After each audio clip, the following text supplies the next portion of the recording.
Apple Bloom thought back at Gulp as she entered, stepping through the doorway down the hallway and into the living room. The room held a cold feeling as she searched for the tiny key. It was right where she had left it, on the ground right next to the accursed doorway.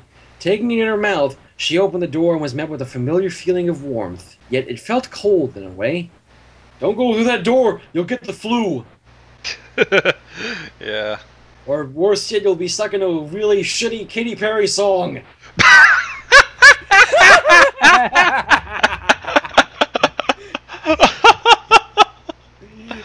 Oh.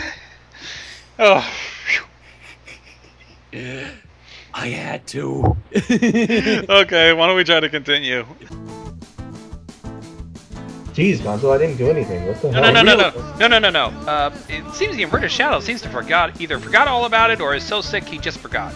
You realize that you're falling for another one of my tricks, right? God! Okay, I'm totally oblivious to what I just walked into. What's going on? Let's just leave it at bad, misleading,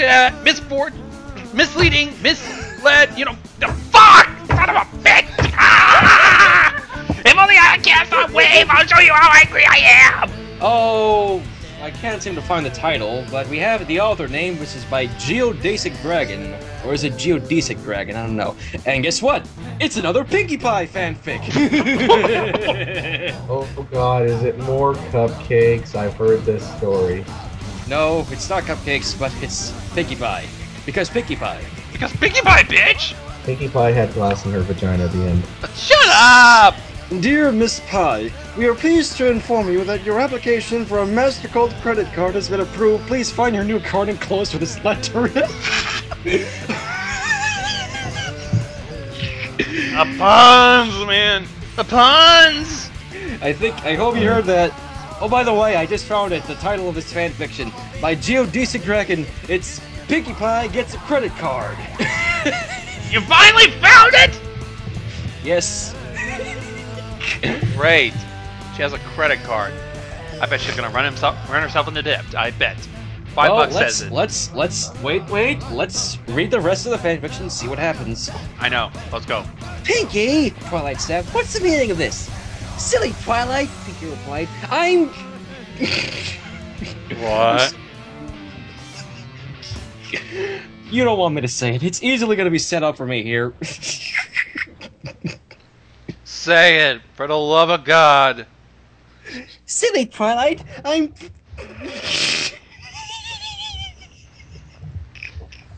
Come on, Out with it! Jinx Gonzo, you owe me a soda. Silly Twilight, I'm going to fuck you!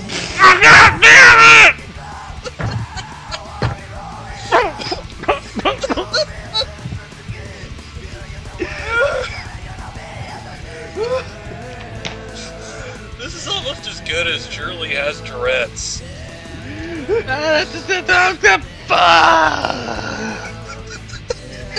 You had to go there, Okay, didn't let's you? just continue. Here you are, Twilight, Pinkie said, throwing out another box. Twilight caught in her magic and opened it. Her squeal of delight was so loud it could be heard in Canterlot. A signed first edition of Sparrow. Whoa. Yeesh. Don't blame me, blame the sickness. Because quite frankly, sickness can do many things to a person. I know. Indeed it can.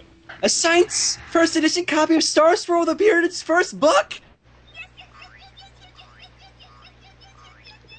Who did that? That I have no What? thing. I'm the innocent. wonders that this Pony Sounds app for the iPhone can do. Oh. Apple Bloom was next. I had like my sisters, but you told me there wasn't none to be had. Wait, what? Magic of Pinkie. Yes. Or credit card. Either one of those works. Yeah. Oh, what's this? Take a closer look at the label, Pinkie said. Doing as she was asked, Apple Bloom let out another gasp. Custom made by Hoity Toity? What? What? What the fuck? Hoity Toity makes cowboy hats? Apparently so, according to this fanfic. If fanfics, anything's possible, it appears. Precisely. Rarity and Fluttershy were at the spa for their weekly spa date. Why am I instantly reminded of something from Little Miss Rarity? Oh boy. Well, actually, when you think about it. Oh, fuck it. All right, might as well just go on right out ahead. Remember, green isn't your color. They started that, Yes. and Yes. then the Olimar ended up deciding to do that as well. Both mares open their eyes to see, "Hi, girls!" Woo! Okay, okay, security! Upon seeing the gift, she pulled it out and unceremoniously threw the box onto the floor. "This is one of the dresses I designed for Sapphire Shores! How did you get it? How did you get it, Pinkie Pie?" "Thank you, dear Pinkie. I shall cherish this gift and maybe wear it to the next wedding we go to." So, what other weddings are there? I don't know. And Bon, perhaps? It's a possibility. I don't know. But at this point, I'm imagining her credit card must be maxing out beyond its Well, limit. wait. Let's see what else We'll see what happens. happens. Fluttershy. Closer examination revealed holes in the side. Oh, it's a creature! Oh dear, a live present? Can't be good. Well, let's see. Fluttershy gasped, tearing the box open. As she moved the lid, the box burst open, revealing a majestic phoenix? A what? A phoenix. A majestic phoenix. Where the hell do you get one? Oh wait, I want one. wait, they're probably like all over. Like, oh, Celestia Or had one. Celestia had one, and Spike found a nest, and Yeah. I imagine it must be popular. Rainbow Dash promised to help Applejack. Try that again. You Rainbow must- Dash promised to help Applejack with the harvest, Fluttershy said. Okay, see you later, girls. Before either mare could respond, Pinkie had vanished. So let's go see what AJ and Dashy are up to. You should try hunt looking after a unicorn fall and a Pegasus fall while trying to make 300 cupcakes. It had to be cupcakes. What? You should try looking after a unicorn foal and Pegasus foal while trying to make 300 cupcakes. Oh, make babysitting the refer- twins. Yes. Oh, let's continue. Oh, Dash said, a replica Wonderbolt's uniform. Silly Dash, look at the neck. Dash sighed into Dashy's jaw. Her her eyes widened and her jaw dropped. Property of Spitfire? What? I call theft! You mean this is a genuine Wonderbolt's uniform and it belonged to Spitfire? I'd like to know how the heck Pinkie Pie actually got her hands on that. Anything? I'd rather not. Not only did the credit card come to mind, but not safe for work ideas. Go, It go! belonged to Spitfire? Pinkie nodded. Oh my gosh, oh my gosh, oh my gosh, oh my gosh, oh my gosh! Yeah, to go with this. What in tarnation? This is a deed of Sweet Apple Acres, and it has my name on it. How the hell? It's not possible. It's not possible! Heavy. Nice. How the hell did she get the deed? I didn't even know there was a deed to Sweet Apple Acres. I think she already has it. Come to think of it, Well, it's in her family. Yeah, that is a good point. True. And they did have the D technically in the Flim Flam Brothers one, I Yeah. believe. Oh yeah, the super cider squeezy 3000, whatever it was. Yeah, Let's that go. thing. Yep, indeedy. You're not renting the farm anymore. You own what? I don't think they were renting. Precisely. That's what I I'm am thinking. so confused. Kenner lot? Why didn't you go there? Because that's where the princesses live, silly. You got Oh, gifts God. for the princesses? Of course I did. They're my friends after all. Does anybody Oh, recall boy. Celestia and Luna having a friendship with Pinkie other than her helping defeat Discord?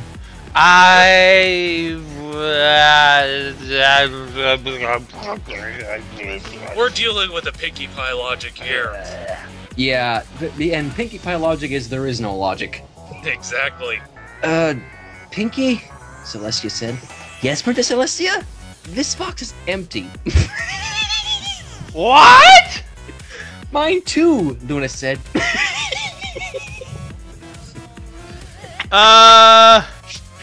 Pinkie? I know, Pinkie replied with a grin. I didn't know what to get you since you're both princesses, so you no doubt have everything already, so I thought I'd get you nothing instead. Logic of Pinkie. Oh. Pure and simple. This is the present we've been wanting to get you, Murderface. Disappointment! Yep. Let's see here.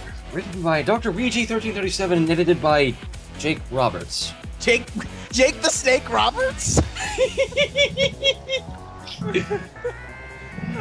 Okay, let's go on. Twilight was, for lack of a better phrase, running on fumes this morning and ideally needed some rest. Obviously. I mean, judging how much she has to write those claw pics of Princess Molestia. Jesus! You have to go that way? Yes, I just had to. I had to somehow. Anyways. That made no sense to me. I thought it was a reference to a reading post on Ask fanfic that I Princess think Applejack Molestia. was the one who wrote those. It was a reference to a post on Ask Princess Molestia. Gonzo knows that for a fact. Oh. The student's young ward whipped out his script. Why was I about to say swill and crawl? You're mess. Say what? It must. You must be going like, you know, what was it? Never mind. I didn't hear. Could you say that again? I think I lost it. I almost said swill and crawl. That happens to me a lot, believe it or not. Anyways. Sometimes I say when I say Namco Bandai, I end up saying Bando Namco. Anyways. Initially, she just stood there with a widening grin on her face. And then she thought out loud, "Oh my, I'm here to see my friends, what should I do?" Whoa. Did you just, like, have an aneurysm and start thinking that Pinkie, and just go into Pinkie Pie mode, or what the hell? No. I thought it was Twilight That's still literally speaking. how she said it, and that is literally how it is written. Well, it's like one word? Twilight! One round sentence. Twilight, dear I'm God! sorry, I didn't realize this fanfic was written by Charlotte Bronte. Anyways, she thought And then out the loud. continue guys will blame me for stealing their joke. Dun-dun-dun-dun-dun-dun. Following the tremble was an explosive wave that sent tremors throughout the town. The ground was shaking, glass was breaking, nocturnal animals were waking. All this was interrupting the cake's baking. Hey, Zakora called. She wants to gimmick back. Hey, that's my line! Suck it. A large crowd had gathered outside a house, and judging from the sounds, they were not happy. Twilight walked closer and noticed that the owner of the house, a white unicorn with blue mane and shades, appeared to be held responsible for the sound wave. Oh, wait, what? Oh, Milo Scratch, DJ Baloney. Wow. Wait, are you Hang sure? on. Destructive Hang World. on. I'm gonna keep reading, but somehow this seems tame for Vinyl Scratch. Anyways, let's keep reading. That Vinyl Scratch has taken a musical terrorism too far this time. A light blue mare Musical with a- terrorism? I am not opening the door while that angry mob is there. Vinyl quickly replied, pointing to the gathered mass of disgruntled ponies, some of whom were adorning pitchforks and torches. Let's kill Vinyl! Man, the mob armed pretty fast. Yeah. Okay, every pony, back off! You can't start blaming Vinyl for what has happened. Yes, we can! The crowd replied in miraculous unison. I don't give a damn! We're not stuffing pitchforks into her. It's not gonna work. It's just gonna kill her. It looked so strange. Pinkie Pie was laying in a growing pile of blood with foam coming from her mouth, but when Twilight examined her, she could not find any wounds. No wounds? Where What? was all the blood coming from? How? What? Twilight stammered to Colgate. Colgate managed to reply without breaking down. It seems to be coming from her ears. Oh shit! Oh shit! I know this. Some certain loud sounds can rupture your eardrums and will cause your ears to bleed, making you deaf. Well, that's it, but we still don't know what exactly caused this, do we now? We know what Arrow? the result, but what did cause? Twilight had received a letter telling her that Pinkie had awoken from her comatose state earlier in the... Oh, shit. Comatose? So it literally shocked her brain so... It literally rocked her brain so much she went into a coma? Pretty much. What kind of explosion caused that? We'll have to keep reading then. Go on. Her mane had lost all of its curliness or bounciness, and now draped over the pink mare's head straightly. Okay, I'm going out of the best. Getting out of the best. Getting out of the desk. In the style of fitting Pinkie in her crazy state. Her pink coat had lightened from hot to a very pale shade that was practically white? This is not Pinkamena. I know, this is her crazy state. Twilight was eerily reminded of Pinkie's gray complexion from her possession by Discord upon viewing her. The party pony was currently incapacitated and breathing heavily into her oxygen gas. Oh. She was literally near death. As it turned out, Pinky's condition was far beyond simple internal bleeding. Aside from the need for oxygen therapy, Pinky, in her comatose state, was connected to several IVs, as well as a couple of large machines that, upon close inspection, appeared to be some sort of life support system. Holy shit. Holy crap, something killed Pinky! You tell me. Almost killed her. Twilight turned around, barely handling to see Pinky in such a miserable state, when she heard a faint sound from the sickbed. Is that you, Twilight? Pinky whispered weakly. Oh man, pulling at the heartstrings, man! Oh. The feels! It hurts! Twilight slowly turned around. She was, for some reason, expecting a large, sharp object to be pointed at her. Okay, moment ruined. Now, it only made sense if the Pinky in the bed turned out to be a spy. Either through physical or emotional trauma, I'm afraid that your friend is not all there mentally. Not all there? Wait. Was she ever there to begin with? No. Listen, she's serious. What do you mean not all there? I don't know. I guess Continue. this doctor... Yes. Twilight rushed back to the library the fastest she could. She had some reading to do. Really? Really? And for some reason, the obvious answer of going over to Vinyl's house and still trying to figure out what the hell happened there, it did not come to her once? Spike had regrettably learned that whenever Twilight took interest in a new topic, that meant less time he could spend with Sweetie. What? Okay, wait, hold on. I think I know what you're about to say, and yeah, it does kind of make sense, but hold on. Okay, can you repeat 8 that? days straight reading? Really? And she's reading interrogation.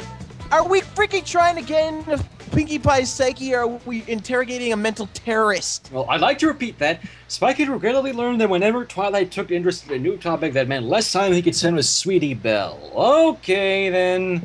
I Trust still me, I've don't read get enough it. fanfics on fanfiction for that to actually make sense in my head.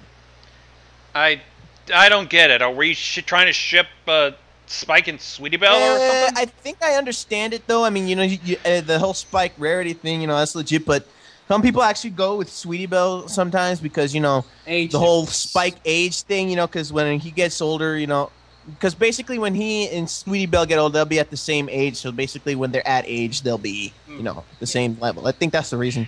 Anyways, Twilight was just about to go give Spike a lecture on why she was reading about these specific topics when she heard a knock on the door. Who could that be? Don't they know the library's closed on Sundays? Twilight turned to the door and So opened they it have wide. Sundays in Equestria. They got days Apparently. of the year. They got days. Pinkie Pie was standing opposite him. That's right! Pinkie was signed out of the hospital today. I knew I forgot something. Since we've already established that she's not all there, I'm not really sure if opening the door would be a good idea right now. Well, let's find out. It wasn't bubbly, but almost plastered to her head. She was not herself, both in looks and in countenance.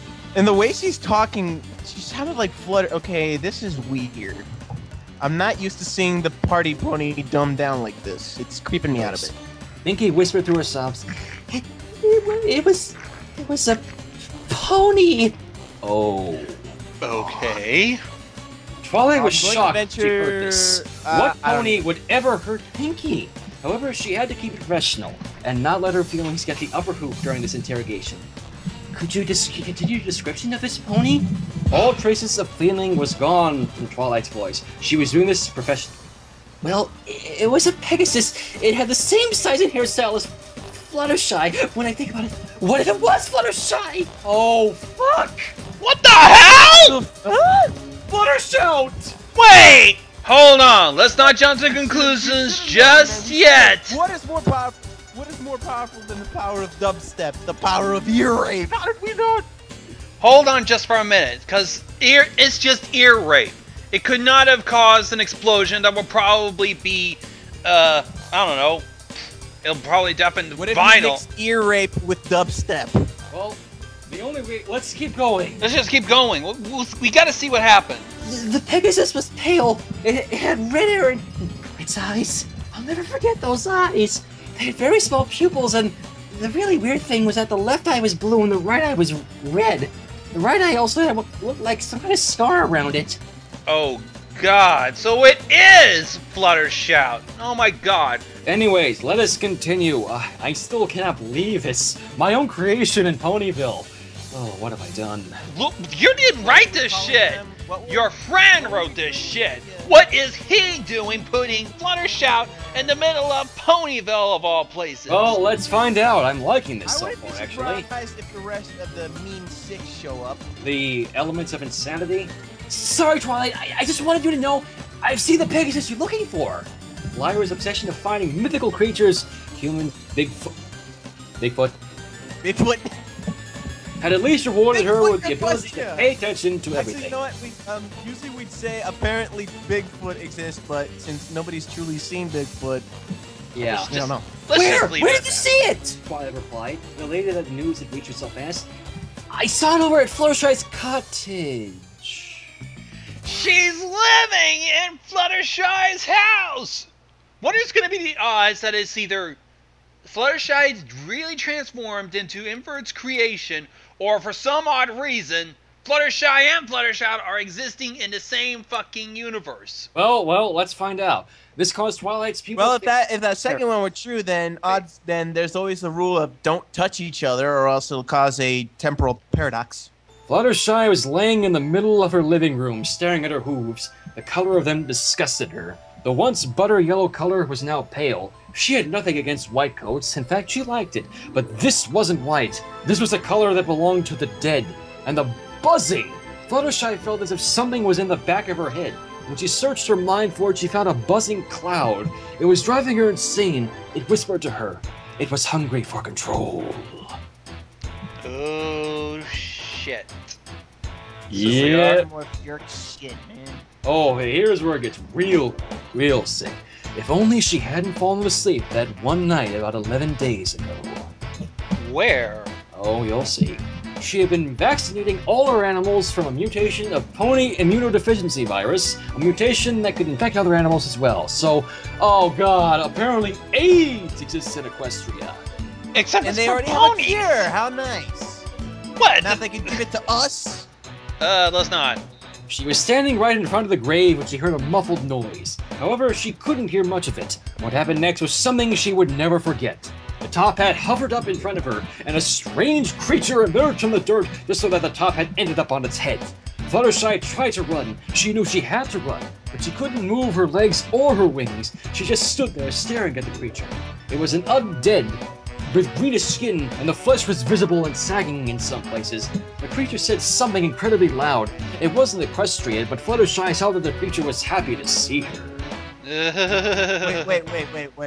Am I supposed to believe that Equestrian and English are two different languages? Apparently. Let's just go along with it. Fluttershy bolted up from her bed. It had only been a nightmare. She looked at her hooves. They had turned pale, probably because of panic. She got up and went for a glass of water. She felt a faint buzzing in the back of her head. The migraine was coming back. But walking into the bathroom, Fluttershy took a look at herself in the mirror. What she saw caused her to yelp and faint. She stood up on shaking legs. She'd probably been unconscious for hours. Why was she afraid of herself? Well, apart from the fact that she looked directly intimidating, she wasn't sure. Looking into the mirror for a second time, she stared into the face of a pony with one deep blue eye and one crimson red eye, a crimson red mane, and a pale cream-colored coat. The pony also balanced a red and white striped top hat on its head. She turned and investigated the cutie mark. It was a butterfly that had a red stain on it with marks on the wings that looked like speakers. Fluttershy has come to the MLP universe, and basically since she technically is Fluttershy, when she came to this universe, she basically fused with Fluttershy, unintentionally, whole dimensional rift junk. But basically fused her, and that's why her cutie mark looks pretty much, she's Fluttershy, but she's also Fluttershout. So there's two minds in one body. One would say that. Let's continue. True. I think we all know what's coming now, but... Hi! Are you new in town? Because I don't know you, and I know every pony in town, so that means that you are new. And then my store, welcome to Ponyville Party. I'm Pinkie Pie, by the way, and I really like your hat, although Marty might not think it's that nice. Oh boy. So this is what happened, really. Pinkie just kept talking and talking about everything in town. When this started to really annoy Fluttershy. Oh shit. Oh dear. As she got more annoyed, she felt how the buzzing in her head got louder. It filled her mind and it started to fuel her annoyance.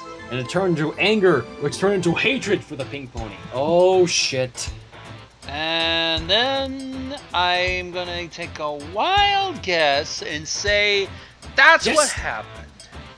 Just who does she think she is? Doesn't she have any respect for private space? Oh, she's making me so angry I could just scream! What happened next snapped her back into herself. As soon as she opened her mouth, reality seemed to distort around her and Pinky.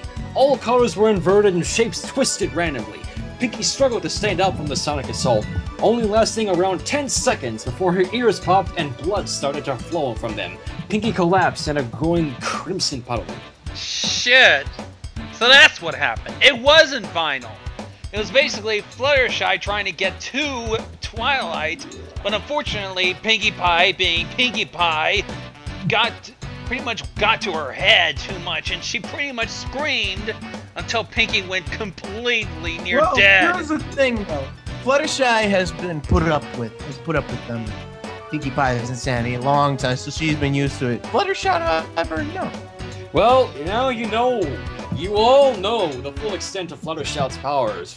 And we can also tell it wasn't intentional. We can also tell it wasn't intentional. She was just, you know, because since Fluttershy wasn't used to it, she got annoyed. And then when she got annoyed, bad things happened. But it wasn't intentional. It just happened. The destruction she had caused was just the kind of shock and all these lowly ponies needed to understand why she was a better ruler than those weak and empathetic Alicorn sisters. Oh. Oh, they're not weak. In fact, I have a comic that I wanted to work with I Am Shadow about that. Fluttershy was showing no mercy. She was bombarding Fluttershy with images of her on the throne, with Luna and Celestia chained like animals at her feet. Ooh, okay, this is. Okay, yeah, not once in my entire time in the fandom have I ever seen anyone, put Celestia and Luna in fucking chains or in any kind of submissive position for that matter. Never seen it happen. Nobody's done You it. obviously have not been around Derpy Bro, but then again, this is not sexually kinky. This is more like, ruler dominating, showing your true fucking iron fist or iron hoof in a sense. My God, I don't even know what the fuck to think of this. She saw how she forced her friends to have intimate orgies with her in her bed. What? Okay, well, I think we're done. Okay, maybe the last one was coming from Fluttershy's own mind, but still. Okay, could you repeat that? I think what either you just said just flew by me, or I didn't hear it. I don't know. Could you run that by me again? Okay, maybe the last one was coming from Fluttershy's own mind, but still, it disgusted her. No, I mean the part before that. Why all her other friends watching her, saying how she forced her friends to have intimate orgies with her in her bedchamber. Okay, that. What? Yes. What? Can I get a ticket to the Nope train to fuck that bill? The mind rape train has no brakes. She peeked into the hospital and saw a large creature standing by the stove. It seemed to be watching the tea kettle. Fluttershy yelled when she recognized it. It was the creature from her nightmare. This time very much alive and healthy. It noticed Fluttershy and turned around to face her. Fluttershy hid behind her mane, terrified. Wait. Okay. Am I to believe that old Sax has come out of her body and taken human form in her house? I think this is inside her mind, actually. Pretty much. Hello, Fluttershy. I've been waiting for you. Would you like sugar and milk with your tea? Oh, sorry I've scared you. I couldn't destroy your mind, so I locked it up in here. It's quite cozy, actually. The creature spoke with a friendly tone. It was as if it actually cared for Fluttershy. Okay. This can't be, did we miss something? No. Anyway, Why are you doing this? Why are you wanting to take over to Equestria? Who are you? What are you? Fluttershy was still afraid of the large creature, but she sat down by the table with it. It wasn't like she had any other choice, and she really didn't want to make it angry. I suppose I have introduced myself properly. I am Gay Penis, King of Ear Rape. I'm from an alternate universe called a Modiverse. Modiverse, that sounds cool. Fluttershy stared at the creature. Well, hold on. Let it be known to everybody here tonight that from now on we shall call the Gmod The world where our Gmod creations come true, the Modiverse! What kind of vulgar name and title was that? The creature leaned forward and Fluttershy tried to hide herself behind her mane further. Please, Celestia, I don't want to be here. Somebody, anybody, take me away from it. Fluttershy started to cry softly while trying to avoid looking at the creature. It reached out with a hand and patted her in the head. Aw, there. Calm down, Fluttershy. I understand if you're scared, but you'll have to get used to living with me. Why don't we go and sit on the couch for a while? I'm quite tired. Fluttershy felt her vision flare red-blue when Gay Penis took away his hand from her head. She instantly calmed down a little and looked at him. He isn't that scary when you think about it. I mean, he's actually quite kind. Uh-oh. Are we dealing with Trusting some... the king of ear rape may not be a good idea in the long run. Gay Penis walked out in the living room and sat on the couch. Fluttershy followed and jumped up in his lap where she started to pat her lightly on her head. Yeah.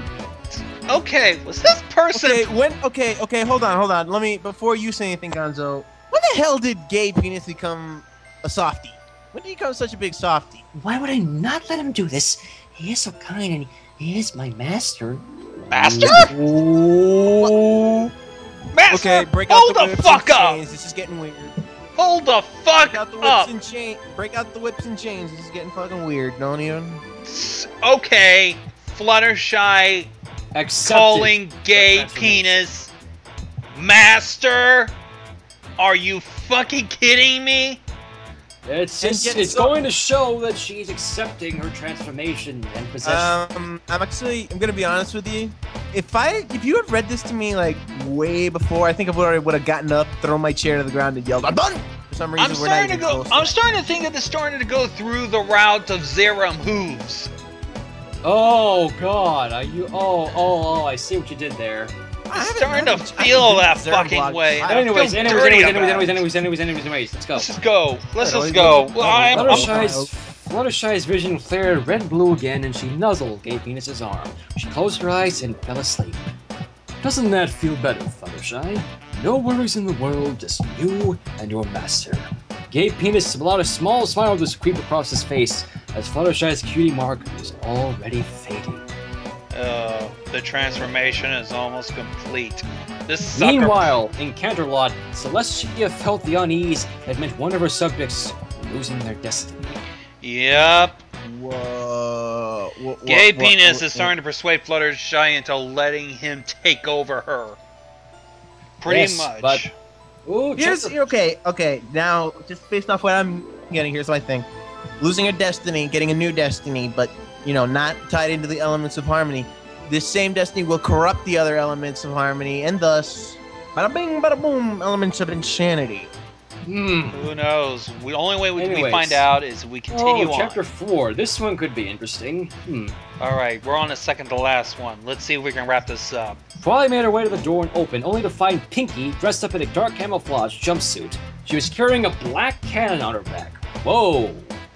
She. Pinky's gone Rambo. Oh, she wants to make sure that whatever gets her will not have a chance to get her again.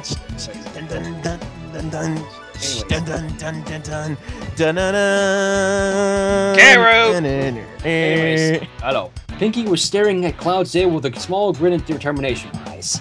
I'm coming for you. You better run, Shadow. What? Say what again? Can you repeat that? I'm coming for you. You better run, Shadow. What? Dude, can you... Shadow what? Shadow what? Shadow Rush! Wait, what? My mind. Let's keep reading. Make sure. Oh, come on. I think the. What are we in Mario 2? What? What? You couldn't have just said the proper term, Skyrimming? Because Molestia comes to mind? Anyways. By the way, Pinky, what type of party cannon are you carrying? I haven't seen that model before. Twilight was eyeing the black cannon. It had some sort of drum-shaped magazine, and the barrel was much thinner than the regular type. Oh, Twilight, you're so silly. Can't you see that this is a party flak? Huh? A what? Party flak. Party flak. So apparently flak cannons exist in Equestria. What's a flak cannon? Oh, you never heard? It's one of those special kinds of artillery that shoots projectiles in the air and they explode into shrapnel, and that kind of helps with in anti-air defense systems. Am I right? Okay, a party flag cannon. Okay, that'll work against anti-air systems, but will that work against Pegasus? Pegasi? Who knows? Anyways, I have these stashed around Ponyville in case I need to throw airborne parties. Okay. Twilight shrugged and started to look for a nice landing spot. She didn't like Pinky bringing a flak cannon into Cloudsdale, but what could be the worst thing to happen? Every pony was asleep anyways. I'd like to give you a list of all the possible things that could go wrong with Pinky having a flak cannon in Cloudsdale of all things. Okay, I could also think kill a bunch of Pegasi. Number 2, wake everybody's asses up. Number 3. I also forgot. We also forgot to mention one thing. They haven't done that. You know, that little spell that he used in what was it? The Sonic Rainbow. Yeah. They're going to cast it as soon as they get there, or it's probably implied. Oh gosh, it feels like I'm playing Hitmare, but with me instead of Agent 42. What? Okay, Hitman. Okay, another thing that should not exist in Equestria, obviously, and it's Hitman Absolution. Pinky did her best to keep quiet, but Twilight saw now how hard it was. Why are we here again? I think you never told me, Pinky. Twilight would at least... Hold on. Agent 42 is not a ninja. What the fuck? Anyways, Twilight would at least want to know why she was standing in Cloudsdale in the middle of the night. Oh, Twilight, didn't I tell you? Commence Operation Inverted Shadow. What? What? They Excuse put me you while I blow my into brains Cloudsdale too? I don't even remember Dusty hold on, Hooves' wait a name minute. anymore. Are you I telling thought us you... Seriously. Dusty Hooves, are you gonna tell me that the 4 of us and all our other pony compatriots and whatnot live in fucking Cloudsdale? What do we have, like a fucking country club up there or some shit? I thought you lived in Mass Path, New York, you fucking liar! I don't... My mind is fucking blown. What the fuck? I went to your house, man! I went to your fucking house! Was that a fucking lie? Anyways, I'm Commence going too Operation far. Inverted Shadow. Our target, this house here in Western Cloudsdale. The meanie, or at least the meanie's dumb hench pony, should live there. Hey! Dumb! Hench ponies? I am not a hench pony, Pinky. You're just a Operation- nutcase. Co-conspirator. anyways, Operation Inverted Shadow? Why did you choose that name? Twilight was confused, but Pinky only gave her a, "May I borrow one of your hooves so I can do a triple face hoof glare?" What? Triple face hoof. When the double face hoof is not enough to contain that amount of fail. Well, duh. It was either that or Operation Downright Orange. Downright orange? What? Okay, Pinky. Okay, now, what now the bitch lost me. She fucking lost me. Okay, I Anyways, think. anyways. Okay, pretty much from what I can understand, I think that blast of Fluttershout scream has scrambled her brain beyond comprehension. It is now the only way beyond we're gonna figure it anyone. out is to find out. Let's keep reading. Let's be honest here, Gonzo. Her brain was already beyond comprehension to begin with. Well, let's continue reading then. Let's see how scrambled it is now. After sticking around for a good 20 minutes, the duo finally reached the house Pinky had been searching for. It was nothing special, it was a plain little house with only one floor. Pinky stuck up to a window and peeked in. Twilight, albeit not happy about doing it, peeked as well. Inside was the bedroom of the house. In the bed, a black Pegasus with a red mane stirring loudly. "So I do live in Cloudsdale!" You liar! You do not live in New York City! You fucking liar! Twilight was already fantasizing about crawling in under her bedsheets and reading 50 Shades of Grey.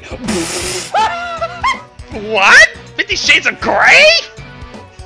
Excuse me. While you know what, I'm gonna do the. Go ahead. Go to your. I can only do a double face palm, but I'm going to actually do a double face palm and a double foot palm because I'm going to have to use my feet for this one too. His hat makes him look stylish, Twilight thought. Stylish enough to make her blush slightly. I ain't having that shit. Wait. Can you repeat that? Wait.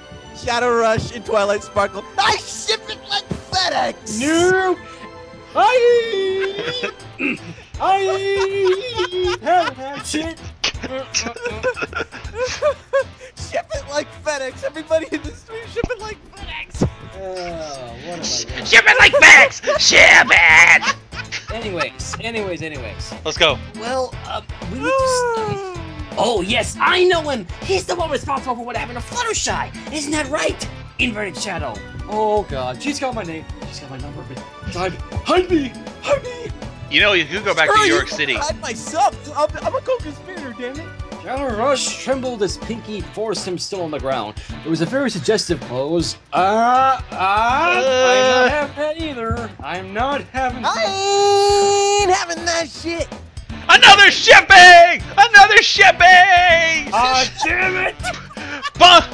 Put that ship inside of a shipping container and put it on a CXX train! It's shipped! What the fuck have I done?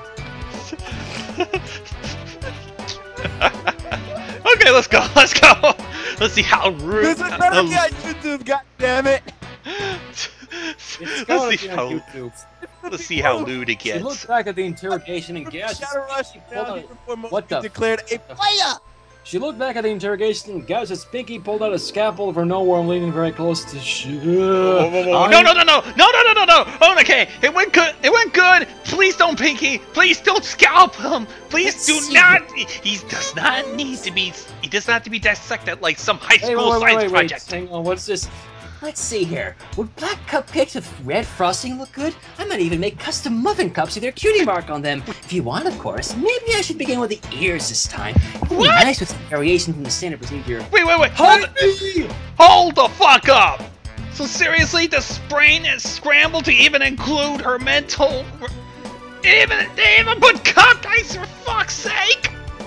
Are you fucking serious? They lay collapsed on the floor of the bakery's kitchen, giggling like madmares, their manes flecked with white and... I guess it's flour? And Pinky's dainty little tongue stretching to improbable lengths in order to lap at the cream still on her face. Cream? I hope it's icing! Okay, before everybody freaks out, because I kind of heard Turkish kind of give a little discerning tone there. Jizz everywhere as far as the eye can see. Okay. While exploring the basement of Sugar Cube Corner earlier, Pinkie Pie had accidentally discovered a stash of aerosol cans of whipped cream, false alarm people, and had probably challenged Rainbow Dash to a whipped cream eating contest. Now I'm not so sure I want it to be false alarm. It's just whipped cream, dude. Whipped cream in an aerosol can. You know? Ready? What? Whoever Ready, here ever heard? I don't know nothing about no whipped cream eating contest here. I have. Pinkie Pie. She always thinks things up all the time. Fluttershy shrugged meekly, but Rarity didn't even seem to hear. She was too distracted to notice, off in her own little world. The white unicorn repeated faintly, "Eat it." Oh God. I have to say this, the whipped cream is probably full of cocaine. That's just what I'm thinking. Well, you're like Carol and you think Now that you're... Seriously? Ladies and gentlemen, I present to you Mindless Gonzo's stream continuity. Anyway. I won't be held responsible. You guys are sick in the first place. Anyway. I'm the normal person here. Yeah. Turkish is like the only sane person here, and he's a cool motherfucker. Send me help. Anyways, don't worry. oh god. We expect your What? donation. Wait. Why do you call him Yes, Kickstarter? Eat it? And, oh god, what is this? A sexual, oh god. Straddling the pink mare's waist, Rainbow Dash pushed Pinky down so that she was laying against the floor. Grinning, the Pegasus leaned forward and brushed Pinky's mane from her eyes. Oh my, she murmured, lifting her eyebrows suggestively. Look at all this cream. We should probably clean it all up before the cakes get home, huh? Pinky giggled, low and seductive, before hooking her forelegs around Rainbow's neck and drawing her closer. Wanna help, Dashy? She cooed. I don't think I can. What happened to get your all by voice? It got myself. all deep and almost sensual all of a sudden. Oh, I'm sexual chocolate baby. Oh my. Let's not go that Sexual, far. baby. Oh, By the way, oh, you know what, Sexual give it all to you. chocolate? Dude, I met you, Yeah, invert. right on. You're white as me. Anyways, Who let Mark Guys, Henry in here? Guys, let's continue. Let's see how far this fantasy goes. I don't think I can get it all by myself. well, let's see. Dash bent her head, pressing a gentle kiss against the crook of Pinky's neck. This earned her a soft moan in response as her tongue began to flick at the cream, lapping it up. Tongue still peeking out of her mouth, Rainbow began to... Although Rainbow Dash and Pinkie Pie remained blissfully ignorant, Rainbow's train of thought, upon seeing her glassy-eyed stare, Twilight and Fluttershy exchanged looks of alarm. Damn it! Wow. We've been cock-blocked! Actually, in this case, since we're dealing with females, and I know it's apropos, I'll say right now, twat swatting. What? Somebody get that shit in Encyclopedia Dramatica or something. Oh, this is gonna be Hey, good. Dane Cook coined it. I just found it apropos to use in this situation. Oh no! Pinkie Pie squealed. You're right! Applejack will be so sad that we forgot. We gotta get going, but I'm still all sticky. Bath! Bath! Gonzo, Dub in the chat says, stop your friends from acting like Molestia. I mean, come on! What? I can't control you guys! Guys, Turkish is not Molestia. He's not even an alicorn. He's the Turkish horse. He's a reptile horse. He's a reptile. No, this is lies. This is propaganda. I see. Don't Oh, go believe on. what they say. From Resident Evil. The warm water splashed gently as the two mares giggled in the tub they shared. They... Rarity! Rarity! Earth's to rarity! Or Equestria the rarity! Rarity blinked, shaking her head to clear her thoughts before turning to face Twilight. It was as though she were coming out of a daze. A dreamy smile played on her lips. She asked sweetly, "What is it, dear?" Twilight Sparkle sighed, rubbing her forehead with a hoof. Fluttershy's gaze flickered nervously between the two of them, but the way she stood at Twilight's side seemed reminiscent of an intervention. An intervention? Okay. Whoever's turned that sexual chocolate on, it's not that time yet. Sorry, I thought Anyways. I tried to start it when you stepped, but since it was only like a few seconds long, I missed it. You Anyway, might want missed to the wait cues. until I give you the signal. Sorry, guys! She called, apparently unaware that she and Pinky had been speaking plenty loud enough to have been clearly audible until then. We, kinda lost track of the time. Give us a second, we can go. Pinky asked, "Why do we always give sex?" Yeah, the piece of fucking blood! God! My God. This is all so wrong! She So wrong, but yet ra- so right. Oh my god, the way that was written now is fucking brilliant. That was actually spelled S-E-C-S before you all get the idea. God. And Digital Railroader just goes all aboard the Nope train. So I fuck got- that, Bill. The Nope. There's no brakes on the Nope train. Okay! A single and extraordinarily unladylike and immature snort burst from Rarity when she did. Can we ever give mins, or hours, or days, or... Of course, darling! Take all the time you two need! Rarity graciously allowed with a benevolent smile upon recovering. Why do we always give sex? Okay, I think I officially found my other recurring gag other than I'm going to fuck you! What? I think we made the I'm inverted putting shadow that into the and making it perverted available shadow on the now. fucking GX shop. The smile remained exactly where it was as she followed her two friends with her eyes, watching as the two of them practically skipped out of the bakery, still giggling and bumping into each other. Although with Pinkie Pie there was no practically about it, she quite literally hopped. Yeah, she's always hopping. It's like she's a bunny rabbit, She but she's got a that from pony. Pepe Le Pew. Somebody put Turkish on Pinkie Pie. We'll test that theory about hopping. No. Yeah. But you know what it is? She learned that from Pepe Le Pew. True. I mean, they even did a fucking reference to that in the Guild of the Griffin the Brush Off. I probably missed that. Well, it was when Dash was trying to hide from Pinkie Pie, and the whole time that Rainbow Dash is flying at the speed of sound, Pinkie's just casually hopping around like Pepe Le Pew in classic cartoon fashion. Ring, ring, ring, ring. Why, whatever do you mean, darling? She asked, puzzled. Twilight Sparkle sighed. We know what that look means. It means that you're seeing things that aren't there. What? Oh my god! Okay, I take that back. I think Twilight is not looking in between the lines. She's thinking Rarity's schizophrenic. Yes. Oh, hang on. I just realized. Is my fan blowing into the mic? Because I just realized. No, I didn't hear anything. Oh. But it was understandable that she was frustrated, wasn't it? After all, this had to be at least the 20th time they had this conversation. Okay. Really? So, let me, schizophrenic. can I get a Ms. moment? Really? really? Really? Yes. Really?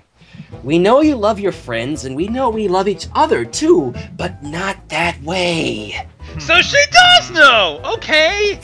I stand corrected! You reading people's minds without permission again? No! I need to get me one of those glasses. Rarity sniffed, haughtily shrugging off Twilight's hooves off her shoulders before daintily lifting her own to brush them off. I simply don't know what you're talking about. Think, Rarity. Doesn't this seem the tiniest bit familiar? What does? So even when she's confronted with the evidence, Rarity just blissfully dismisses it. Alzheimer's and schizophrenia. Nah, just denial, denial, denial. We know that you are romantic at heart, but you can't just assume things. Like the entire fandom.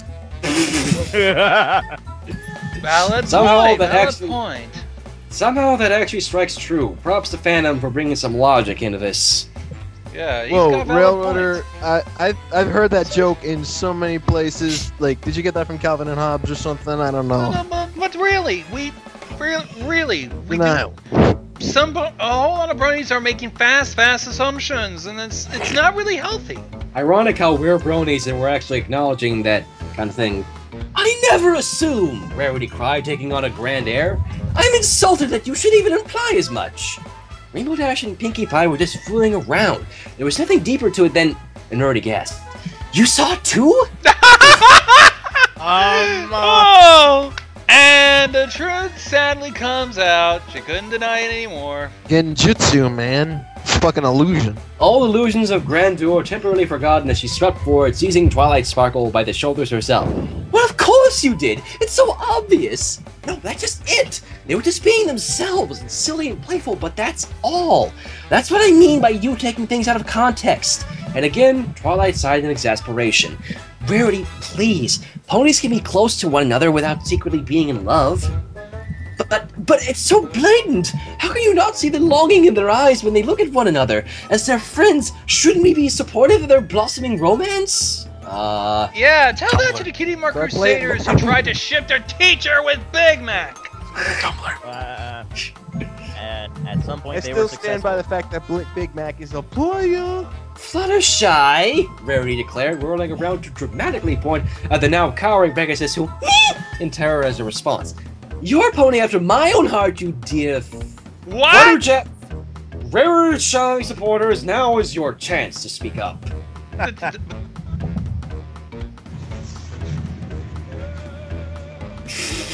Okay, I didn't give a signal, but fuck it.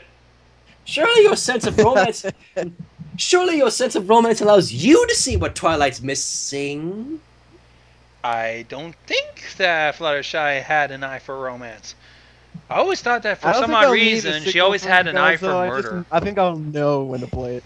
No! Twilight shouted. Don't let her get to you! Don't you remember what happened between you and Applejack? What? Flutterjack supporters, now's your chance to speak up. Okay, can you continue on and see what the fuck they're talking about? I don't see how it can be risky. Rarity began to argue, but Twilight cut her off with a wave of her hoof. Remember that banquet in Canterlot when you had the epiphany that I was in love with Princess Celestia? Keep going, I want to hear this, I want to hear this shit. Yes. She asked curtly, blushing slightly. Rarity at least had the presence of mind to look guilty at the reminder. Not only were you wrong, but you almost caused this massive scandal! Imagine what ponies would have thought. The ruler of Equestria, the benevolent princess of the sun, carrying out an illicit affair with her underage pupil? It would have been unhealthy and illegal! I mean, yeah, how old? I mean, Actually, it Celestia's would have been millennial old! And shit, Twilight's probably in her 20s, maybe? The major age difference, man! Oh, what does Rarity have to say? Rarity muttered, "It would have been cute." How many of those romance novels have you Cute. read? You know what? That would not be cute, Rary. That would be the most erotic thing known to man. Rarity sighed. What her friends were saying was logical, she supposed, although it would have been fun to have gotten to play matchmaker for her friends, giving them just the pushes they needed to realize the true feelings they held for one another that obviously lay just beneath the surface, allowing their emotions to finally erupt like a volcano of fiery love. Didn't the Kingdom Hearts Crusaders already learn about that, and that plan backfired? I don't think this one involves any potions. Or poisons. Good points. Although in Phantom's case, I think he wishes it was poisoned. But of course. That made so much sense! No wonder Twilight Sparkle had been so upset. She'd been jealous, the poor Dwa.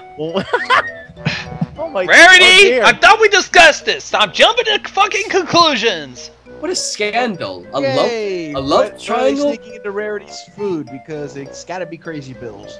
What a scandal! A love triangle, perhaps?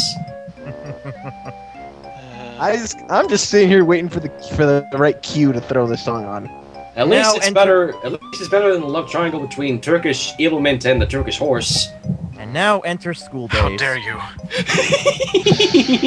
I'm just a troll. Anyways, how Anyways, dare you find sup? the allure of forbidden love, forbidden not by society, but by their own fears and limitations, them against the world, against all odds. Oh, Rarity could simply die, it was so perfect. Kill me. Now. Hit me with that bat I don't think on my head as hard don't worry, as you my can. Gonzo, don't worry, my pony persona, the hunter, can take care of that. I don't think you want to be saying that kind of shit in front of Turkish unless you give him ideas.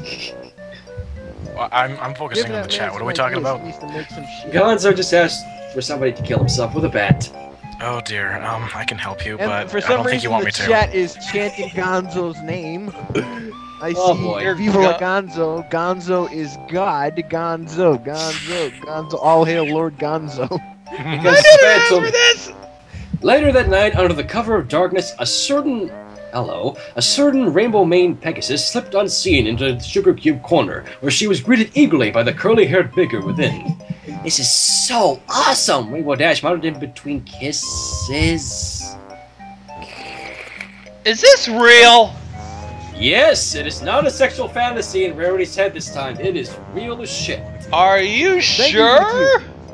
Yes, it's so funny that nobody even knows about us. You think it'd be obvious, huh? Pinky giggled before wagging her eyebrows suggestively. Oh hey, I think I have some whipped cream left over. Wanna have some fun? Rainbow Dash started to laugh. You're totally crazy, you know that? But that's why you love me. Yep, that's why I love you. So gleaming, the two of them kissed once more, and then they had sex. Wow. That's no good. Are you sure this is just a shipping and not a clop fic? That was actually the end. Oh dear. What the flying fuck? Gonzo, calm down. I thought we're dealing with Rarity having delusions of grandeur, but it turns out it was real! Pinky Dash 2013! Ship it! Yeah. Ship it with a flat rate box! And then fancy ships! Calm down, Gonzo. Fuck it! Fuck down, man. Seriously, fuck it! Shadow, I think he's broken. Caro, I think you can turn that music off now. The fanfic's over. It was simply a matter of waiting for the paint to dry, and once it did, there would be no going back. Together they had reached the point of no return, and once they crossed that threshold, nothing would ever be the same. There was nothing the walls could do about it, either. They had no say in the matter, and she had been the one to do it to them. She had been the one to steal the room's very identity. Wow. This almost sounds like something from 2001: A Space Odyssey. It almost sounds just like it. After all, once upon a time, her loft at Sugar Cube Corner had been painted orange. It had been the Orange Room. Now it was not. Soon it was going to be pink, and then it would be the Pink Room, and all her memories of the Orange Room would fade into obscurity with time. What had once been defined by its uniqueness was being assimilated, falling into place along with everything else. After all, everything she owned was pink, and soon her bedroom would be no different. Hello there. Arrow. Garrow. Not time yet. What? It's not I that don't know. time. Was that silly enough, or should I look for something sillier? For a room that was no longer orange could no longer be called the Orange Room, the room would become something else entirely. Even if she had painted over it once the pink had dried, in order to try and recapture the orange she was quickly finding herself missing, it would never again be simply the Orange Room. Instead, it would forever be known as the room that had once been orange and then was pink and now is orange again. And Pinkie Pie didn't Whoa. Prince reference? I don't know. And Pinkie Pie didn't know if she'd be able to remember a name that long. Even the acronym Trobotwapanoa was too long for her liking. If only painting the apartments that I had to deal with back in 2011 was this exciting, I would have stayed and continued painting apartments whenever they clear out. Pinkie took a step forward, hoof outstretched, and placed it gently against the closest wall. The paint was still damp, having not yet dried enough for it to be permanent.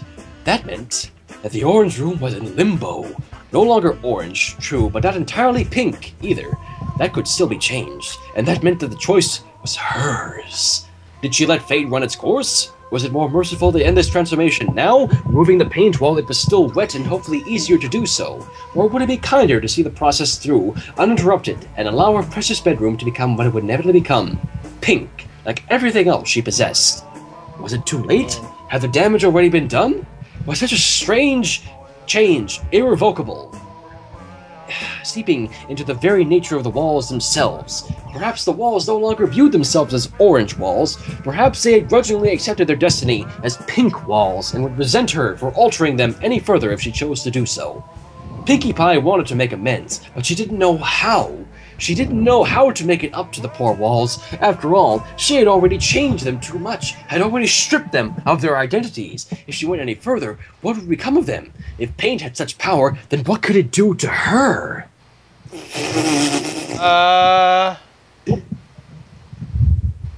You serious? I have something to say about that, but I'm gonna hold my peace until the end of this fic because I need to hear the whole thing before I say anything. If the paint she'd chosen had been any other color, then accidentally becoming covered in it would have changed her, just as the four walls surrounding her had been changed. She wouldn't have been a Pinkie Pie covered in pink paint polka dotties, the way she was now. She would have been a blue polka dotted, almost Pinkie, but not quite.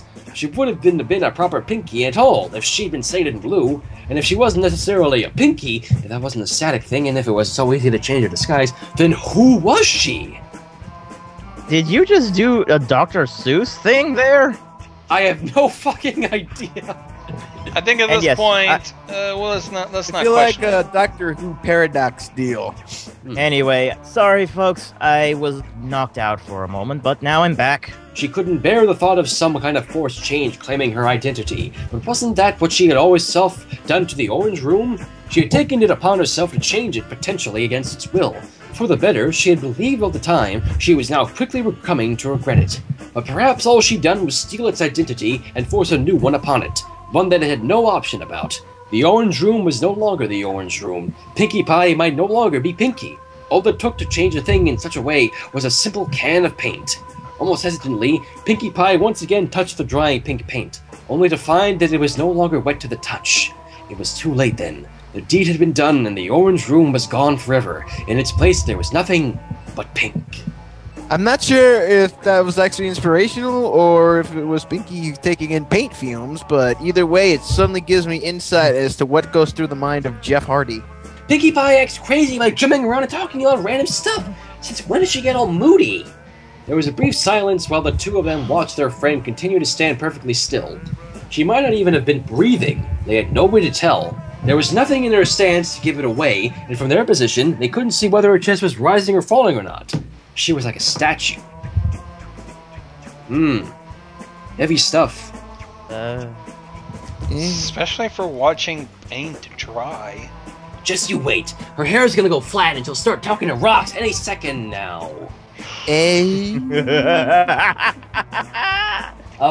Turkish, shoot me with your body. I'm currently fighting the chat right now. For a minute or two, Twilight remained in the door, watching her friend somewhat curiously. She was yet to solve the puzzle of Pinkie's existence, and this was just another mystery regarding her strange friend. But like all intellectuals, she knew how to pick her battles. Pinkie Pie was a case she may never solve, and there would be no point in straining herself to try. So instead, she would observe and see what she could learn about Pinkie Pie's currently curious state for future reference. She wasn't entirely clear on why Rainbow Dash had come to her for help, which the Egghead comment made her suspect that the Pegasus had thought she'd know a spell to snap Pinkie out of this unprecedented lucidity or something, but the super that the pink pony was in was almost hypnotic. Seeing the normally spastic Baker so subdued for once had a strangely relaxing effect, and Twilight almost didn't want it to end, truth be told. It was peaceful. Oh, I hope this doesn't turn into what I think it's gonna be. She was a murderer. At least if Orange Room had been an actual pony instead of a studio apartment, his blood would have been on her hooves as a result of what she'd done to him. Only in this case, it wasn't blood, it was paint. Actually, maybe that didn't work. If she had stripped the old orange paint rather than just paint over it, then that old paint would have been the blood of the room, and then the metaphor would have worked. Since the paint on her hooves was new paint, it was more like she'd given Orange Room new blood, rather than shedding the old blood, as though instead of having murdered him, it was like Pinkie had given him too much life, and had overwhelmed him with its unbearable liveliness. Yes, that was it. Pinkie, you need to get out of there now. The paint fumes have got you delusional. Yeah. Rainbow Dash barreled past Twilight Sparkle and into the freshly painted room, knocking aside Gummy the alligator so that she could shove a cupcake into Pinkie's face. Cupcake! Look at the cupcake! Eat the cupcake! Anybody remember Cartman shoving a dollar bill in Cunny's face while he was in a coma in a hospital bed going, look, dollar bill, dollar bill? Wow. Gonzo, you alright there? This is getting weird. Yes, it Remember, is, Gonzo. remember, Gonzo, I'm gonna hold your hand throughout the entire thing. Let's just hope it ends soon. With a squeal of joy, she yanked it from the Pegasus and shoved it into her mouth, mmming in pleasure, licking her lips. Wow, thanks, Dashy. That was yummy. I haven't had a cupcake in like forever. I totally needed one. So, all it took to break Pinkie's stupor was a cupcake. Well, alright then. It's Pinkie Pie. It's not supposed to make sense. No, it is not. So, the title of this fanfiction by Cobra Commander, yes, because apparently the leader of the Cobra Corps writes My Little Pony fanfiction in his spare time. The title of this fanfiction is Pinkie Pie Meets the Universe. How is that possible? Because Pinkie Pie. Oh. Its miraculous workings bring tears to the eyes of artists, scientists, and laymen alike. Even the Speak right! Truly, the universe is as magnificent as it is vast, stretching beyond sight, sound, and imagination. Also, it is a colossal jerk. Well, you and I both know that. Oh, son of it. Structures, cities, language, literature, tools, donuts! Oh, hail the powerful donut! Yes! It was sentient, suppressing the urge to simply throw away every supermassive black hole in a billion light-year radius of the offensive ball of life cooties. Seriously? Cooties? I thought we were out of 3rd grade! Apparently not. The universe felt obligated to first determine what it was about this particular infestation that was causing a perfectly lovely star to act in such a baffling manner. So, mentally cringing as it did so, the universe brought its gaze down from the macroscopic scale and proceeded to look at what these horrible, squirming masses of ickiness were doing to its now thoroughly defiled planet. Boy, the universe is kind of a douchebag, isn't it? Definitely. Pinkie Pie! Prided herself on knowing every pony in Ponyville. Here we go. Finally. It had taken Pinkie months to convince Fluttershy to come to a welcoming party. Ooh. Well, I guess it's the point to where most of the main 6 will pretty much be gathered in one nice little place. True enough. That was probably why she had Shy right there in her name. Now that the poofy party planner gave it some thought, Pinkie Pie really hoped that being put in charge of the music for the Summer Sun celebration would help her reclusive friend come out of her shell. Shell? That's like a turtle. I sure bet Fluttershy would wish she had a shell to hide in. Ooh, maybe I could make her one? Let's not. Then we could throw a yay for Fluttershy having a literal shell instead of just a figurative one party. Let's not. Okay then. Piling away the idea in her seemingly endless mental list of amazing party plans, Pinkie Pie decided to start work on Fluttershy's non-figurative shell after tomorrow night's summer sun celebration. She's actually gonna do it. She is going to do it. Yes. You can't be serious. I'm dead fucking serious, because Pinkie Pie. You think that she would have at least some sense. But, since this is Pinkie Pie, it's obviously too fucking much to ask! Because Pinkie Pie, why else? I know that, god fucking damn it! I know, I'm just rubbing it in further.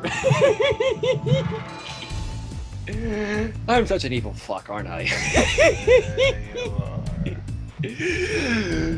Before she could get started on yet another endearingly ridiculous mental tangent, however, well, there you go, Gonzo.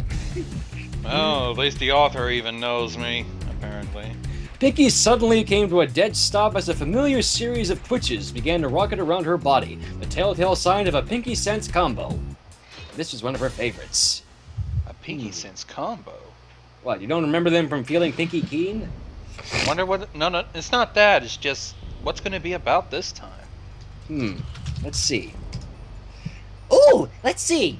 Front left knee spasm, right eye twitch, tongue tingle. That can only mean a new Ponyville! What she found instead was something else entirely. What is it? Her grin was quickly replaced with a furrowed brow and thoughtful expression, an exceedingly rare occurrence for the perpetually chipper pony.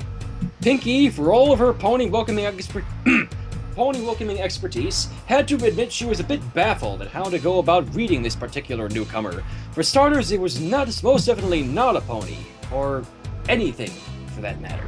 There was nothing visible to be spoken of, but Pinkie definitely felt an unmistakable presence in the area. It was like a feeling of being watched, magnified to a palpable degree, and there was clearly an intelligence behind it. You think that's the universe that's talking to her, or even trying to meet her? Who knows? The closest analogy Pinkie could come up with was that this is probably what it felt like for a cartoon character who had suddenly become aware of the audience. Ooh. Shit! She broke the fourth wall, or she has fourth wall detecting powers. It's double rain boom all over again, people. Pinkie Pie felt a definite shift in the unseen entity, almost as if it were being confused, before it refocused its attention on her, after which Pinkie suddenly got the impression that she was being questioned? Aren't we all? Are you one of those thingies from beyond time and space that make ponies go crazy with cyclopean visions of impossible geometrics and sunken cities holding dead gods dreaming? Because my Granny Pie saw those all the time! I was thinking paranoia in the level of Alice Madness Returns? Where you're seeing shit, and you're killing shit, and you're not even sure which world you're in? The very instant it had realized that the horrid pink life form could actually sense its presence, the universe's first thought was to blow up the planet's sun. Its second thought was to blow up all the suns. Its third thought was to blow up all the suns twice. Can you do that? Can you explode twice? I have no idea! The pink pony suddenly hoped that she had not said something to offend the unseen presence. After all, she hadn't even gotten the chance to throw it a party yet. You're gonna throw the universe a party? Because she is Pinkie Pie. You thought I forgot? We're just rubbing it in again. Get to going. I'm already laughing. Next thing you know, I'll probably be watching hours upon hours of footage somebody recording of crossing the Chesapeake Bay Bridge. Pinkie Pie's exponentially escalating excitement over the course of her rambling reintroduction ultimately led to her literally jumping for joy with the final exclamation of her favorite word in the whole wide world. I thought her favorite word in the whole wide world was cupcakes. For a while, I thought it was fuck. I'm going to fuck you! Yep, that shit. You set me up for that. You can't deny it. I pretty much knew that. My name is Pinkie Pie, in case you forgot. Can you tell me your name? Do unseen forces possessed with intellect have names? Ooh, I'm not gonna give you one. I've always wanted to be able to name some pony. If she gives the universe a name, I would probably just call it a night. Right there. Words seemed to seep from every corner of existence simultaneously and embedded themselves in her mind to create a single statement. I am the universe. Well, at least we didn't have to name him. I will name him Bob. You fucking idiot!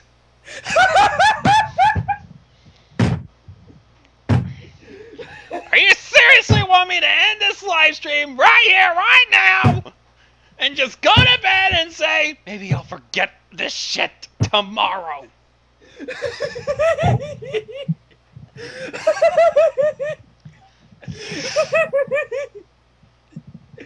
Oh God, make it stop.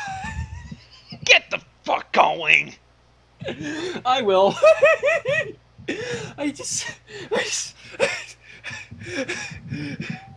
Breathe, fuck! Breathe, you miserable!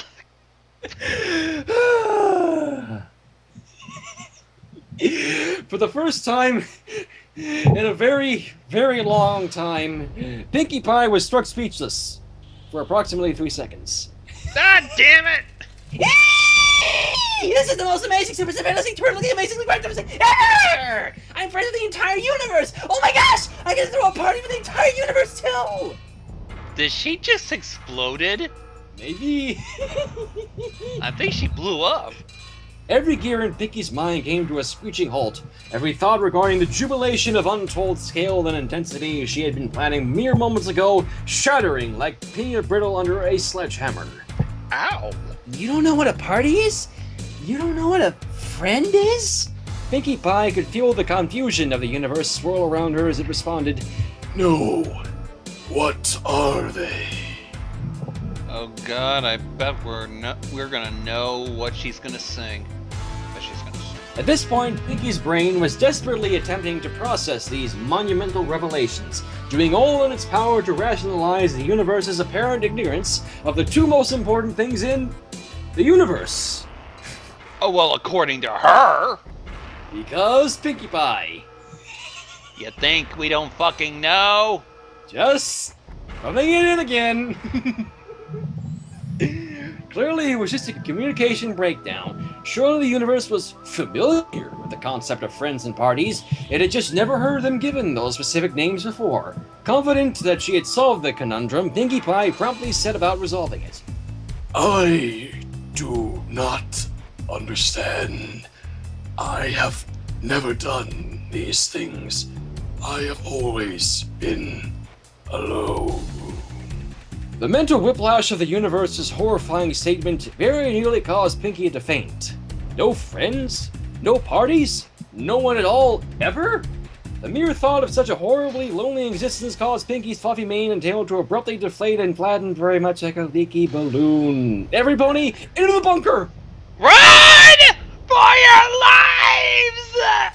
No wonder the universe didn't have friends or parties. Compared to something as vast as the totality of existence, everything else was just a gross little creepy crawler that gave it the heebie-jeebies. Ew, that reminds me of that Powerpuff Girls episode. Ugh, remember that? Remember those big bat? Remember all those cockroaches? Oh yeah, good old roach coach. Ugh, yeah. Almost never.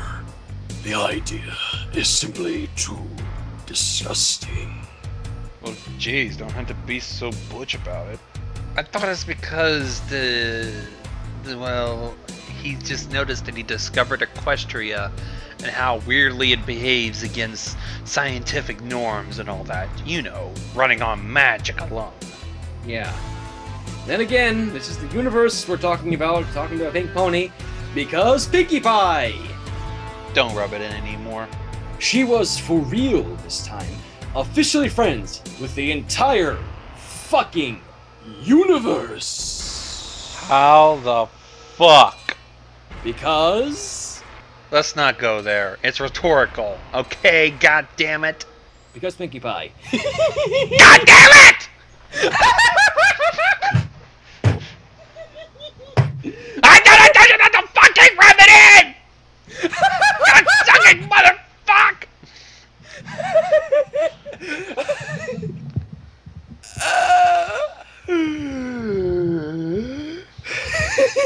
Go ahead and have your chuckles in!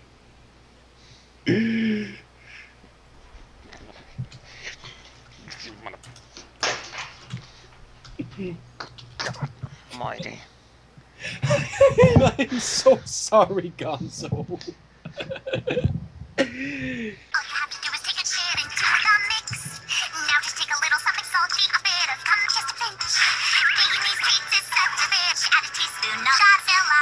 Add a little more and you count to 6, and you never get your fill up. Cum cakes, so sweet and salty cum cakes. Don't be too cum cakes, cum cakes, cum cakes, cum cakes. What the fuck am I hearing? I totally did not expect you to come back so early. I'm merely 10 feet from a fridge. You aren't going to make this difficult for me, are you? I just want to come up with a story without any of your fourth wall bull. Okay. So what's the story for today? I'm so excited! I'm not quite sure yet. I think it's going to involve you. Maybe Luna too. I'll throw in a couple of banishment jokes and BAM! 1,000,000 trackers. Are there even 1,000,000 bronies? Gonzo, are you dead yet? Confused as hell. Are there even 1,000,000 bronies?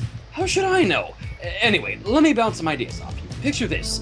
You and Luna are transported into the real world, where you become rock stars, and Lady Gaga, Justin Bieber, and Rebecca Black all team up against you because you're taking away their popularity.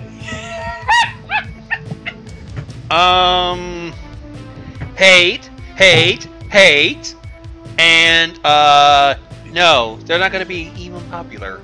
They're gonna be hated because of how they're fucked up. Why don't you let me give it a try? No. Oh, you can be the main character. No. Please! No, stop whining. That's not whining. This is whining. Don't you even start! Whoa, this helmet, this harness is too tight. You want me to fucking choke you? Oh, please do. I've got a little crick in my neck. I seriously need to be taken care of, and I You don't have said to go to... fuck!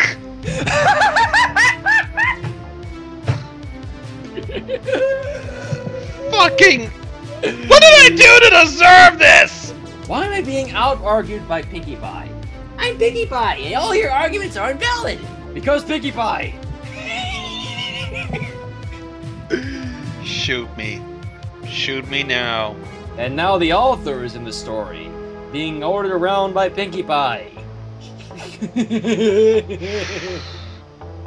Hi, it seems like you're writing a story. Want me to help? No, I don't need your help, you fucking paperclip! Alright, story. I don't know what to write about. Redundancy is redundant. Oh, how wonderful! You don't know! What am I willing to put up with, Dave? Not fucking this! Guess what? You got turned into a pony when the evil enchantress, Gorgonzola cast a spell on you. Gorgonzola! Her name is Sakura! Well, you don't know Gorgonzola's a fucking cheese? He was turned into a pony by cheese! Cheese, of all things. Can we go on before I choke you and stomp on your nuts? Again, please do. I've got a bit of testicular... I got an itch right there in my testicles and he's got a really bad... You're not James Bond. You're not gonna be smiling after this. Try me. I've got 49 Jimmies and they're all unmusclable. Wait, why am I evil? Because you're bad! Why am I bad? Because you're evil! Oh. Redundant question is redundant. Then, the mother punched her in the face with her bag! Ow. How do you punch someone with a bag? Ow, son of a bitch! Well, we do know now. I also apparently don't like fun, but that could just be because of divine intervention, and by divine I mean Pinkie Pie. Because Pinkie Pie. Move now. Why? We're having a good time, aren't we? I think my good time went away when Pinkie just pretty much made the universe its friend. And I don't need fun. All I need is some balloons, a pop, and ponies to make miserable. Because I guess that's my characterization. And right now Rapidash is going, help me! We're held here against our will! Call the police. Don't you mean that's how you're acting right now? Huh? What do you mean? Haven't I been spot on with Bruce spelling? I think right now the Microsoft Office Assistant paperclip is right now killing itself over and over and over again. Because it just can't take this anymore. Come on, Rarity. You've got to convince Pinkie Pie not to go through with this. Why? I think it's funny. You don't even know this person, Rarity! Please, I'm begging you. Just think of all the good times we've had. Remember those gore fix we did a while back? Ah, yes, I recall quite clearly. In that case, I'm going to make you a beautiful pink tutu with plenty of frills and sparkles. You look so pretty.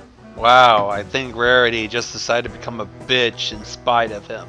When all was said and done... Says. My god, Pinkie Pie, you're worse than any Call of Duty player I've seen. I hope it's not a surprise. I hate surprises. But he was just joking. No, I'm not. Yes, you are. No, I'm not. Yes, you are times infinity. Arguments. What's the point? Because Pinkie Pie. I hate you. And I love you. Get on with it! Pinkie Pie. Yeah? Not you, the narrator, Pinkie Pie. Yeah? Have you punched Pinkie Pie in the face? Please do. What? Then write how I knee her in the stomach. What? And how I felt quite satisfied at having my revenge taken out against her for making me do all these stupid things. You didn't like the story, did you? No. No, I did not. I just wanted to make a good story. You're writing stories all the time. I was just thinking maybe I could do it sort of kind of like you. Yeah, that's flattering. You want to meddle with something for getting on my nerves? No, it's okay. You never wanted to do this in the first place, and I guess I just screwed everything up. Finally, she realizes her mistake. 20 fucking minutes in! Because Pinkie Pie! Do not fucking start with me on that shit! Don't you fucking start! I think I already did. I'm gonna end it! Oh, come on. Say, you aren't gonna post this onto the internet, are you? Because that would be so embarrassing. Click! Just submitted it.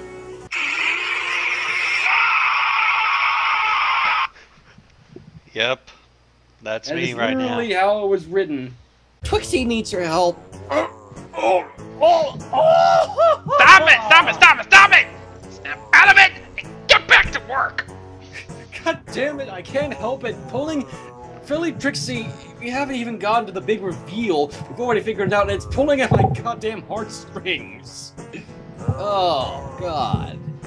I can't believe I'm saying this. This is going to be a very hard fanfiction for me to get through. I never thought I would say that before. Wow, and then normally I'd be the one that'd be overreacting. Looks like I'm gonna have to get the defibrillator. Nah, impossible. The Trixie's not a filly, she said, laughing nervously. She is now, Trixie said, walking past Twilight and into the library. And she needs a cure. You're good with magic, so Twixie thought you could help. Concentrate, man! Concentrate! Trixie! So Trixie thought that you could help her. Twilight closed the door and followed Trixie into the library, looking at her skeptically. I'm assuming that's skeptically, so yeah, it's spelling error. Now, hold on, to back up a bit. So you are Trixie? Trixie turned back and glared at Twilight once again. Does Trixie need to recite how she vanquished the Ursa Major by herself? She didn't vanquish yet. I know. Twilight frowned and let out a sigh. Okay, you're Trixie, she said, the showmare's arrogant tone being the biggest clue. But what happened? Why are you so small right now? Well, Trixie began, but stopped when she smelled something good in the air. What's that? She asked, sniffing a few times. Do you bake cookies? Yeah? Twilight answered, tilting her head. But your problem... Twilight was cut off by Trixie suddenly rushing up into the kitchen. Twilight followed her and found Trixie looking up at a tray of freshly baked cookies on the counter, drool biting her mouth. Trixie's hungry! She wants cookies! God damn it! God damn it! one sentence is... Oh, god damn it. God, hold on! Clear! Go! Get back on the damn thing. Oh god. Oh my god, I can't believe this is the only fanfic thus far that is actually causing me pain from diabetes. Oh my god. Trixie stopped jumping and looked up at Twilight with pleading eyes, her lower lip quivering and her eyes drew. Oh god, not again! You didn't even... You just crashed in the mid-sentence, god damn it! Clear! God damn it! Oh my gosh. Why did you have to implant this Trixie's best pony thing in me, Gonzo? What? This is your fault. If I die from a massive diabetes if I die from this diabetes overload, or one in general, I'm going to blame you for this. Don't blame me. You went ahead and looked it up yourself. I would have gotten something for you. Well, because I wasn't expecting it to be this diabetes-inducing. Let's go. Alright. Twilight stared at the face for a bit and felt her heart melting. As I probably would if she was like that with cookies. I digress, though. She let out a deep sigh and levitated one of the cookies towards Trixie. You can have one, okay? Trixie's face suddenly lit up and she grabbed the cookie with a loud cheer. Yay! Trixie wins again! Oh! Oh, God. Stop it, damn it! I got this. Twilight managed to get Trixie to settle down in the front room of the library and offered to prepare some tea for the two of them. Trixie's response was, Ew, no way! Don't you have any juice? Juice? Are you seriously trying to kill the Emperor's shadow on this damn thing? No. That wasn't even diabetes inducing. That was more funny. What is this? Kindergarten? So, Trixie, great and powerful Trixie! Oh, god damn it! Oh, God. And Soldier Jess is going, Shadow! There's a checkbook in the left back pocket of my fatigues! I'll pay you all my money to stop! How exactly did you get like this? Trixie shrugged her shoulders and continued connecting the dots in her puzzle. Trixie made a mistake, she said. Twilight rubbed a hoof against her forehead. She could tell that this was going to be difficult to deal with. Doing what? What kind of mistake turns you into a filly? A magical one. Well, duh! That's a poison joke. Trixie stared at Twilight in horror and tears started to form in her... Oh, no. Keep pushing! Twilight saw Trixie starting to cry and calmed herself down. It's Trixie who's a filly. Why are you the one that's... Oh! God damn it! Claire! I'm running out of juice in this godforsaken fib! Somebody tell that brown Pegasus that I love her. God damn it! Claire! Okay. Spike looked over at the filly and then turned back to Twilight. Who's that? Trixie's sister? Yo? Trixie, stupid dragon! No, I got this. I'll smack you with the D-fib. She had to silence the sounds of Trixie chasing Spike around the library, threatening to slay the evil dragon. Evil dragon? Oh, dear God. Hurry up! Read it! She demanded like a fool waiting for a bedtime story. Twilight couldn't help but giggle at Trixie, although for a different reason than why Spike was laughing at her. Trixie watched the two having their own conversation with increasing annoyance. Hey! Don't leave Trixie out of this! Who is Rarity and where can we find her? God damn it! I got this. I swear to God, I got this like... You better have got this! You best be sure and very concrete that you got this! Twilight shook her head and rushed for the door. I'm late! Well, Spike, you're gonna have to babysit little baby Twixie. God damn it, don't say that. I'm starting to lose my faith in you. Pinky hopped up to Twilight. Yeah, you worry too much. Sometimes you need to relax a bit, she said. She reached into her mane and pulled out a Rubik's Cube. So apparently Rubik's Cubes exist in Equestria. How the fuck do they do it with hooves? Never mind, it's Pinkie Pie. Don't question it. Because Pinkie... I gave up questioning her, so... You're supposed to be how big, Twixie, Sparkle? How dare you leave Twixie all alone back there? What if Twixie had hurt herself? No, I don't want to be imagining that prospect. No. Yeah, I'm losing faith in you faster than I'm losing faith in Xbox and PlayStation. Cut it out! Can I help it? It's Philly Trixie is seriously doing me in here. I know, God damn it! I know she's cute and all, but you got to push on. Watch it all. Trixie will have this silly cube solved in 10 seconds flat. Sorry, but Rainbow Dash will love her stick back. Trixie held the Rubik's Cube up triumphantly. 4 of the 6 sides now a solid color. However, on the last 2 sides, she noticed that there was one miscolored tile. She let out a loud scream of frustration, throwing the cube to the ground. Oh God, this is gonna be the end of me! Push through, goddammit! How long do you got? Trixie turned back to the cube, this time attempting to solve it legitimately again. She said, Trixie's parents are buried somewhere in Camelot. They're dead? Oh, this isn't. Well, this is different than the actual Twixie blog. And the last I checked, her mother was kind of institutionalized, you know, being cuckoo, cuckoo. Fine, I can get you some sapphires. Trixie's ear twitched and she dropped the still unsolved cube to the ground around the group. Really? Thank you, thank you, thank you! Now Trixie can go back to being the great and powerful Trixie again! Oh, God. Excellent! Hey! Did you go through my things without my permission? Twilight asked, glaring at Trixie. Trixie nodded and started giggling to herself. You have some strange books under your bed, Twilight. Ow! We just heard a dirty little secret. This caused the librarian's eyes to widen as she blushed.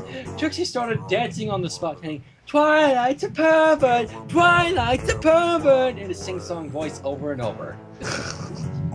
Oh dear Lord, now Twilight's gonna regret. With the exception of Fluttershy, the rest of the group was trying their best not to laugh. In the end, Rainbow Dash and Pinkie Pie couldn't hold it in any longer, and exploded with laughter, soon joined by Trixie. Rarity managed to escape by saying that she would fetch the sapphires from their store, and Spike joined her. Better not eat them, Spike. Trixie loves cookies, but Twilight's mean and won't let Trixie have any. She said, falling down onto her stomach and pouting. Oh, God! She gave her one cookie! This is one cookie enough! She levitated the few sapphires to Twilight and gave one to Spike, as a thanks for assuring her. Well, where's the spell? Trixie asked, running up to Twilight with an excited look on her face. She looked like a filly opening her presents on her birthday. Come on, damn it! I'm trying, god damn it! I bet we're almost done! What? Why didn't it work? Trixie turned to where Twilight was standing when the spell was cast, but instead of finding the purple mare she was expecting, she found a purple filly sitting on the grass and examining her body. Oh damn it! Great, Twilight, you fucked up! Shut up! You're not Trixie's mommy, old lady. Don't lecture, Trixie. Old lady? Uh-oh. Someone's about to die. They looked to see Twilight on her, who was sharing a Trixie. Trixie, there's a bee in your mane! Oh shit. Trixie immediately jumped up and screamed too. Whoa! Get it out! Get it out! She shouted, flinging little hooves around her head. Oh, for Pete's sake, Applejack said, getting up and approaching the two fillies. She heard a yelp coming from Trixie, and then a wasp left Trixie's mane. Try, that was a wasp, not a bee, she pointed out. Same difference. They both sting, and if you get it right, they both make you swell up. Oh, sorry. It stung me! Trixie shouted, holding her right forehoop with her left one, tears rolling down her face. It hurts! Oh! You goddamn!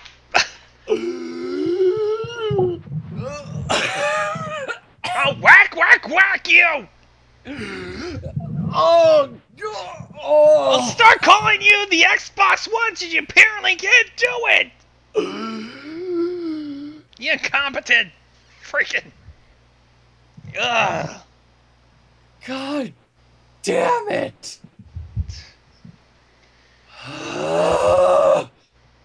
Holy fucking God. I'm already losing feeling something new is Halo trailer. Never saw it. Oh God. I don't know how it works in Canterlot, Shirley began, gaining Trixie's attention. But here, teachers are chosen based on not just their academic abilities, but also their love for children and desire to nurture them into bright, happy ponies. I wish I could say the same for my high school teachers. You and me both. She went off talking about the town's history before any pony could interrupt her, and didn't notice that Trixie had gotten up and wandered off on her own. And so by convincing all of the townsfolk to work together, Trixie? Ah, jeez. And there Trixie goes. Who are you? Trixie asked. Name's Vital Scratch, resident DJ of Ponyville, she said proudly, pointing down at her musical no cutie mark.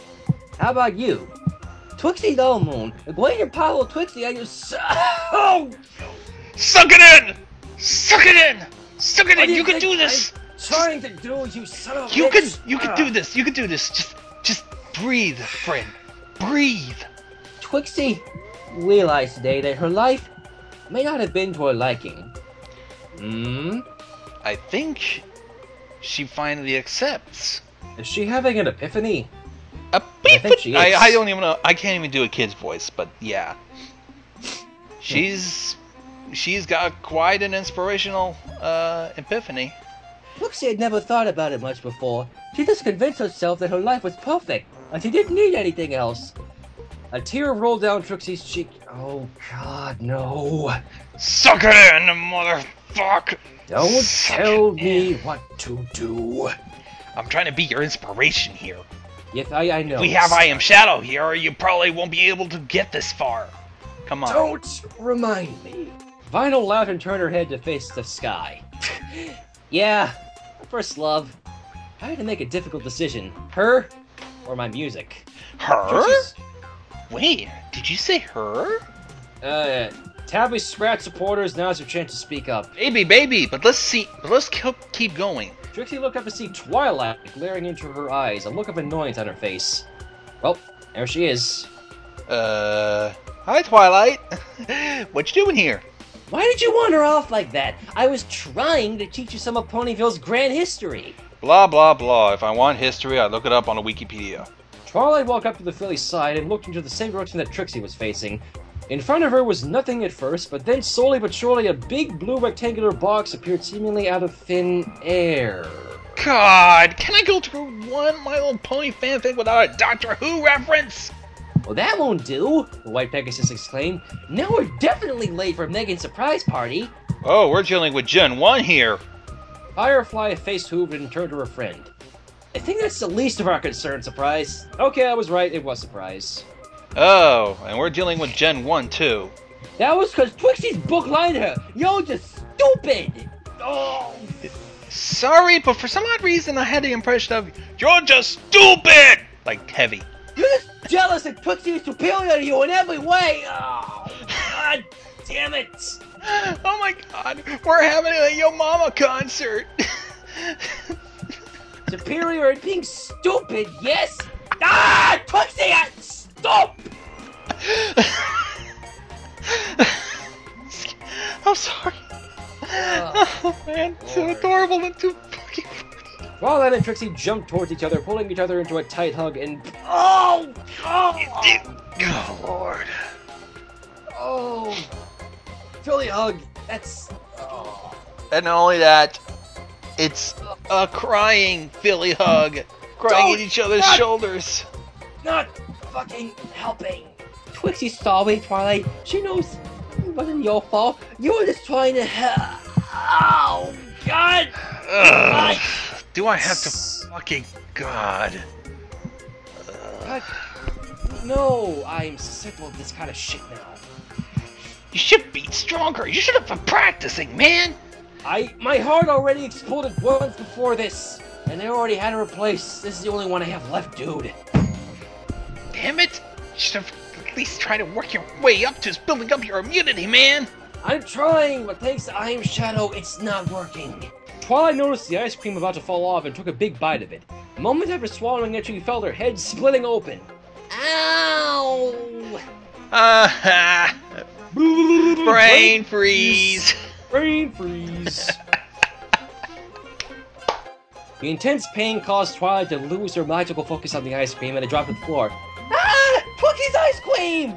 Oh, almost there. I can do this.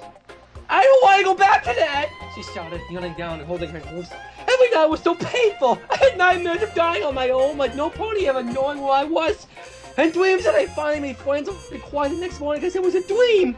Everything was dark. I don't want to be alone anymore. The truth. You just turned a heartwarming moment into an ear-piercing moment. My God, I am almost bleeding. Any louder, I will hold you. Any more louder, I would hold you responsible for me being kicked out of public housing. Yep, my heart just exploded again. And my ears did too. Jesus. Sorry, I didn't know it was that loud. Sorry. Damn. Sorry, really sorry. I didn't know it was that loud. Thank God I have headphones. Oh, yeah, my heart just exploded again. Oh. So basically, the truth comes out. Trixie is jealous, and she doesn't want to be alone anymore. So this is the great and powerful Trixie? I knew you were only exaggerating before, but I still thought your romantic was pretty cool. And even I could tell it was much better than the average unicorn. So part of me wanted to give you another chance. Somehow you reminded me of myself. You had dreams of being big, and you wanted every pony to know your name. So you showed off your talents everywhere. And you boasted your big feats because you honestly believed that you could make them reality. But I guess I was wrong. Rainbow Dash. I've never seen this side of you before. I don't think the problem is that you were afraid of making friends. It's that you were afraid you wouldn't be worthy of being some pony's friend, right? What? What do you mean? Trixie asked, slowly removing her head from her hooves. Well, you've been alone for so long, right? You probably think you were alone because you did something wrong. Eventually, that thought engraved itself into your mind, and you were certain that you would only hurt any pony who you befriended. She lifted Trixie off the ground and spun around so that Trixie was facing Twilight. As proof, you became friends with Twilight thanks to being a filly again. If the problem was that you were too shy or afraid to approach some pony, that shouldn't have changed even as you became a filly. In fact, it should have gotten worse, if anything. But if the problem is that you blame yourself for being alone, then it makes sense that you hadn't reached that conclusion as a filly. Shit, where Pinkie Pie's being fucking philosophical? What the hell? I should be mind-fucked by Pinkie Pie, not freaking... Shit, this is deep. How do you think I'm able to make friends with every pony I meet? I know how the pony mind works. Did I just read that correctly? Can you reread that just to be sure? How do you think I'm able to make friends with every pony I meet? I know how the pony mind works. I think I'm being mind-fucked yet again. And it's not even a mind-fuck fic. Pinkie Pie knowing pony psychology? Yeah. Twilight and Trixie were perhaps the only two not concerned with Pinkie's surprising knowledge on pony psychology right now, and were instead staring into each other's eyes, Trixie with a worried look on her face and Twilight with a pleading look. Trixie, if you need help, I'd be happy to share everything I've learned about friendship with you. We're friends after all, right? Trixie was about to raise her hoof, but was still uncertain. But that's only right now. What if after I turn back, I'll still be your friend? I don't care if you're the great and powerful Trixie, or just Trixie the innocent little filly. All that matters is that you're Trixie Lullamoo, some pony who I want to be friends with. Trixie slowly raised her, and just as she began to extend it forward, Twilight said, "Cherish your friendships! They're what make life worth living!" We're reciting that surprise pony! Yes. Trixie's eyes widened and her hoof suddenly shot forward with much more speed than she had intended it to. Pinkie loosened her grip on Trixie, and the blue filly flew forward as Twilight pulled her into the bathtub, causing water to fly into the air as she splashed down into it. Once Trixie wiped her eyes clean and was able to see again, she saw Twilight sitting in front of her smiling at Trixie, and laughing at her wet mane as water dripped down from it. "Sorry, Trixie, I didn't think Pinkie would let go all of a sudden," she said, obviously lying. "Oh, you are so gonna regret that!" she said as she began splashing water to Twilight's face, who responded by yelping and fleeing at the other side of the bathtub. "Take that! Counterattack!" Twilight shouted as she spun around and finally began splashing water back at Trixie. "Stop!" the chorus shouted, startling every pony in the room and causing the two to stop their little water fight. "The remedy took a long time to prepare. I would appreciate if you treat it with care."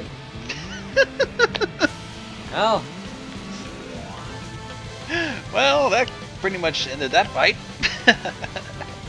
Trixie turned towards Twilight and hesitated for a moment, before finally approaching Twilight's bed and climbing in, lying down on one side of it. She remained silent as Twilight turned the lights off and shut her eyes tight, resisting her body's desire to hold Twilight close. Ooh, shipping. Oh, we're just fucking with your headcanon tonight, are we? God damn it, we're nearly at the end of this. I can do this. Prepare those labels. I let you sleep in my bed so that you wouldn't feel lonely, not so that you could try to kill me. Twilight shouted, still facing turned around.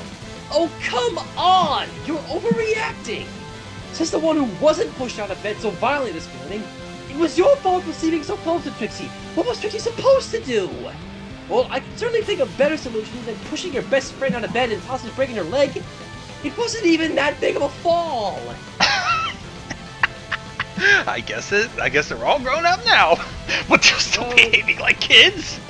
So it seems. Pinky looked down at the floor with a frown, but understood that Trixie, like every pony, had to work. Alright, I guess it can't be helped then.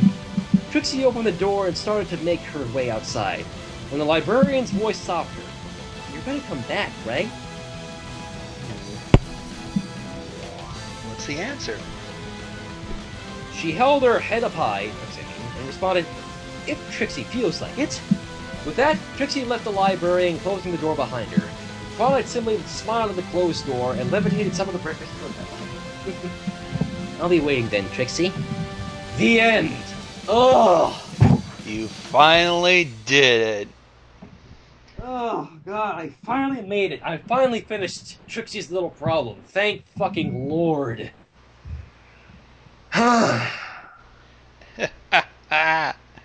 Well, looks like you fulfilled your resolution of finishing it. Finally. No. And already Incoherent Chipmunks wanted me on Skype. Oh my God, you survived. Yes. Yes, I did it. I finished this diabetes-inducing piece of shit. Ugh. Now, the fiction that I picked specifically for this occasion to get Alex into our stream is actually a fanfic that deals with the character she might just be familiar with. And no, it is not Sunset. Ow. The fanfiction this deals with, well, the character the fanfic deals with is Zecora. A Zecora fanfic. This is a first. And to be, well, actually, it's Zecora and the Cutie Mark Crusaders. Yeah, but why you gotta invite the drunk to the party? So basically, this is taking in like some alternate universe type thingy where the CMC finally have their cutie marks. Unless it happens in the not-too-distant future of Season 4. Is Sweetie Belle's finally a music one so she can sing? I hope so. I would not know. But yes, I'll also, shoot the world if it's not. The author's note here is this fiction is a submission for the Writers Group's first official group contest. Crown number 2 was written over the course of a single week under influences such as alcohol, a vacation in Moscow, hours of walking, tennis, and the music of swans and Pink Floyd. Shit! That's my vacation! Strike me up! And which is Pinterest is saying, Alex, they invited the CMC for the same reason you invite that creepy Uncle Phil you don't hang out with, especially because your mother avoids him too, but you still invite him because he's family. Wah! Uncle Phil? I'm confused. As am I. I ain't got no Uncle Phil. He's adopted. Let's see which parts was influenced by alcohol. Maybe the part that like doesn't state who's saying what line. Let's see. You can't tell. You sure this is the right way, Scootaloo? It doesn't usually take this long to get there. I'm positive, girls. Never doubt my awesomeness. Scootaloo, just like Rainbow Dash. Mm-hmm. So I'm a little worried at this point just because of that. But You sound like another character and I just can't name. Oh my god. Hmm? Who did you sound like? Jesus Christ. Never mind, go on. We'll let you figure it out. I'm sure it'll come to you. You gotta start acting like Rainbow Dash now, too. Besides, I don't think we've ever come this way before. Called it. Button Mash! Oh, Button Mash. Does he sound like? It hurts! It hurts! Ah! Oh, hey, a bit. I had to. Yep. It's probably a different pack from the ones that attacked Spike in the main 6. Well, I mean, okay, so Timberwolves have always seen ponies, but they've never seen fillies? Apparently, youngins don't go in the Forest of Terror, Everfree Forest Terror. Mm-hmm. You mean to tell me you've led us off the normal path? Yeah, I did. So what? I figured we could try something more exciting this time. Great, Scootaloo, you killed them. Nice going. That's the end! Thanks. Speedbell, sure you want to trust the chicken to lead us? Are we really gonna... We're really beating a dead horse. What kind of asshole is Apple Bloom right now? And of course, they do the Scootaloo thing. Face it, you're just a silly chicken who's lost in the Everfree Forest. And we're the brave crusaders who had to come looking for you. Are we really gonna beat that dead horse to death? It would seem so, Gonzo. It would seem so. Scootaloo, wait up! Where are you going? Don't you leave us behind again. Scared to be left without me? Who's the asshole now? They all have the same voice. I know, because again, I'm not good at voicing the Cutie Mark Crusaders. Well, I would help, but I don't know who's who. It's alright. The three fillies slowly let out a breath they've been consciously holding. They looked back down at each other and giggled. Okay. This guy writes like Dickens. Like he's getting paid for every word that he writes down. It's slow, admittedly, yeah. Oh no, but you know that Dickens got paid like 35 cents a word. That's the only reason why everything was long. This is the same thing. Avaloon cried out as he thrust out her hoop. Hey, look! Over there! Yeah. Pointed toward the path on the other end of the clearing, and they watched, mouths agape, as a familiar figure slowly emerged from behind the trees. Is that? Scootaloo joined in, her eyes widened. And... Girls, it's Zecora! Yay! Yay! Zecora! Zecora! Speedybell called out. Oh, we're glad to see you! The zebra mare approached from the direction opposite the one they... again. Approached from the opposite of... God! Let's start the whole story over. The zebra mare approached from the direction opposite the one they came along the path with her usual calm pace, wearing her quote-unquote trademark brown cloak. Valiant Crusaders, so nice to see you too. But why are you here now? Yeah. Okay, with the storm passing through. Yes, I gotta admit, that's not bad. Yes, she's not only a good sunset shimmer, she's a good Zecora. I can't even do it seriously because the rhymes make me giggle. I believe this is Zecora's part because of the rhyme. Oh no! Lots of things for me to chuckle. Okay. You said we should do something fun for the occasion. I figured another adventure in the Everfree would do it. No, that's a different. Yes. Yes.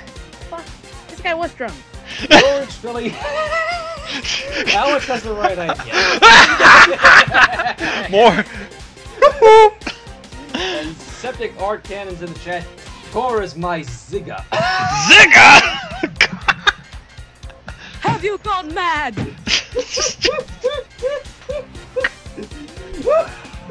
Oh, Lord. Lord, give me the strength to not beat this motherfucker down! Since you were always nice to us and helped us out before, we figured you deserved to be one of the first to know. And who better to send the Cutie Mark Crusaders themselves? Why can't they just send them a letter? Zecora! Wait, what? What can't they even know Zecora? Apple Bloom met Zecora, Kitty Pox. And bridal gossip. Yeah. But listen here. That was mostly Apple Bloom. First. Apple Bloom might have told. Secondly, this has to be like a large period of time between then and now, and just. Apple Bloom ended up talking with Zecora and also interacted with her. She might have also passed word to Sweetie Belle and Scootaloo. You deserve to be the first to know. I just, well. And not only that, why are they telling her in person? Could they just write her a letter? Yeah, just like give the fucking ponytails so we don't have to go through treacherous junk. When the first drops began to fall, the striped mare quickly took off her cloak and used it to cover the three fillies as they hurried toward her home. Well, isn't that courteous? Mm-hmm. Okay. I'm just noticing that Zecora, like, doesn't have another line for I don't know how long. Rhyming is hard. Don't feel bad, Alex. What? I don't feel bad. I feel bad for this guy trying to write rhymes whilst drunk. Quite an enchantress, I gotta say. Do I have to? Yeah, I say we have Alex do it, because I... She's an evil enchantress. She does evil dances. And if you look deep in her eyes, she'll put you in trances. And what will she do? She'll mix up an evil brew and she'll gobble you up in a big tasty stew. So, watch out! Unnecessary. There's your Pinkie Pie for the evening, and no, she's not in this fic. At least I don't think so. God, let's hope not. Now Now let me hear about those marks on your beehive. Okay. That got a little kinky. Ooh, me first! Sweetie Belle chirped. Why should you go first? I go first! Scootaloo snapped at her. No way! I get to be first! Why are they fighting on who gets to see their asses first? They don't know any better, I'm afraid. They don't know any better. They haven't learned much and they're getting their cutie marks already. She paused for a moment to glare at Scootaloo, who mocked her storytelling with an overplayed yawn. Really? Scootaloo? I'm a shooter. Show some interest. What? No, No, not you, Alex. I was talking to Scootaloo. I think we've already established Sweetie Belle could sing thanks to, a few instances. The Showstoppers. I nearly forgot the name. Well, yeah, and, the sleepover at Fluttershy's. As long as we just stay as far away from the performance in Sleepless in Ponyville, I think she'll be good. Yeah. You don't have to tell me twice. Yeah. Okay, let's go. Indeed, the area in question on her rear half was no longer bare. A cutie mark now adorned it, depicting a small bird with its beak open, perched atop a bar containing 7 musical notes. Its lines are black, while the bird and the notes themselves matched the colors of her mane and tail. Sakura nodded approvingly, and even Apple Bloom gave her friend an encouraging pat on the back. Bird. Well, she's a songbird. A bird on her butt. Well, in a sense, I believe that Sweetie Belle's talent is pretty much singing, you know, like a songbird. I agree. Oh, hey, if that's the case, then why didn't it show up in Showstoppers or anywhere else that she's saying? Because the writers say it's too early. That and, well, some people have their own ideas. And, like Bloody Sweetie Belle, something to deal with not only singing talent but also blood magic. It was really tense, and several times I thought I would get hurt badly, or even worse, like disappointing the greatest flyer this world has ever known. Aren't we forgetting about, what was it, Spitfire? Yeah. Yeah. She's Scootaloo. Your priorities much? Every time I managed to do a clean run, then she tried flying through it herself. Somehow, despite her awesomeness, she couldn't avoid hitting something along the way each time. After about a dozen more tries, she simply gave up and congratulated me for beating her. Okay. What? Okay. We're done. We're done. Good day. Goodbye. Oh dear. I think she can't handle anymore. Oh, thank God this Scootaloo story is nearly done. I couldn't have been more amazed. Oh dear. She's literally going away! Shit. Alex, no, wait! We love you! Alex, come back! We're almost done! Just a little while! Done. Oh yeah, we're almost done. Let me put what's the rest of the story into a word counter and see what almost done means. Maybe she would even let me have that place she reserved for me among the Wonderbolts. Huh? What? She's too young for the Wonderbolts! What? She never said that! Apple Bloom exclaimed. She's not even in the Wonderbolts yet. Thank you. Quit ruining my story, you two! Oh, shut up, Scootaloo. Quit lying. I didn't feel like stopping though, so I moved on to the barn, fixed all the holes in the roof, gave it a new paint job, fixed the wheels on the car, even managed to polish that old plow the big man had to struggle with. The sun hadn't even hit the horizon by the time I was done. Never felt so proud before. Felt great. What is wrong with her? She basically discovered carpeting. Pretty much. She's a mad woman. I'd like to see how she did all that animated, because I'm pretty sure planks of wood would be about 5 times the size. So I took her to the windmill next to the barn, where I bet her I could fix it up in 5 minutes. What happens? 2 minutes later, we had running water coming from that thing again. What? 2 minutes? 2 minutes? Okay, she's a good carpenter. She's not, like, immaculate. By the time she put me down from her hug, I could tell that something had changed. I had found out what I was really good at. Oh my god. And the cutie mark is... I thought I was going to say, when she put me down from her hug, I could feel that she broke something. I thought... She turned her own flank toward the zebra, beaming proudly. The mark on it featured a small flower, representing half an apple tree in bloom, a golden wrench laid over it diagonally. Well, that's something. And I believe that's you, Alex. Oh wait, oh no.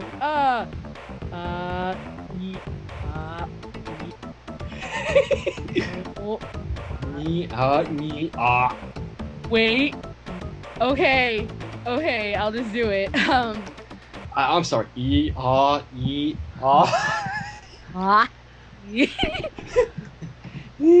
it! What the hell's going on? Well, I don't know. I have no idea what's going on here. I am That just suddenly explains turtling. everything. I am suddenly turtling my inner William Shatner for no apparent reason.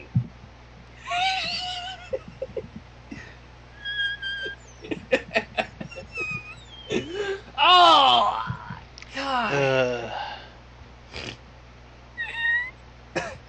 Okay, moving on. Can we move on? Yeah. Yes. I guess Rainbow Dash never encouraged me to do anything daring before either. That's a lie. She never once took me under her wing, even though I look up to her and praise her all the time. That's a lie. She gave a sad smile and glanced behind her back. Her wings fluttered slightly. Guess since I wasn't able to fly, and she just decided there was no reason to even bother. That's a lie. As for me, I never saw any reason to do anything special with my scooter since there was no pony around for me to try to impress. That's a lie. Okay, let's see if we can see. Okay, let me see if I can try. Okay. Rainbow Dash never hanged out with her because it's always about Rainbow Dash, Rainbow Dash, Rainbow Dash, and not of anybody else. Remember, Rainbow Dash is very egotistical. It's always about her. Not much of anybody else. My oh my, the youth in your heads is still very strong. Can this honestly be what makes you feel so wrong? You stupid fucks. Sassy Sakura! I'm mad at these girls. Sakura's very angry. Man, these stupid fillies will make me explode! I don't know what else to make rhyme with this. I forgot. Soon I I'll didn't. find a way to turn my hoof into a fist. Stop it! Stop it, or Lyra will get after you for finding out the true secrets about hands! Hands! If only we could have slowed down a little. Maybe we wouldn't have wasted all this time, then blame every pony else for it. But what about us? What are we supposed to do now? Are they having a full midlife crisis? Oh my god. This is what it sounds like. Funny, I've never seen the main six have that kind of crisis. They're not middle-aged. None of these ponies are. Sakura sat down before them, placed her hooves under their chins, and gently lifted their muzzles. What? What? What? I don't know. I don't even know what they even looks like. Place her hooves under their chins. Oh! I thought she placed their hooves under their chins and forced them. Okay. No, let's not go there. Let's try something. Yeah, anyways. You are still young, full of life, in your soul plenty of spark. But there are many others who have yet to find their mark. Stop being so fucking ungrateful. I'm about to think of that too. Oh. Their faces will be full of my mucus. Their faces lit up almost immediately. Cutie Mark Crusaders! Talent Seekers! Yay! The Talent Seekers! Wow! What's next? Are there gonna be talent agency? That's such a better name! Cutie Mark Talent Seekers! Woohoo! No, listen to this. Minotaurus is saying, You three are being ungrateful twats. How about I make sure you end up with a bright red ass? I think I was supposed to say us. Ours. Get your stinking Irish out of me hut. I don't even get a go, mate. I'm bashing full Canadian, I swear to the moon. Up my nose. To resist giving a beating is simply absurd. Oh, everybody, it's right. It's a core rhyming at the Apollo. In a land that few ponies know, there lived a pony, a flippin' zebra, full of one. Zebra! Yeah! Who always dreamed about the sun. Why you scared of my son? What? I don't know. They're all huddling together, and I don't like it, and I cannot rhyme. Zipporah has used an incantation so she can now speak without rhyme.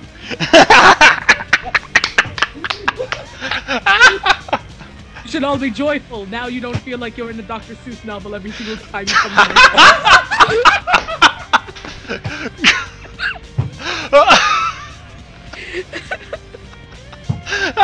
Stop it! We'll never get through this if we keep cracking up like this. Oh God! Not even halfway through. Jesus. Okay, let's try to push forward. Hey, we aren't speaking in equestrian. How are we supposed Try English. I think they mentioned they speak English. Oh English, God. English, motherfucker, do you speak it? Where's the language button on this remote? Where's the remote? I'm sure you guys can hear it, but now my cat has decided to come onto my lap. Don't. Oh, what? I love Nickel. Nickel. Oh God, we'll never get through this fanfic in one sitting. Okay, can we just like prove my point about the whole marijuana thing? Okay, whatever she mixed in that pot was very green. Very green, yes. Well, grass is green. Does that make it pot? Sure, you go out back of it. Yeah. So is a leprechaun. Does that make him pot? Oh, he has a pot! He has a pot! You What? got a point there. He has a pot! Master my lucky charm! This was the third town where they tried to turn her away, and she couldn't let that. Wow, what's going on now? Apple Bloom. God damn it! What do you mean, Shut. Apple Bloom? She's the one who should know! God damn it, Apple Bloom! I'm trying to watch a fucking movie. Shut up! He laughed as he produced a small money bag, rattling its contents proudly before her face. As you can see, they can get you a pretty good bargain. They seem to sell the right act. She pointed the hoof at him hesitantly. You still sound like Button Mash, so you went from like this mysterious guy to Button Mash. We should still say Shady Box what we just did. I'm not Button Mash. I am Slash. Oh, God! Quit dying on us! And you stop squealing, Alex! Like, hi, Mom. Ooh, look! Now she's leaning her face close to his and hey! Everyone cried in disappointment as the images suddenly became hazy again. And did many more things that I do not wish to share. What? Mm-hmm. Did they? Did they? I think I should re-say that. I think I should do that over. And did many more things I do not wish to share. Ooh. Say this. Take a look at the stuff after this sentence. Just take a look. Just say it, man. The zebra continued. The zebra continued. Sorry, I lost my place. The zebra continued, the white stripes on her face mixing with a slight amount of red. Oh, Zipporah's blushing. Oh, Zipporah is officially. When the curtains fell, the room grew warm, and during that night, fucked till we could no more. But right now, we must focus on the important part. So I will share one last memory before you depart so you can get out of my house. The extra shit! The extra shit is gonna get me. Come on. Come on, it's funny. We're almost a quarter of the way there. Come on, let's go. We're almost. Come on! Well, looks like the Manticore managed to get Sakura's version of pepper spray. Yeah. Pepper spray, motherfucker! How did you pull that off? She smiled. Powder ground from seeds of.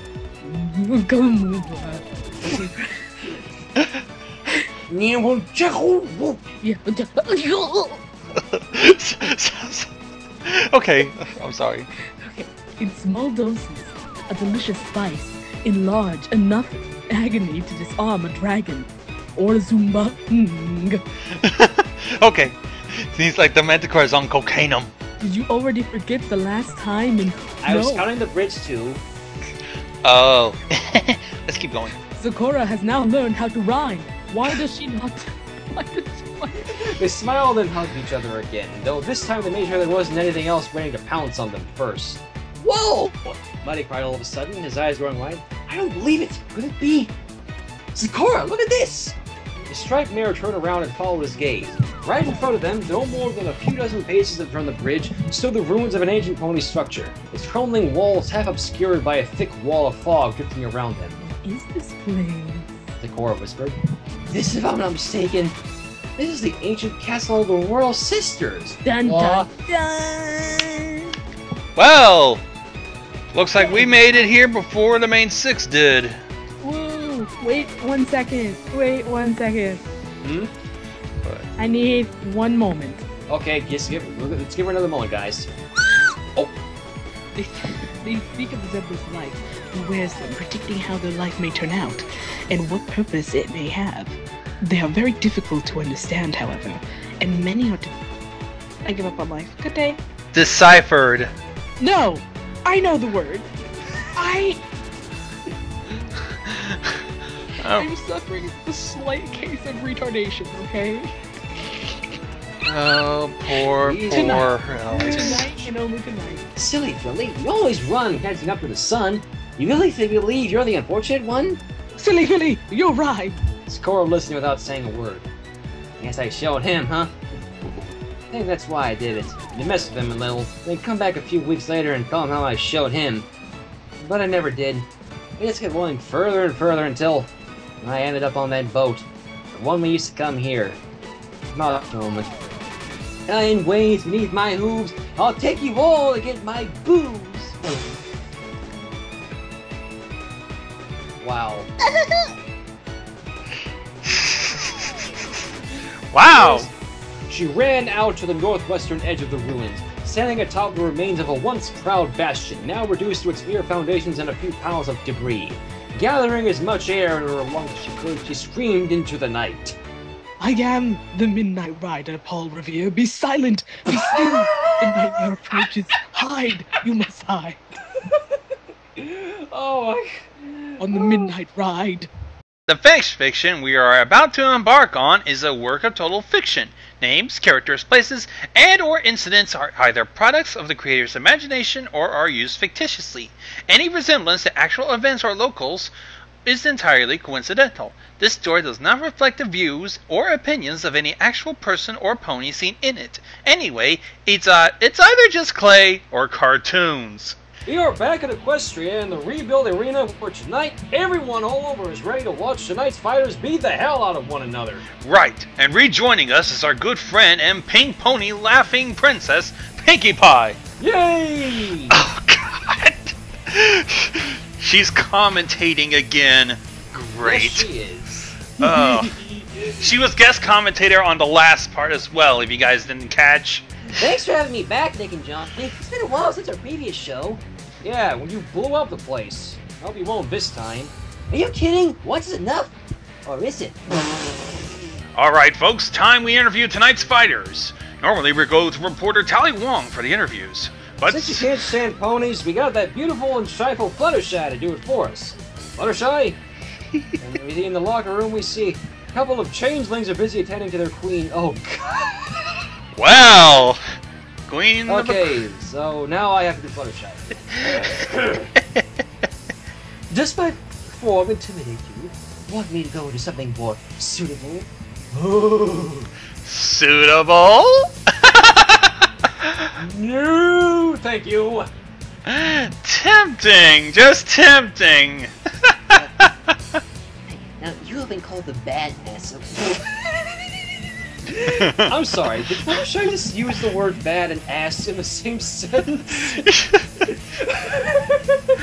Oh dear. Oh, I really wish Alex was in this call now. I will take this course. Aww, can I, please? Fine, let me try. Oh, that is a good one. Switching wine with mud, a classic. Oh crap, you did it better. Thank you. Both of them are played by the arrogant and snobbish Prince Blue Blood, but while one is reformed, the other is just a pain in the ass. One thing's for sure, one of these Blue Bloods is gonna have blue blood all over the ring floor. Oh, I can't wait! Time to get this started! Oh, kiss my flank, hero! Voice from the other... Voice from the other corner snaps, we see a figurine of Princess Princess Moorbox? You seriously wearing the outfit of one of the villains from the fucking Powerpuff Girls? Wow, how many universes is in this? And in the blue corner, the Disharmony villain, the major pain in the flank from the universe of... sorry, typo. The Harmony League of Equestria, the Royal Pain! Boo! Alright, I already gave you the rules of the dressing rooms. Maybe power versions of Prince Blue Blood from where you both came from, but you both pissed me off, so make this fight a good one and keep the whining to a minimum. Royal Pain, in the names of those you harmed or killed, I shall put you down. And the good guy hits his opponent under the ring post, tossing his opponent around. Ooh, that's gotta hurt. Uh-oh. Well, Royal Pain isn't gonna stand for that. He's into the assault. Prepare to face death! He takes his sword out, and he flies around, slashing his opponent a few times. Ouch! Pathetic! Ouch! Iron Stallion hasn't taken a hit like that since... Actually, hell if I know. Iron Stallion hasn't even made yet, so how do I know what hit he took? Looks like this Blue Blood has one magnetic personality. God damn it, Pinky. Well, he does have a magnetic personality. It repelled Rarity. Oh, that was a good one. I commend you for that one. Blast you! You're pissing me off more than that snobby Rarity! So the truth comes out. I can do magic and trust me, I've learned this one from my enemy's enemy's Crucio! Uh-oh, I sadly know that one. That's... You lifted that one straight from fucking Harry Potter. Shit, I haven't even read Harry Potter. Or am I gonna watch the movies? Too long. Iron Stallion yelps as he finds himself being tortured a bit. Hey, what's going on? He's hurting the Iron Stallion without touching him. Of course! Royal Pain has learned one of the unforgiven curses, the Cruciatus Curse. He's torturing him through magic of his own horde. Bills may need to make a ruling on this one. How loud, because this is Equestria, not the role of Harry Potter. Well, Equestria rules, anything goes. Yes! He's taken out a dentist drill! Royal Pain is planning on pulling on a legal root canal! Root canal? Sorry, I'm like, bleh. I'm like, what? Come on. I wonder where he got that since Pony's got no pockets. Well, none of your damn business, Nikki. Killed by his own curse. That is harsh. And what's the verdict? This horse's ass is dead. The winner is the Iron Stallion. The Iron Stallion wins. Thanks for the support, folks, and make sure to check out the latest from Blue Blood Industries very soon. No one likes a braggart, Blue Blood. Hello, Rainbow Dash. So for the main event, we have Alicorn OC and the strongest one on Equestria, Goldenheart. Goldenheart, huh? Oh, thanks, Johnny. Goldenheart, you... Oh, sorry. It's Fluttershy.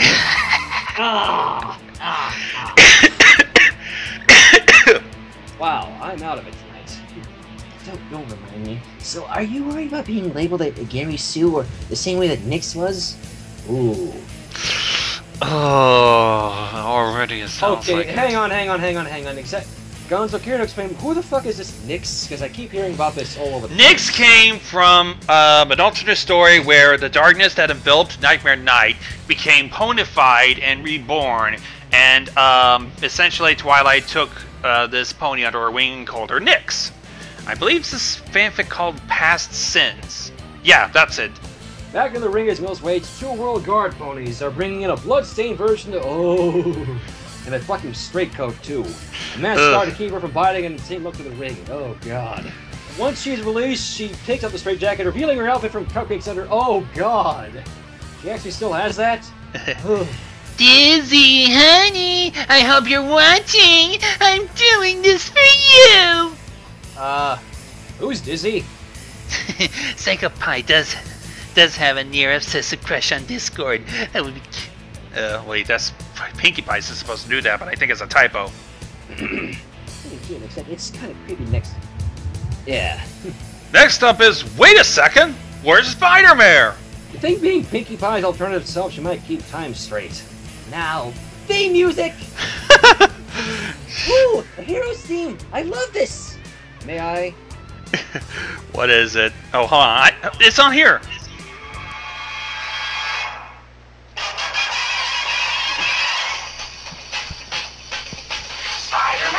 Spider-Man does whatever a spider can. Spins a web any size, catches thieves just like flies. Look out!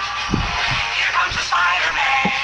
And I think we get it. Yeah, that retro-ass theme. Hey, how come Spider-Man got a theme song introduced and not me? I can do one. Listen, Psycho Pie, Psycho Pie. Boo! I can't! Oh, cheer up, Nick. Here, have this pie someone baked for us to enjoy.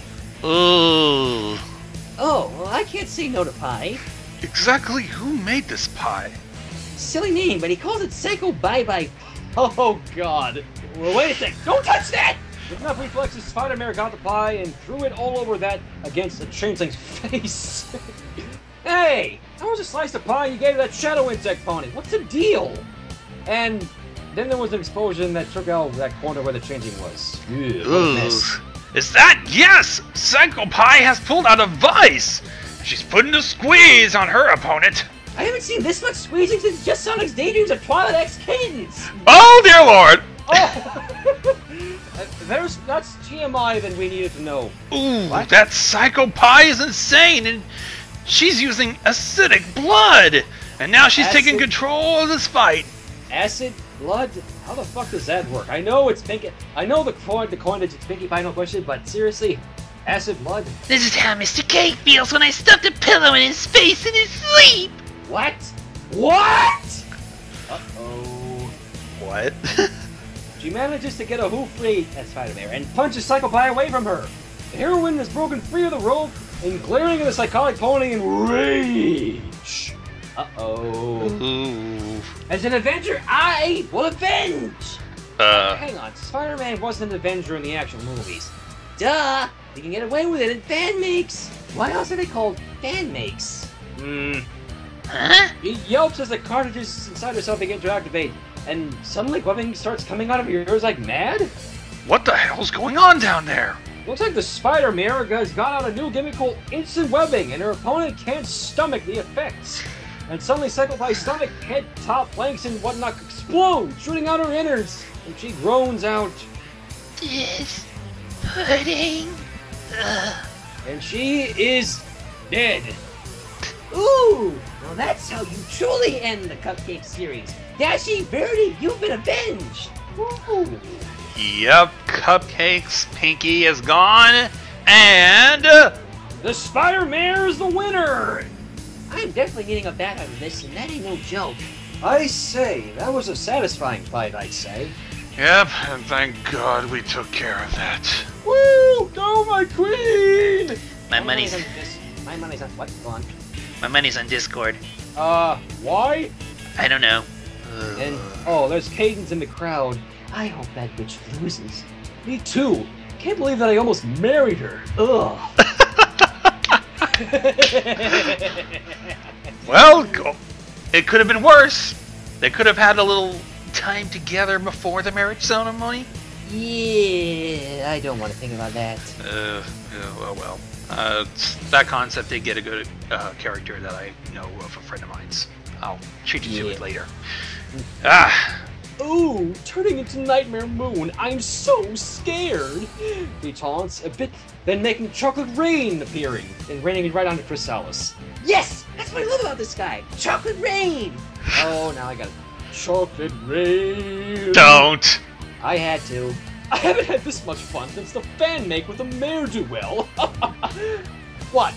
Thought that only Pinkie Pie can break the fourth wall? Huh? We'll allow it. Now you're really making me mad. What you gonna do about it? You've got the IQ of Manticore. Ooh. Damn. Oh shit. I bet you can turn to Nyx. Maybe torment Twilight later, correct? Or are you too arrogant to do so? I'm not arrogant! If you want me to change into that brat for a final request, you got it! After all, Chrysalis was about to win, so who can stop her from making the request? And she transforms again, and wow! Chrysalis is about to show us a transformation never seen before! And sure enough, the evil changeling queen transforms into a familiar filly. I'm cute, but I'm still evil! What do you think now? But the villainess suddenly notices that her opponent's back to his feet, and he has something out. Wait, what? And suddenly, Discord is quick as he stabs Chrysalis through with a sickle, and the queen grasping, and she's now looking like being served like a pig at a barbecue. One thing I forgot to tell you. There are anti-Nyx fans out there who want her dead. And since I can't get close to the real thing, you'll do nicely. Oh, that is evil! And Chrysalis Nyx shed tears of blood came out of her. Discord is taking control of the fight as having a barbecue. He explained the amazing. Discord making a barbecue pit appearing, grilling his opponent over it. The villain soon goes up in flames, now a roasted changeling filly. Anyone won't roasted filly. Looks like we got a winner. And the winner is... Excuse me, not done yet, Goldilocks. Now that I've won, I can continue on what I did before, creating chaos, all that stuff. Best of all, no one can stop me. Uh-oh, looks like Discord is about to try to take Equestria again. Hey, where'd Pinkie Pie went? You may think so, but we have taken precaution, Dizzy. These golden hearts out of a smirk as he motions, and as luck would have it, there's the main six with all the elements of harmony. Pre-season 4, remember that. Oh, flanks! Forgot about that. Ooh. And the rest of the main six unleash a blast from the elements to subdue Discord, trapping him in a statue once again. Discord never learns. Apparently not. The winners and the biggest badasses of them all, the main six. Yes! Yes! But one of the big monitors displayed Discord's image. Oh, fuck. To all my viewers, it would seem my match is at a loss. Sadly, Powell, seeing as this was played. Johnny, is this? A video message, I believe. But why would Discord leave a message? Which is why I can say farewell, for if I go, I'd like you all to go out with a bang. The clock is ticking. Ta-ta now. A timer set for 25 seconds placed on the bottom board. Okay, everyone, follow my lead. And by follow you, that's a tricky question. In which case you say... Let's get out of here! Woo! And, of course, Stadium blows up again. Long the king come. Man, Johnny, that's the second time this week. That we escaped our demise of another Wrestle Arena explosive impact? No, I parked my van inside for display use only and it gets totaled. First time was when the zoo folks monkeys are throwing banana piles all over it. Ooh. That is a mystery, all right. Well, let's focus on this one for now. So yes, a My Little Pony League of Legends crossover by Gentleman J. The story is called Terror is the Bestest Pony. Terror is the bestest pony?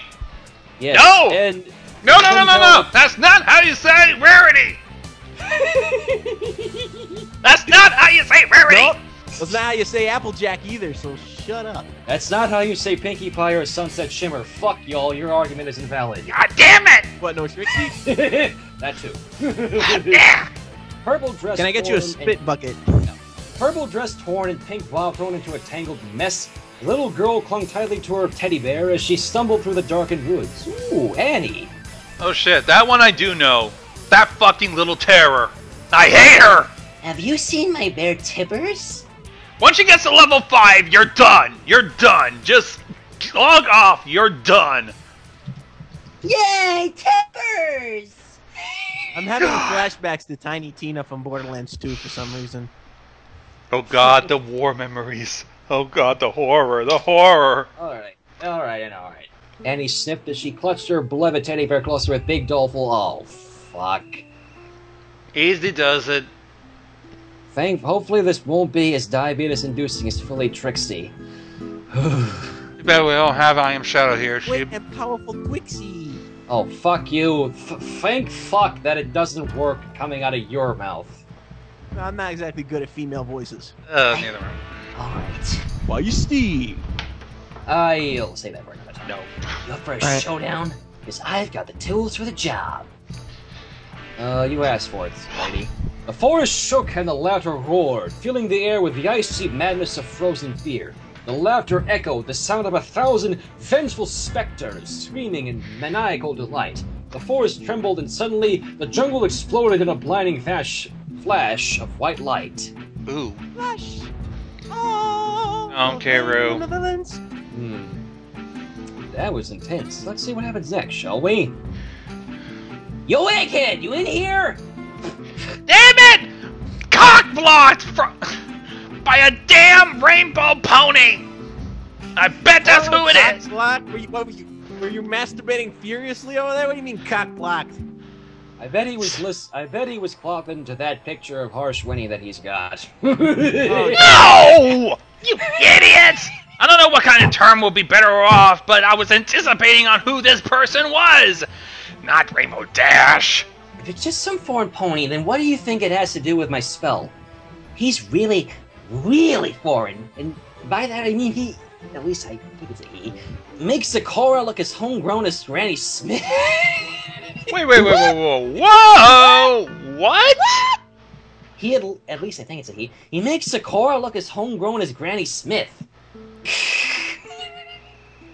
I don't... Made absolutely no sense to me whatsoever. Not even close. So, where is he? Twilight asked as she glanced around and saw no one. Dunno, he should be here. Pinky too. Did somebody say Pinky?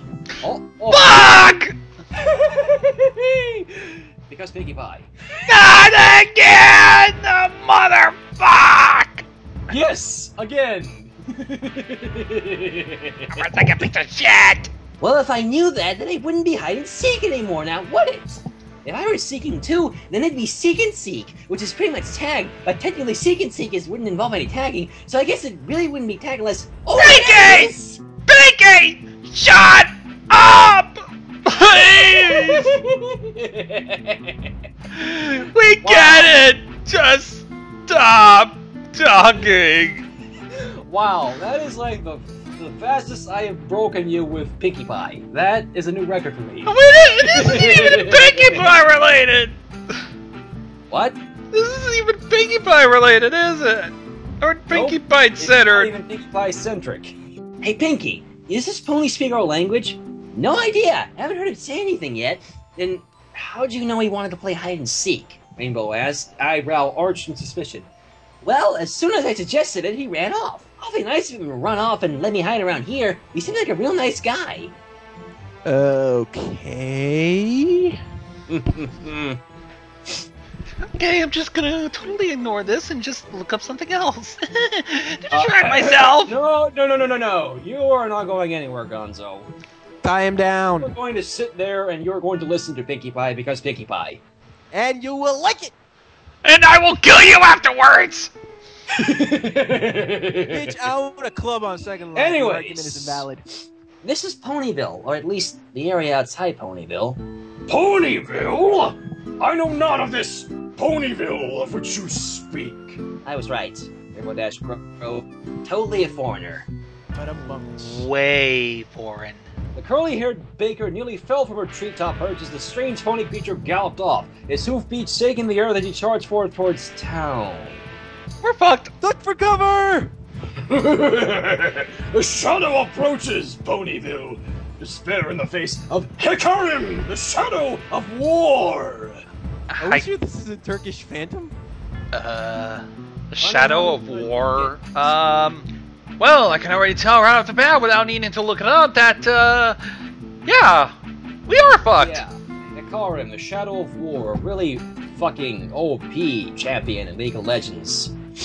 Is he really a champion or is he a boss character? He is a champion, yes. Good God, I need to get that guy. I haven't Yeah, played me LOL in too. forever. Anyways, with a final booming laugh, Hekarim, as he was called, crested the first hill and disappeared from sight. Slowly Pinkie Pie lowered herself to the ground. She looked at Rainbow Dash, who turned to look at Twilight Sparkle, who continued to stare off into the distance like a poleaxed mule. What just happened? Shit happened. Stuff happened. A lot of things happened. Things happened. Things are about to get even more happening. Fuck your logic. I have no need for logic, because I'm Pinkie Pie. God! You're not? Try me. Anyways, Hekarim raised his spear aloft, signaling the beginning of the onslaught and... Well, hey there, newcomer. Applejack? You might want to run! Concentration broken, the spectral army vanished like so much smoke in the wind. Turning towards the source of the sound, the Shadow of War was more than a little surprised to find himself looking down upon a small orange equine in a brown leather hat. It seemed to be smiling at him. Yep, Applejack. I prepared to unleash a storm of mayhem and destruction upon this. Well, shoot, that ain't no way to make friends. Welcome to the My Little Pony fandom. Prepared to be befriended. Tiny creature. Applejack. Ladies and gentlemen, another reason why Applejack is best pony. And you are? Hekarim. He added hesitantly. Hacking and slashing and devouring the souls of the living were his forte, not pleasant conversation. You misunderstand, Tiny Applejack. I do not fear the residents of this town. And why you want to go raising Cain for no good reason for? The orange pony frowned once more, though this time in confusion. I mean, sure, maybe things are different from where you come from, but I can't figure it'd be... A sudden light flashed in her big green eyes. Oh, I get it. What? Somebody explain to me, because I didn't. You don't want to make trouble. You're just cranky because you're hungry. Oh, wait a minute! Wait a minute! Did Applejack turn Forget to Pinkie Pie for a minute? What the fuck? Forget Pinkie Pie logic. Forget Pinkie Pie logic. We have now found Applejack logic. Yes! Yes! Before they could even enter the town, Lyra Heartstrings... Oh dear God. Oh dear God, no. What? Yes. Lyra, on some errand or another, trotted up the hill and spotted them. Her eyes went to the newcomer. It took but a split second for her aquamarine face to break out into the biggest smile of supreme bliss that ever did occur this side of heaven, and she cried out in rapturous joy with the single greatest desire of her little pony heart, "Hands!" I'm fucking done. I'm done. I'm leaving. I'm leaving the house. I'm leaving. Goodbye. Hey, everybody, thank you for watching. Goodbye. Later. Yeah, let's just end the live stream like right now because I just can't. I can't. No. You are I'm fucking done with this. No, fuck you. We're getting through this. Because Yes, man. I got it. Even after picking themselves up, however, none of the three had said anything. After all, it's kind of hard to speak when your brain freezes up. Unduly surreal sights tend to do that. So does Niagara Falls, but would you consider that an unruly sight or whatever you said? And everyone is always saying, "Oh, Thresh, he's so good with his death sentences and fancy plots." Meanwhile, Mordekaiser is just standing there. What the hell? What? Hello? Did this turn into Equestria Girls way quick? What's with all the teenage gossip? What the fuck? What happened? Hold on. Can you repeat what is going on? And everyone is always saying, "Oh, Thresh, he's so good with his death sentences and fancy box." Meanwhile, Mordekaiser is just standing there with his obnoxious laughing spamming. Mordekaiser is numero uno in Brazil. What? They put that fucking meme in there. Oh my god. I don't even know what the hell you're talking about. Yells, I tell you, it's not easy being on the same Shadow Isles as those two. Oh, I completely understand, darling. Of course. Oh, that answers it. That answers He's talking to Rarity, of course. Of course. Rarity, why? Why? This fanfiction is so much fucking what? I think this has to be the most fucking what the fuck fanfiction we've read on I swear this to stream in a God, while. I will be fucking amazed if this fucking thing tops. Oh my gosh, is this the title? Can I name it? Please, please, please, please. I think it already has. Only way we can tell. It looked like a giant behemoth of an undead warrior was sitting in Sugar Cube Corner, popping cupcakes like grapes as their two friends consoled him over some unresolved personal issues, whilst Lyra banded Hecarim's fingers like a kitten with a ball of string.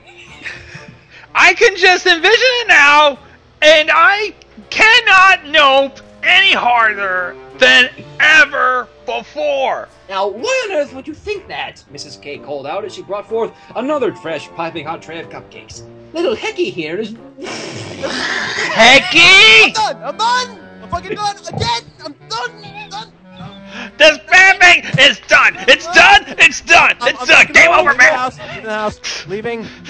No. I wanna know. Bye. Out. Seriously, this fanfic is done! It's done! It's done! It's done! It's done! Game over, man! Game over, man! Game over, man!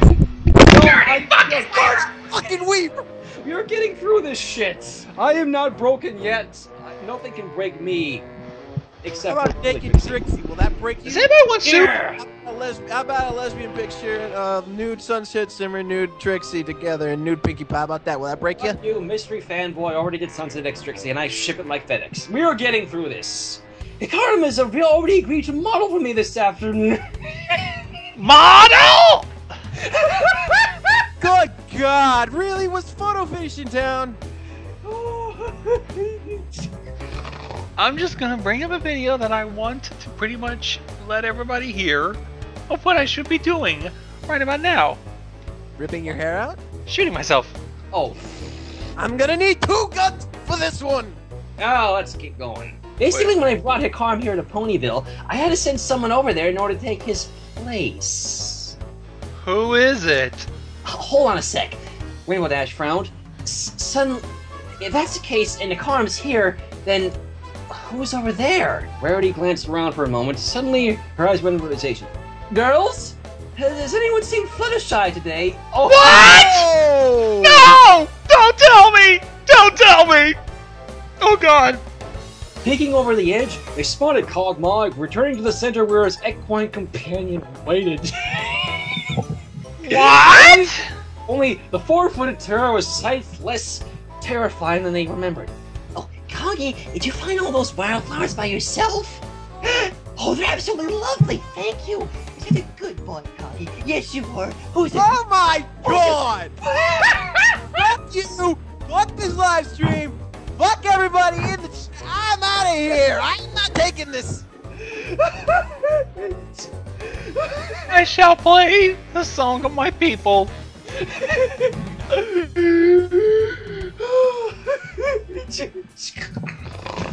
Oh my That's it, I'm done! No. We are almost done with this fucking thing. You can hold out for that much longer. Why? Because Pinkie Pie. Fuck you, that's why. Miss Fluttershy, I've taken the liberty of fetching some chamomile and fresh blueberries I found growing in the vicinity. I trust they are acceptable? Oh, yes, Mr. Gath. Thank you very much. Hey, Gonzo, I'll kill you if you kill me. Is Cho'Gath wearing a suit? I think it's a tuxedo, and unless I miss my guess, a top hat and a monocle as well. Oh, these old things? Merely a few garments Miss Fluttershy found whilst rummaging around in stores for tea supplies. I must say, your clothes do make me feel like a whole new man.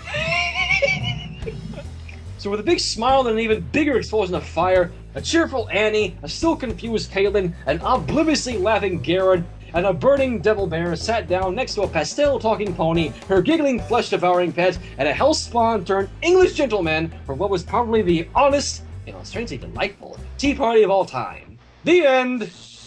I want to end this stream now! Gonzo, here's 2 guns. I have another 2 here. Let's blow each other's brains out, please.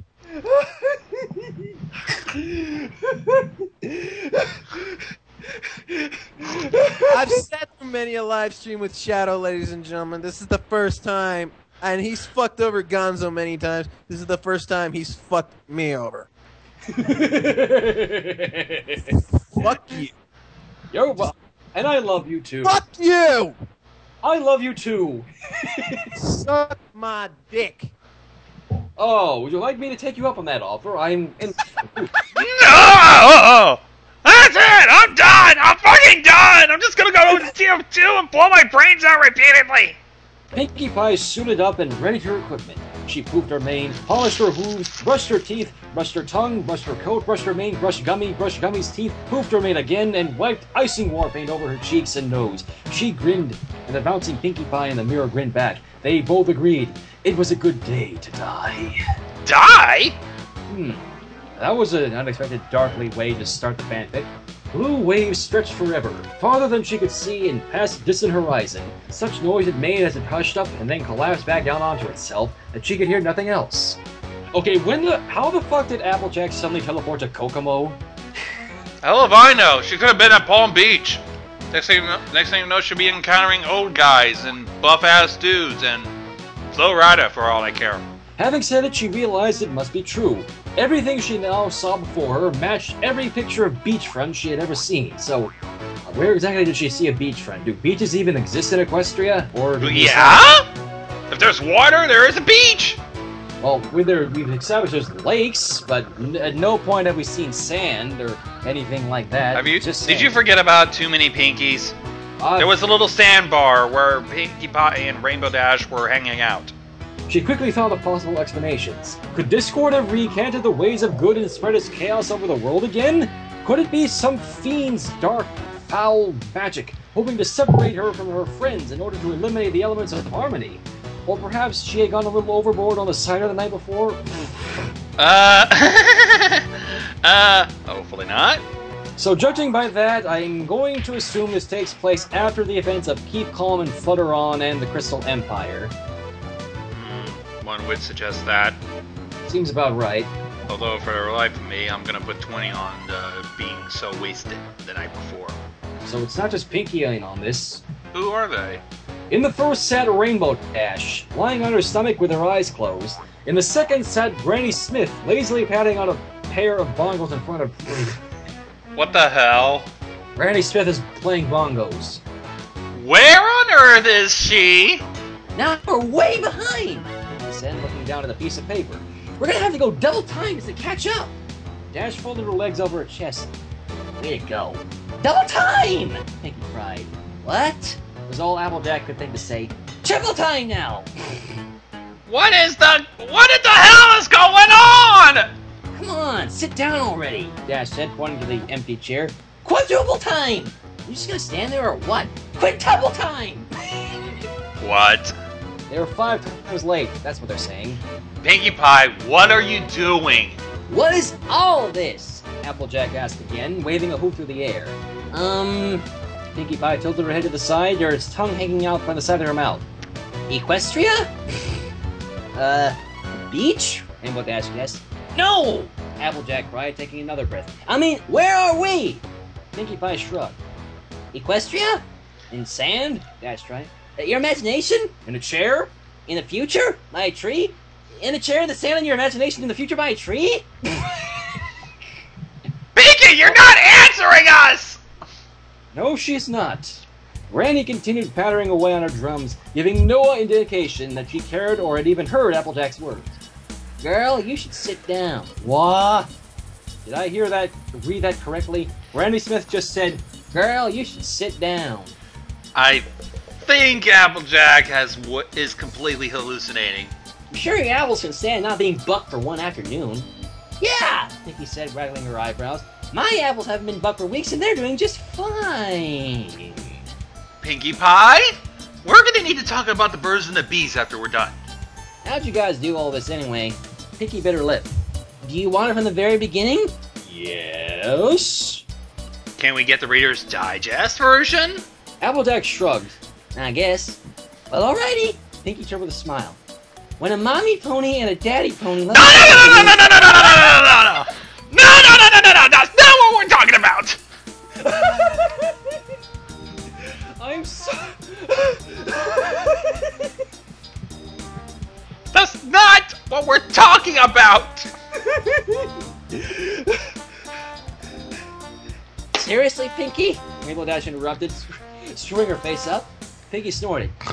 I'm always serious. Doesn't sound it to me! I'll tell you, but you have to promise to keep it a secret.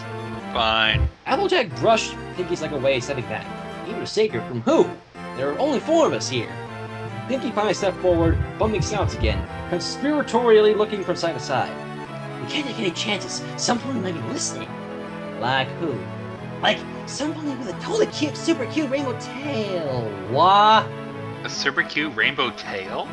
Are you having affections for Rainbow Dash, or do you think Rainbow's a spy? I'm leaning on the latter. Throw some cake in your eye and wash your clothes or something. That ain't no cross my heart and hope to die. Stick a cupcake in my eye. Is it now? We're a little rusty, so bear with us. Pinkie Pie whispered a single word. What would that word be? It's magic. Who wants Pink Pony? I'm queuing up the grill. We're barbecuing the Pink Pony. I called dibs on the flank. It was covered in smooth white hair everywhere except its face, which was red, freckled, and saying, "Yup." Big Mac? Big Mac? Applejack asked, leaning forward and examining the monster closely. "Yup," he said, looking back up. Applejack took a cautious step forward. Big Mac, are you a bunny rabbit?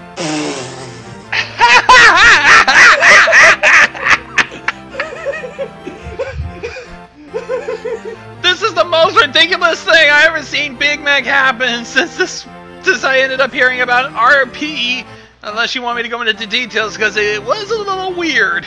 What if he won a bunny luxury weight loss cruise, but then got really fat on salad and fell off the side of the boat during the Zumba class and then washed up on a desert island that didn't have anything to eat except tomatoes? Would he eat tomatoes then? Wah! Pinkie Pie, you've already made the day worse. I'm already contemplating what part of you I'm gonna barbecue, shred all the meat off the bones, and put it in a nice sandwich smothered in barbecue sauce. Don't press your luck! What in the... Applejack muttered as she unfolded the paper. She had expected to find some brilliant master plan, elaborate charts and diagrams, or in the very least some small words of explanation. Apparently that's not what she got. What? Instead, she found a series of crude stick pony drawings. In the first drawing were 2 ponies, one pink and one blue, connected by their mouths, a big red heart hovering over their heads. In the second, the blue pony appeared to be offering the pink pony a ring, while the pink pony smiled and fainted. In the third and final drawing, the 2 ponies stood together before an altar, covered in scribbles Applejack could only assume were to be dresses. Wah! That's not related to Applejack! No, it is not. What is going on? Pinkie Pie, Rainbow Dash said quietly, standing over her overturned Brent Beach chair, dripping cold juice, a paper of her own clammed between her teeth. Covering her paper were scribbled drawings nearly identical to Pinkie's own, telling another heartwarming tale of pink and blue stick ponies in love. What? What does Applejack have to deal with this? I have no idea.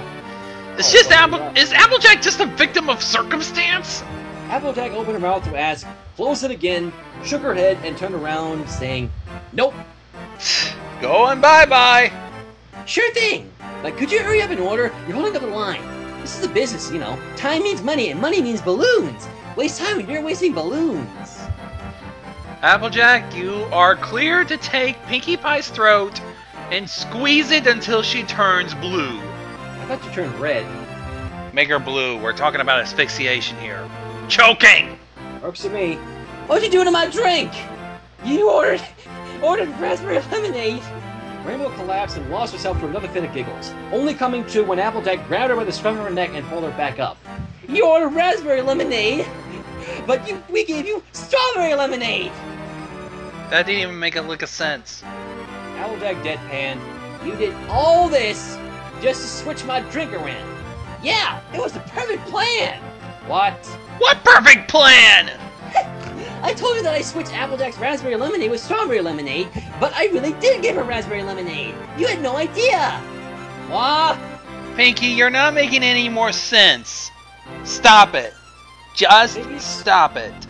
Ah, jeez. Rainbow Dash muttered, looking at the ground. She looked at Pinky. Way to go. Totally worth it! The end. That wasn't totally worth it. Well, at least we have an explanation for how it all fucking worked, I think. A bit. I was wondering if I could possibly stay with you for a little while. I'm trying to decide what to do with my life now, and I'd like to learn some real magic if I could. Trixie asked. Twilight frowned. Well, I can pay rent, Trixie said as she moved her face just a bit too close to Twilight's. And I can cook, too. You don't have any money, Trixie. I can already tell something's not right. I promise, you will not regret this. In the slightest. By the way, that purr was not intentional. It literally says here, Trixie added a purr to her voice.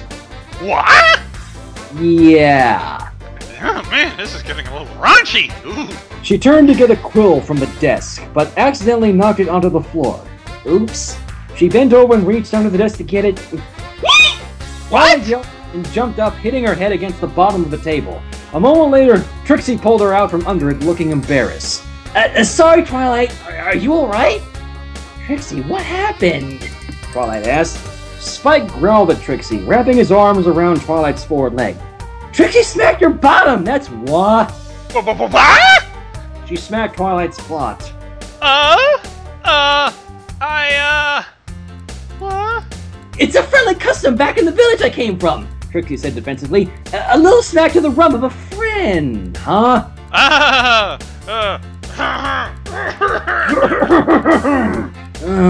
Trixie, what is it? I had a nightmare. Can I sleep with you? Well, there's nothing obviously wrong with that at all! No, this is nothing sexual at all! Yeah. Don't shoot me! Oh, sure. Twilight mumbled as she scooted over. Have all the room you need. Trixie got into the bed and wrapped her hooves around Twilight tightly. Once again, ain't nothing wrong with that shit! Trixie? She lifted what appeared to be, out of one of the bags, a rope and what appeared to be a gag. Trixie? Well, I think we already tell this isn't comedy anymore. I think we're going straight into a lemon kind of setting. Come on. Make it something dear to your heart. That will increase its strength, Twilight encouraged her. I'm gonna think... This suspicion says you're gonna regret it.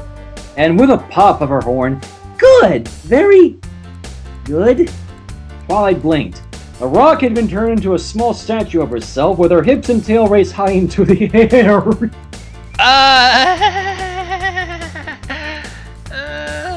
Seek medical attention now. Twilight said as she held up a letter marked with the seal of Princess Celestio. Fuck. What does it say? My beloved student, I am so proud of you for having the courage to express your true love for this Trixie girl and have found such a wonderful partner. Wow! Though I didn't expect you to express it in quite this flamboyant a fashion. I think Trixie has an evil plan up her sleeve. I'm starting to suspect, I think this is a trap.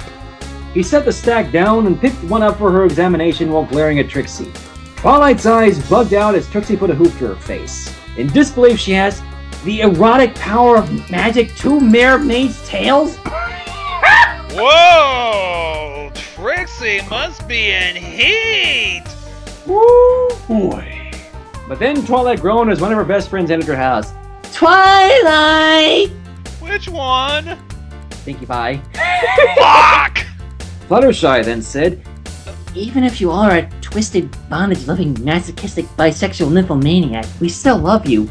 I know it! It's a trick! Trixie's trying to make Twilight a bad name! Yeah! I'll even throw you a coming out party! What do you think about whips and chains for decorations? I knew it! Trixie's trying to give Twilight a bad name! oh my gosh. And Twilight fell for it! A gray Pegasus with a blonde mane flew up to them. She pulled a package out of her mailbag, hoofed it to Trixie, saluted, and flew off. Trixie opened the package and... The proceeds! She said happily. The And what? Twilight looked... From the book I wrote. Well, how much is it? Twilight asked. Trixie pulled out the pay slip and hoofed it over to Twilight. That much?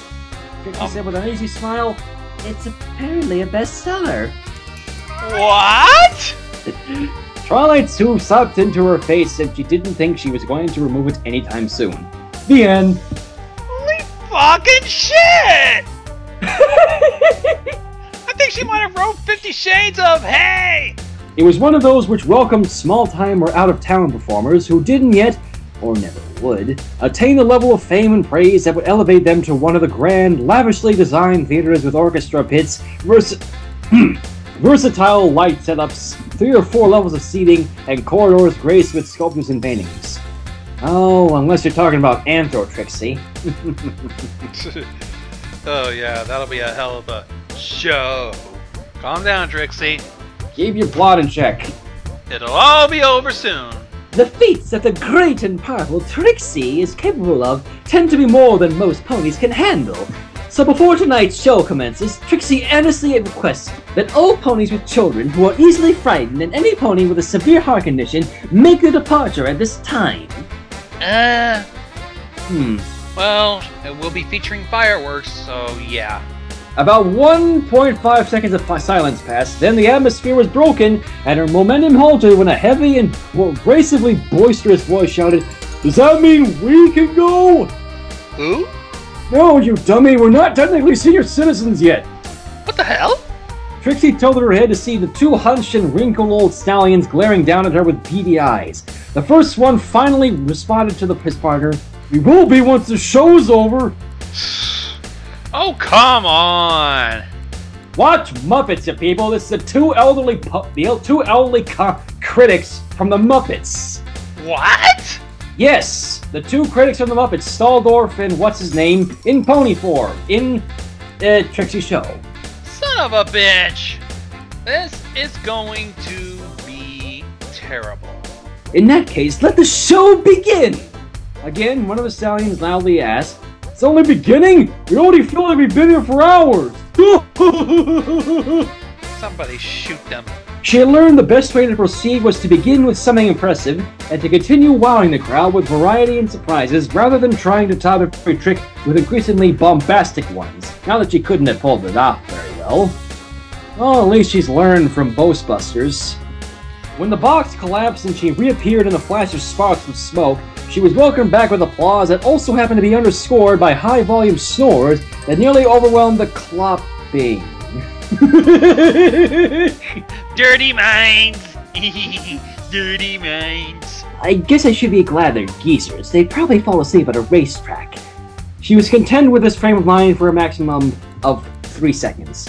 Damn Why it! can't they be quiet when they snore? Oh great, Sailor, now there's 2 of her! As if this couldn't get any worse! I bet by the end of this fic, she snapped and tell them to get the fuck out, or she'll strangle them. And she will probably go and do it her damn self. This part of her act, topped off with a graceful pose and an award-winning smile, was met with heavy praise from all over the auditorium. Music to the magician's ears until someone shouted over it. Cupping his mouth between his hooves, Sadler shouted, "Hey Magic Lady! When you saw yourself in half, make sure you keep rigid, not lax!" Yeah! Don't even get us started on how much the show lacks! I give her 3 minutes. Next time you make sure you use the white lilies! Staldorf nudged his companion and agreed, "They'd be more appropriate for this show!" Anytime, Trixie. Every pony who's seen magicians pull items out of their hats, she stated finally. But how many have you seen who managed to make 6 quarts of water appear out of thin, empty air? A few expectant murmurs traveled about before they were stormed out by, "Why don't you make some vodka appear out of thin air? Yeah, we could certainly use it." She's gonna kill him now. I could tell. Trixie screamed in her head, "Shut up, shut up, shut up!" I wish it would have been real. Hey, I actually like that trick. You did? Yeah, it was shorter than the rest. This is just the beginning act, fuck! Oh, that is it! She's gonna kill him! Her audience quieted down, focused now on her outburst. Aiming her slitted eyes up at the two elderly morons, she snapped. "Listen up, you two! The great and powerful Trixie and these very patient ponies who, Trixie might add, paid for their admission are getting sick and tired of your interruptions. We would all be grateful if you put a stop to this unpleasant and embarrassing nonsense!"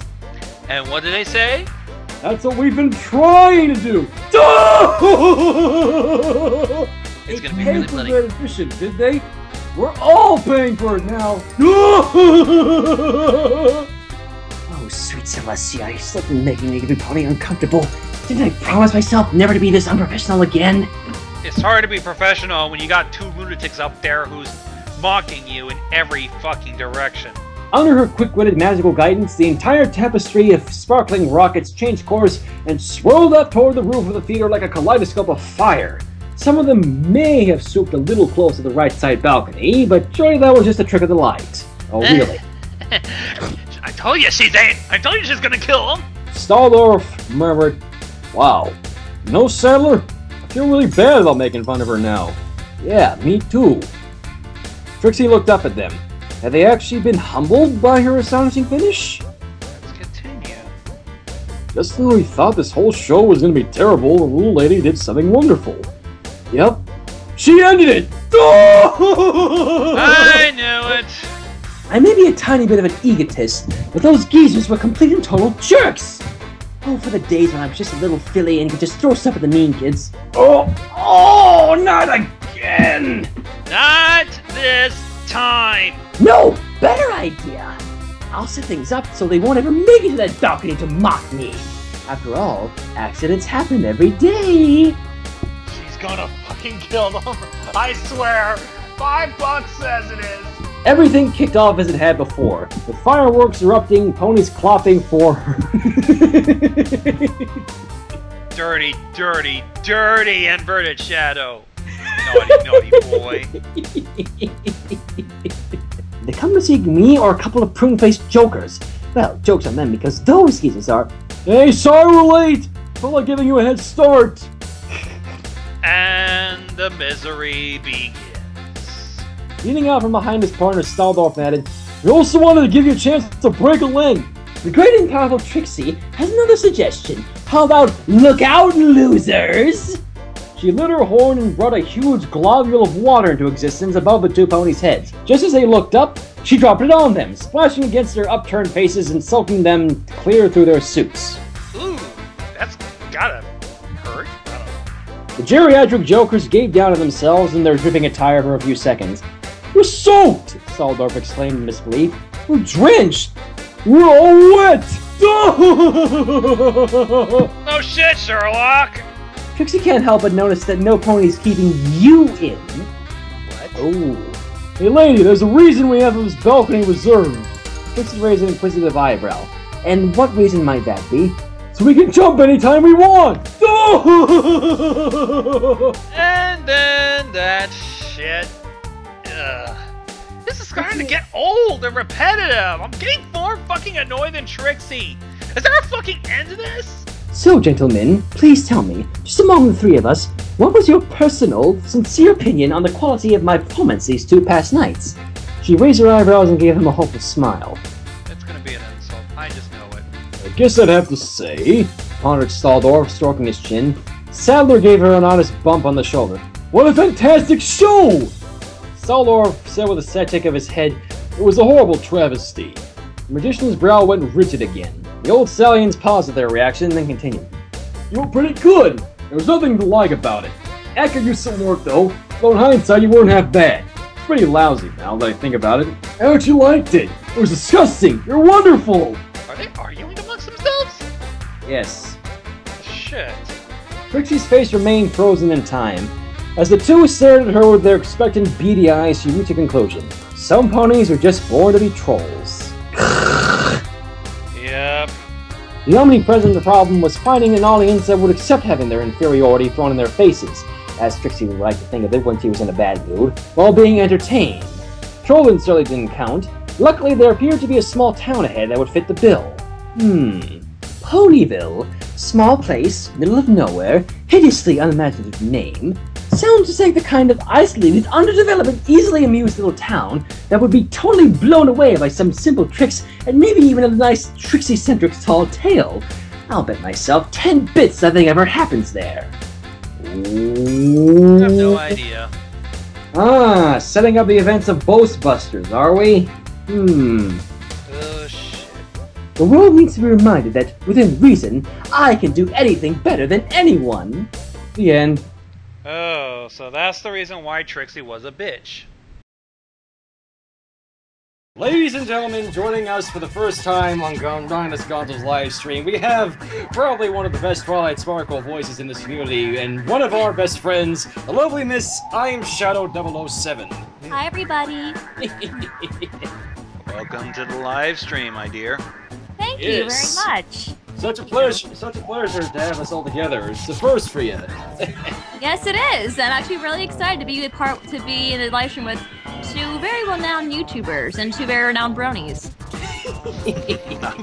I'm flattered, really. Honest. Oh, the chat. I mean it. Very flattered. Thank you. And the chat's going nuts. You already got Digital Railroader here going, engage Twilight mode! Really? Wait. So wait, they want me to do Twilight mode? What? Wait. Engage Twilight mode? What? What's Twilight mode? What's he talking about? Wait, Gonzo, I'm confused. I'm as confused as you are right now. And me makes 3.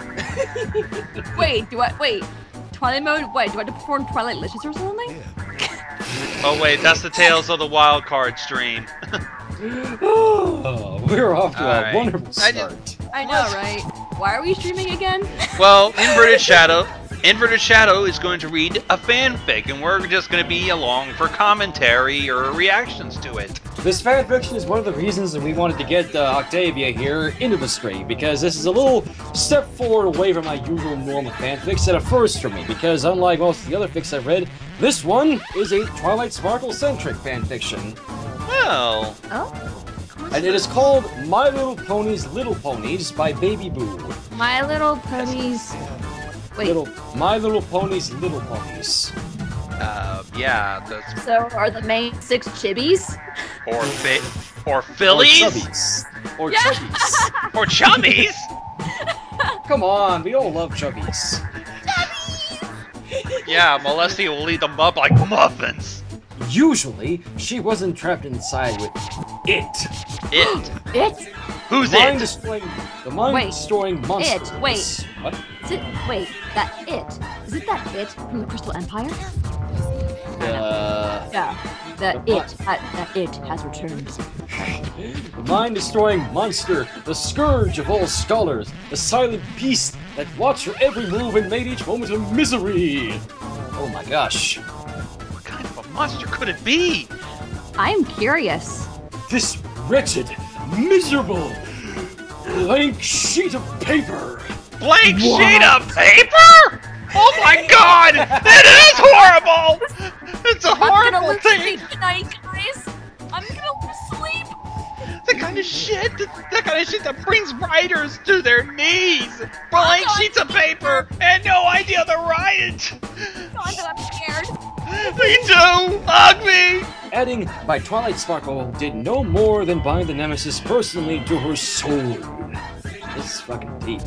Shit, it's almost as deep as Pinkie Pie watching Paint Try. Oh my god, I remember we read that before. Yes. Oh my god, that was full of wind.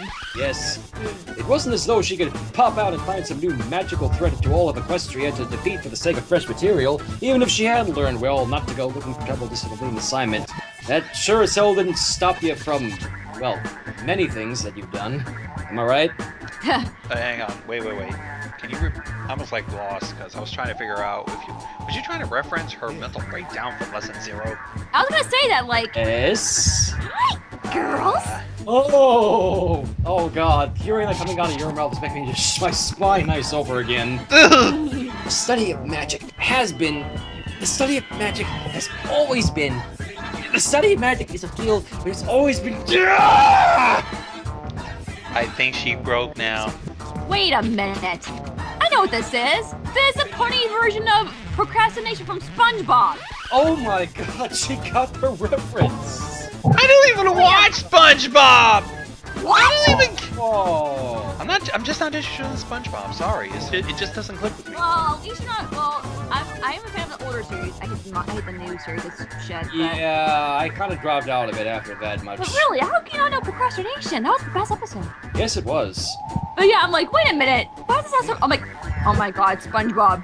Sudden fright in his eyes cut through her annoyance and dug a guilty little claw into her heart. Aww. Yeah, it's like Beast Boy. You can't resist the face. Face. Also, Sweetie Belle. What's Teen Titans, you people? I was also thinking Sweetie Belle. Just not Teen Titans Go. Yeah. Will do, Twilight. Thanks. Cheerful bounce in his step as he left helped raise Twilight's mood as well, but the warm feeling subsided when the door shut behind him, leaving her alone once more with her papery arch nemesis. Papery arch nemesis. Hey, at least it's not musical terrorism like Carol Star pointed out. Fair enough. Oh, God. Well, I'd assume that Spike would swing by Sugar Cube Corner and come back with something like cupcakes or cookies. She didn't expect him to bring back an extra pony. Oh shit, Pinkie Pie. I Wait, so bet he's she's gonna bring ruin back it. Gems. Wait, Pinkie just bursted out of nowhere? Yes. That's Pinkie! Da-da-da-da-da-da.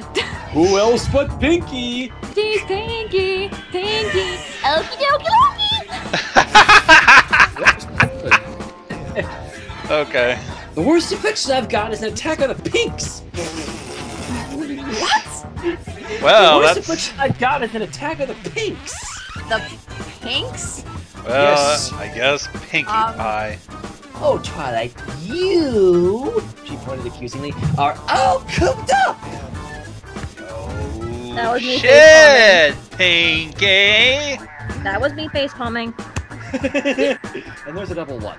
And now sees I address my knot by relaxing, she said, drawing the last word out into a soft purr. What? Pony's purr? Are we going to have a repeat of shipping goggles? Can you, like, try to say what was that last bit? Pony purring. Drawing the last word out into a soft purr. The rope is purring. Is the rope made out of cat? Oh my God! They killed Opal, did they? No, it was Pinkie who said it. Pinkie said, drawing the last word out into a soft purr, as she brought the ends of her rope closer together, letting the knot droop between them. See? Ah, okay.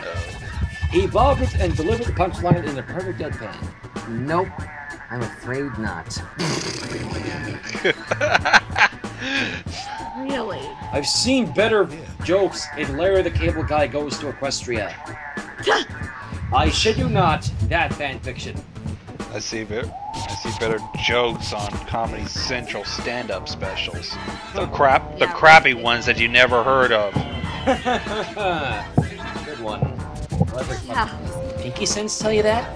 Nope, common sense. What? Pinkie Pie with common sense? What the fuck is the world coming to? I don't know. It makes as much sense as Molestia having standards. Oh God! That's almost more worse. Mostly they're just ordinary dollhouses I decorated to look like my favorite places. I was gonna make Sugar Cube Corner out of real gingerbread, but that didn't look very far. Of course. Yes. Of course. Oh, Pinky. She's so full of sugar, she's made out of it. Swear it. Twilight. Yes. Oh, sheesh. Are you sure that's not crystal meth instead of sugar? Or worse, Coke. Continuity, people. Yeah, let's just go. You want to play with dolls? She asked, very nearly succeeding at keeping scorn from her tone. What? Oh, come on. Dolls. Yes, dolls. I sure do! Pinky chirped and poked Twilight's shoulder. And you're gonna play with me! Dr. Pinky insists! Oh. Dr. Okay. Pinky. Are we gonna take orders from this kind of pony? I can't. I'm sorry, but when you hear Dr. Pinky, how the hell are you gonna take that seriously? I have no idea at all. It's about as serious as taking orders from a plumber. Fluttershy? Rarity? Huh. And me. Nope, they don't make them. I do. What? You're a stalker!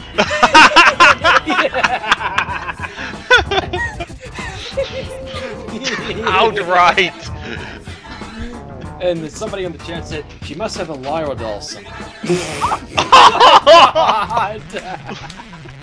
God, why did you bring that up? There's no trick to it. Just, play with them. She picked up a little mid-green unicorn. Mid-green, right off the bat! Yep.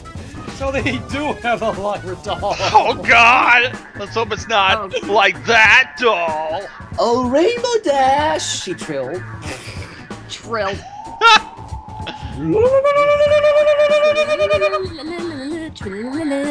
Okay. Unicorn was implacable, and moments later, Rainbow Dash found herself perched on a chair inside the boutique.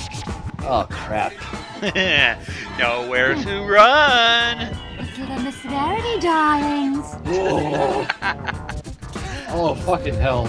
That I still have the nightmares from that. Rarity give an evil yet elegant. Oh, God. Okay, it is Miss Rarity. Faced around her captain, who struggled weakly against the invisible rope binding her. For too long, you've run around with the messiest fate in Equestria. She declaimed. Or in a mysterious sound, and an oversized hairbrush floated toward Rainbow Dash with sinister intent. Today, your wild rainbow tresses shall be tamed! Oh, crap!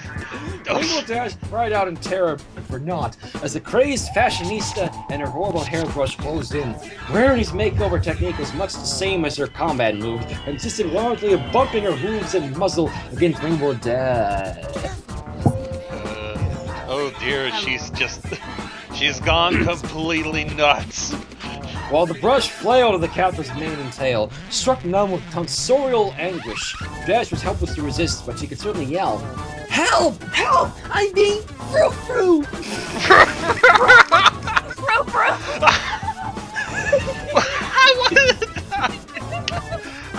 I need to drink before I need to drink my throat out. Rarity's horn went whoa again, and a large hairdryer flew up to Menace Applejack. Oh crap! No pony can stop Rarity. Soon, all of the Equestria will be fabulous. Oh crap! Every pony run! She's got a hairdryer. You're all gonna be frou-frued, all of you. Applejack launched herself at Rarity and the battle was on. The combatants were more evenly matched than anyone would suspect, both well versed in the martial art of randomly smacking against each other and going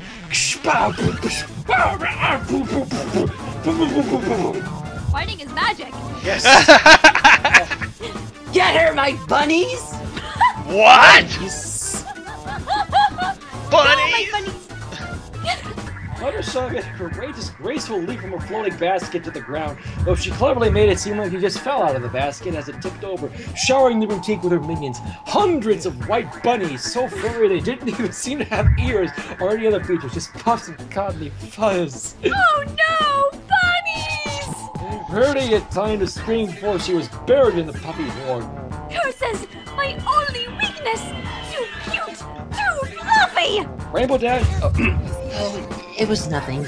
Fluttershy began modestly, but Rainbow Dash cut her off. Let's make smoochies! Smoochies? Blue Pegasus is playing, bumping her lips up against Fluttershy's and tilting back and forth. Oh, you, Gonzo. Ship it like FedEx! Ship it! Ship it! Don't forget to always ship your shippings in a flat rate box by the United States Postal Service. Thanks, Dashy. Applejack answered. Now for kissies! Now for kissing! Only you, Pinky. Oh, who else but Pinky? Okie dokie. Oh, man. That shit never gets old, does it? Pinkie Pie, you're something else. I am? Ooh, what am I? Pinky dropped the doll and balanced on her hooves in excitement. Am I a coconut cream pie? Oh, please say I'm a coconut cream pie. I'm hitting myself right now. She grinned. Poor Egghead Unicorn just didn't know what she was missing. Egghead? Well, you are one too, daring do fanatic. Shibby. What are you three up to? We demanded moves on hips. We just... That's a pretty good spell, actually. What do you think, Ron? Pretty good. Yeah. I really like her mane! Oh, you have got to be kidding me. Oh, Dash and your thing of not liking girly things. Such a tomboy. The rarity under all those bunnies must be a changeling. Oh God. Okay, so I guess Chrysalis never really died after all. interesting. Changeling check. I'll spread my glamour all across Equestria. Ponies everywhere will adore the fabulous rarity, and I shall be the most powerful changeling that ever lived. Oh no! I don't want to be Frou-Frou, Gonzo. Hide me! You will be Frou-Fru'd, all of you. Oh God! A bell rang from the kitchen, and Spike jumped up, exclaiming, "Oh, sandwiches!" Huh? He forgot about his sandwiches. Sandwich. Sandwich and me going to beat your ass. My dear little ponies, rejoice! For today is the day that the great and fashionable rarity has come God. forth to indulge in the lives of the power of beauty and fashion. Come forth and experience the rarity difference. For I'm not rarity, I'm Trixie! What? No, that was for improvising that last bit. Yes. That was fucking perfect. I was. Oh no! I can't. I've lost the ability to can. Are you okay? I don't know. I've lost the ability to can now. Next thing I know, I'll lose the ability to think and to breathe. Shadow. Okay. Shadow, get the defibrillator clear. Pay her no heed. Shouted the changeling. She's just jealous because she hasn't got a pretty dress like mine, and she's huge. Ooh. Oh. Oh, now it's on. Oh boy. For a moment there was silence, Rarity's friends waiting for her to explode in fury at the application of such outmoded style. But to their horror, Rarity instead went to the changeling's side, mesmerized, chanting her own name in praise of their foul doppelganger. Oh fuck. No! No, Rarity! No! The changeling laughed heartlessly. Silly ponies, you see that now that I am unstoppable. None of you will escape my wrath for the daring to defy me. This inferior rarity will spend her days locked away in a fat camp. Oh. Fat camp? Applejack will go from bucking apples to bucking fatness. And I'll see to it personally that Rainbow Dash will always use dresses in style. Ah, shit! Oh no! No! Oh yeah! It's a secret, silly Billy. You just need to clear out all those other ponies and get her out in the open. And Auntie Pinky will take care of the rest. I'm like 20 years older than you. I see what you did there. Who? All of you! Can't you see there's a danger changing on the loose? Otto politely began clearing the area by pushing piles of confused civilians aside with his shoulder. For the most part, they seemed okay with this, but the Earth Pony had another question. Who? Our paused to stare at him. That fake Rarity! Keep dazzling every pony inside with their fabulosity. Owlicious! Wait, Owlicious isn't a pony. You'll see. I said every pony! Never get every pony! Who? I told you! Shining armor burst up from beneath his attackers, sending them flying in all directions. Warrior, Applejack skirted the edge of the oncoming attackers and kicked one after another, expert aim into the waiting net. Cadence, never given to violence, took a no less effective approach of hucking 4 or 5 ponies. Well, must be that time. Drat! I've been foiled by the power of love! The changing Rarity cried out in terror as the zooming Pegasus was swathed in light too intensifying to look upon this! Kaboom!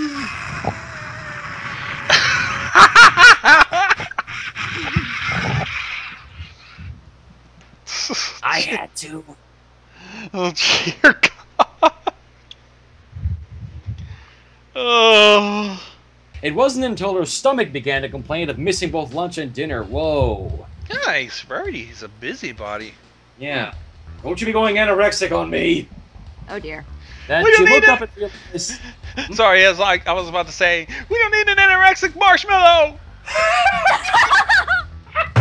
Rarity, eat yourself before it's too late. Yes. A sound of thunder replied, making her jump and give a high-pitched whinny of surprise. Rarity trying to hold a brave face, but still pussing out as always. Yeah. Her She doesn't want to get her mane wet. Oh, yeah. We all know that for a fact. I don't want to go outside, because if I do, all the birds will have wing boners.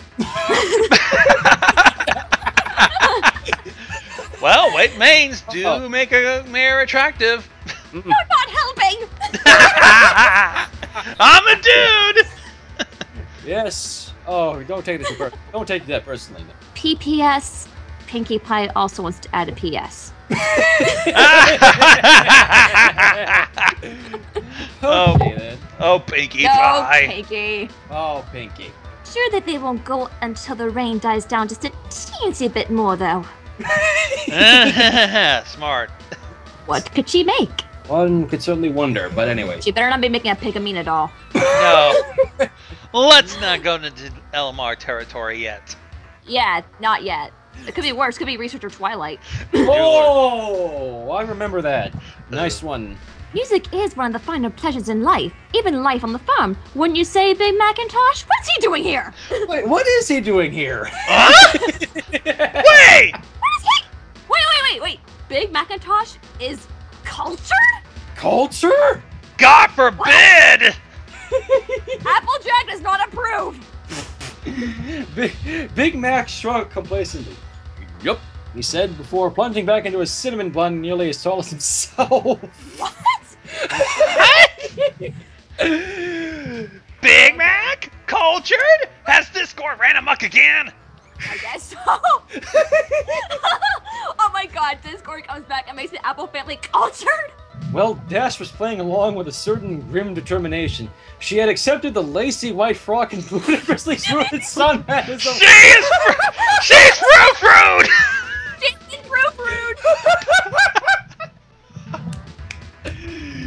If slightly sadistic payback for spying. Help me, I'm being Frou-Fruit!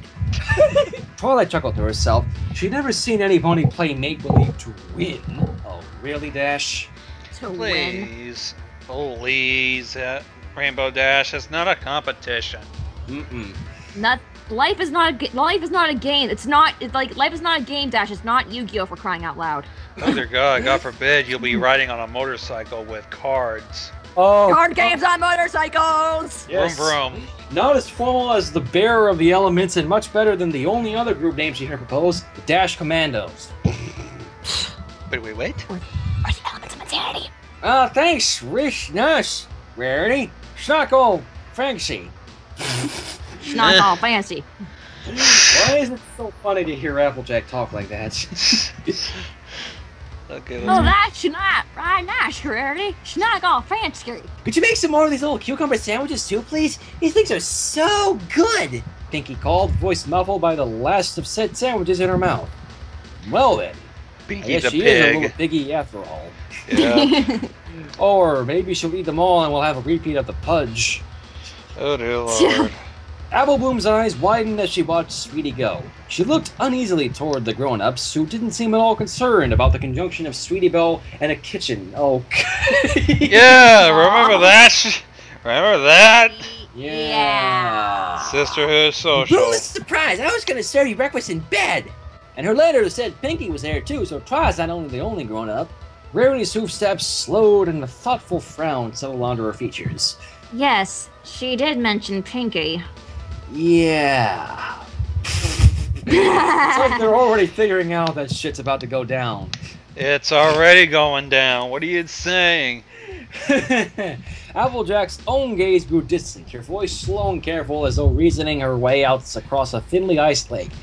So, it's not just Twilight trying to handle Phillies all by Herself. No, she has, Pinkie Pie with her.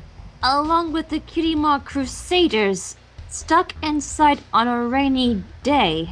In a library full of wood and paper. And a wide array of magical and scientific paraphernalia. Yeah. Are we thinking the science experiments of Twilight Sparkle? Oh, God. Don't turn to researcher Twilight. Yes. Without any overt signal, both began to walk a little faster. Oh, come on! A few steps later, they were trotting. By the time they passed Sugar Cube Corner, both were galloping as fast as they could. She's like, oh, by the way, think about it there. Run! Rainbow Dash out of the soft triumphant, ha! Convinced that she just won the tea party. And oh, come on. Say it again. I am Shadow, or Twilight, as I should say. For It's where? not a game. Life It's is not- not a game. Life is not a game, Dash. Yes. Life is not a Wonderbolt Academy. She made a half-conscious gesture as of adjusting a broad-brimmed hat on her head, making it clear what sort of unicorn she associated with Trix. Ooh. Ooh. Burn, Rarity. More like Burn Tricks. More like Burn to Trixie. Oh, now I got it, yeah. Yeah. So even if she had completely misunderstood the documentation, which with no false modesty was highly unlikely, no living thing would be at risk. Are we forgetting the fact that there's Oh, go ahead. two other ponies and 3 fillies and 2 more on the way? Now that you mentioned that, Gonzo, the next line should say for itself. What's the worst that could happen? Really? Famous last words alongside hold my beer and watch this. What could possibly go wrong? What could possibly go wrong? I'm sure they're doing just fine. Rarity remarked casually, suddenly winded, still at a full gallop. Applejack nodded confidently. Yeah, they're getting along like apples and cinnamon, no doubt. She wasn't slowing down in the slightest either. Nothing's on fire, certainly. Nah, of course not. He rounded the last corner and had a clear view of the library. See? It's still there. Yep, everything is just... The library shuddered, throwing off a tiny sphere of leaves that expanded toward Applejack and Rarity. Before they were even able to jump in surprise at the noise, a shockwave of air and foliage slapped past them, lifting them briefly off their hooves. A thin-shaved instant later, they were forced to leap aside as a disembodied wooden door flew toward them with evil speed. Holy crap! Whoa! Flying doors? This cannot be good! Farmer and Fashionista turned their heads and watched the door keep on flying and still upright with a certain regal dignity in its passage. Their eyes met. Everything's fine! They shouted at each other and sped toward the library. The interior of the library was a madhouse on its way to becoming a shambles. Furniture was tossed hither and yon, books scattered across the floor, sheets of paper blowing about in the wind about the opposite door. A mass of monstrous black tentacles and squirmed through the doorway that led to the kitchen, barely constrained by Twilight's magical shield bubble. Pinkie Pie was rolling about the floor, playing laughter and kicking her hooves, apparently being tickled without mercy by some unseen force. But holy crap! Twilight, what the hell did you do? I don't know! All You around the better room, start explaining! I'm getting it. All around the room, a horde of tiny ponies no more than 3 inches high charged back and forth in panic, and the air was filled with similarly mild miniature Pegasi. Oh my god! What? Twilight! Do not make me go Ricky Ricardo on you! Even the black tentacles paused, going up away from Twilight as though waiting also to see what would happen next. Tentacles. I've seen enough hentai to know where this is going. I agree, Gonzo! Oh my god. I knew Sweetie Belle had something to do. What have you done, Sweetie Belle? Sweetie Belle, you got some splaining to do! Up near the ceiling, Rainbow Dash's biggest problem was Rainbow Dash. When well, the toy. Ego versus ego. Yes. How does that medicine taste, Rainbow Dash? You're tasting your own ego. Sure enough, she heard in quick succession the thud and groan of Scootaloo hitting the ladder, the clack of the ladder's top hitting the floor, the shocked half-vocal woof from Dash, the flutter of a feather-winged body being launched at high speed, and the wince-inducing splat of that same body smacking against the ceiling. Twilight, what have you done? What has she done? What the hell just happened? Your idea. When commercials say batteries not included, it's a fucking good thing. Twilight told you that she didn't want to do the spell, but you kept begging her on. You kept begging her on, and now look at the repercussions. You fucked the library up. You fucked the library up. Toys are going around. The door is 5 city blocks down the street, and now Dash is out. Scootaloo's banging about. And Sweetie Belle's in imminent danger! What the fuck? What is going on? Get God move, Twilight! They appeared to be tucked under a coffee table the size of a desert plateau, and beside that was a room Celestia recognized as the Golden Oaks Library, which is recreated on the scale of Titans. Yeah, that's really nothing. Now, Attack of Titan? That would be something else. Oh, Attack of Titan, yes. I fucking went there, yes. I don't know about that, so sorry. Rather than going anywhere, the lights flickered and turned to glowing magenta, then simply blinked out with soft, feeble popping sounds. The dolls fell, once again mere objects to the sponge floor of the storage box. Aw, man. Well, so much for that. They tried, but they're just dolls. They can't exhibit I feel like I magic. should be sad or something. I don't know. Oh, well. The cage was slightly more than halfway full, with around 40 to 50 of the mini ponies. Holy crap. Jesus, Pinkie! How many did you buy? On the summit of her tummy, bouncing merrily in time to the rise and fall of her laughter, was the toy version of Pinkie herself, chanting, No! No! No! No! I read what she says. Do not want! Fun! God! Too many Pinkie Pies to God! That episode is the bane of my existence. Please, let's finish this! I cannot take this anymore. Easy. Rarity held up the snake creature and gave a cry of loathing as she recognized the misshapen serpentine form.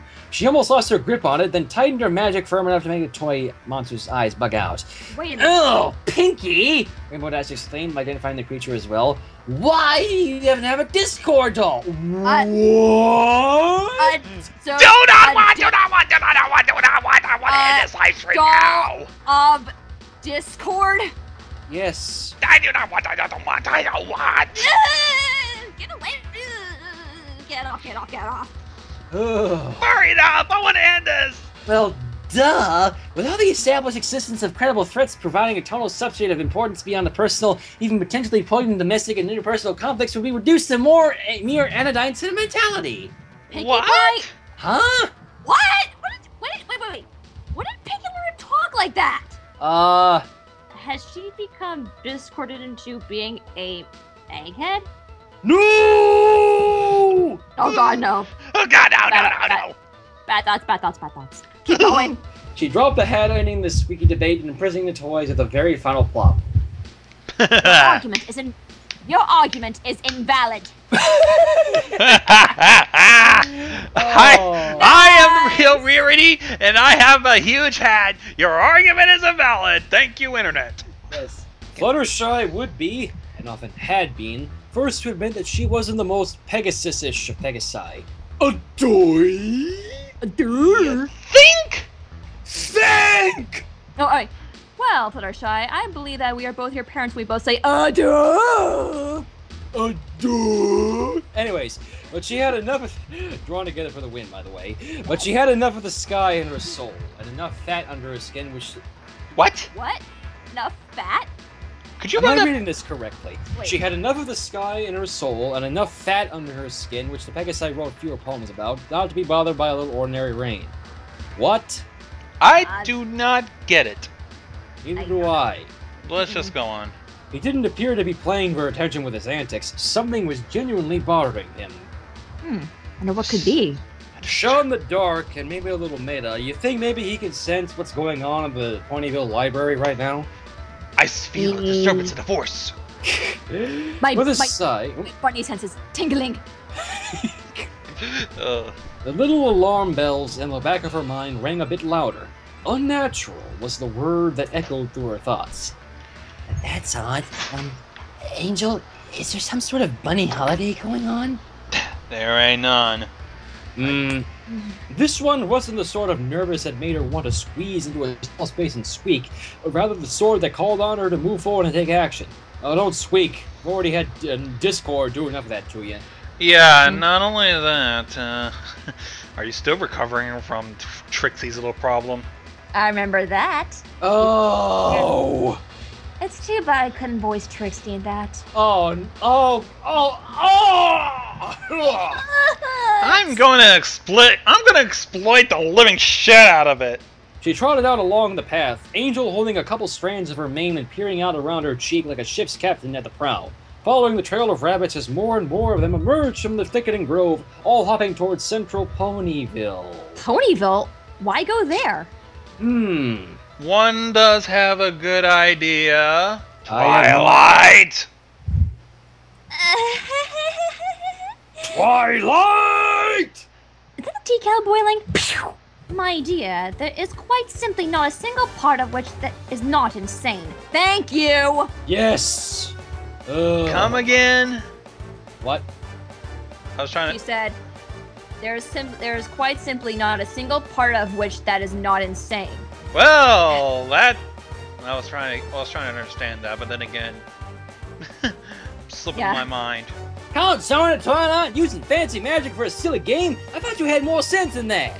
Well, then again, this is the one pony we're talking about who coincidentally and accidentally switched over the destinies of the elements of harmony, so... Oh, let's not forget! Turning Ponyville into one big giant mental fuck-up because she couldn't get a friendship report in time. Oh yeah, that bloody wanted needed spell. Oh, God.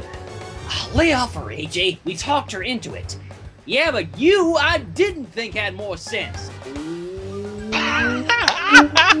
Scary. Ash scowled and thrust her muzzle into Applejack's face. Why, you low-down tree-kicking... Ooh, I think we're getting into a Jerry Springer moment. Easy, girls. I think so. Some of them, might still be hiding. Might. Oh, and Rarity, do you think or do you know? Give us answers! There's no way something like that could be the side effect of an overinflated animation spell. Unless Pinky had a life-size slime monster doll hidden in her bag. What? Better not. Moment- Pinky! Pinkafina die and pie? Scorn in her voice was convincing to Twilight, not least because it sounded as though Pinky wished she had thought of making such a toy. You better not! Better not! For the love of Celestia and Luna, you better not! We don't want this. We don't want My Little Pony created Ghostbusters. Or My Little Pony to go into hentai! Thank you. Twilight Sparkle shoved her way up through the dolls. Shoved her way up through the dolls. So the miniature Twilight tried to fake this shit! Great. Oh God, she has knowledge. So what Twilight did, trying to turn him back to normal, that didn't even work? Apparently not. It did not. And now the toys are escaping. God damn it, Twilight. How you were supposed to be the element of magic, for fuck's sake. How do you fuck this up? I think she needs to. Just do an inanimate spell, or get like a giant eraser. I think she needs to stop studying all sorts of magic that will probably backfire and will cause more chaos and harm than any good. And I think she should also stick to going outside and meeting people, as Celestia's trying to make her do. Oh no! We're all just a bunch of dolls Big Twilight brought to life with magic, and our brains are made up for thoughts about us. What? You think? Well, how the hell did she knew about that? Because Pinkie Pie. Do I need to reiterate myself, Gonzo? I don't think there's much to do. I mean, normally we're all pretty well practiced at fixing magical mishaps, but this time we are the mishap. Gee, you think? You think? Good lord. She looked around. What? Like, I am this close to grabbing my computer screen and throwing it out the window! Instinctively, she had thrown a protective ward around her closest friends when Big Twilight ended the spell, but now she wasn't sure that had been the right thing to do. Well, Listen now Listen to this, guys! I've never been in a side effect before. I kind of feel bad about trashing the library. I wish I could quit now!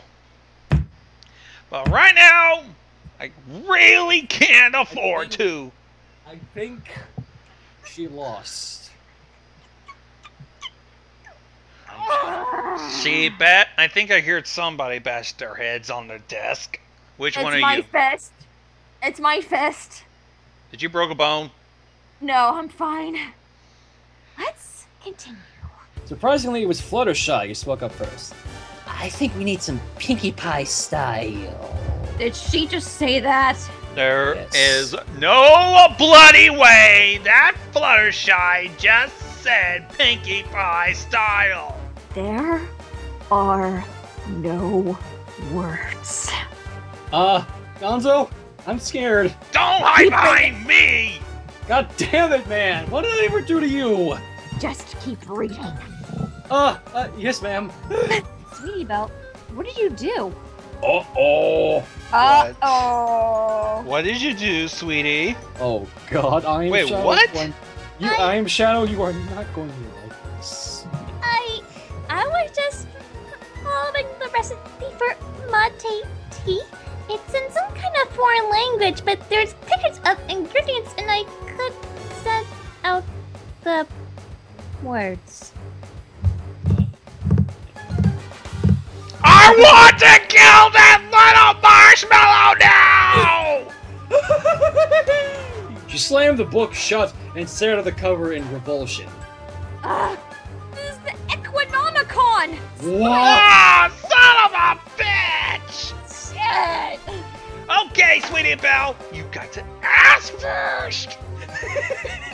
I'm about to take half of that little marshmallow! More out of you! I'm gonna take half of that fucking marshmallow, get the rest of I Am Shadow, and then we'll just feast on her! Hey, Gonzo, wanna split a s'more?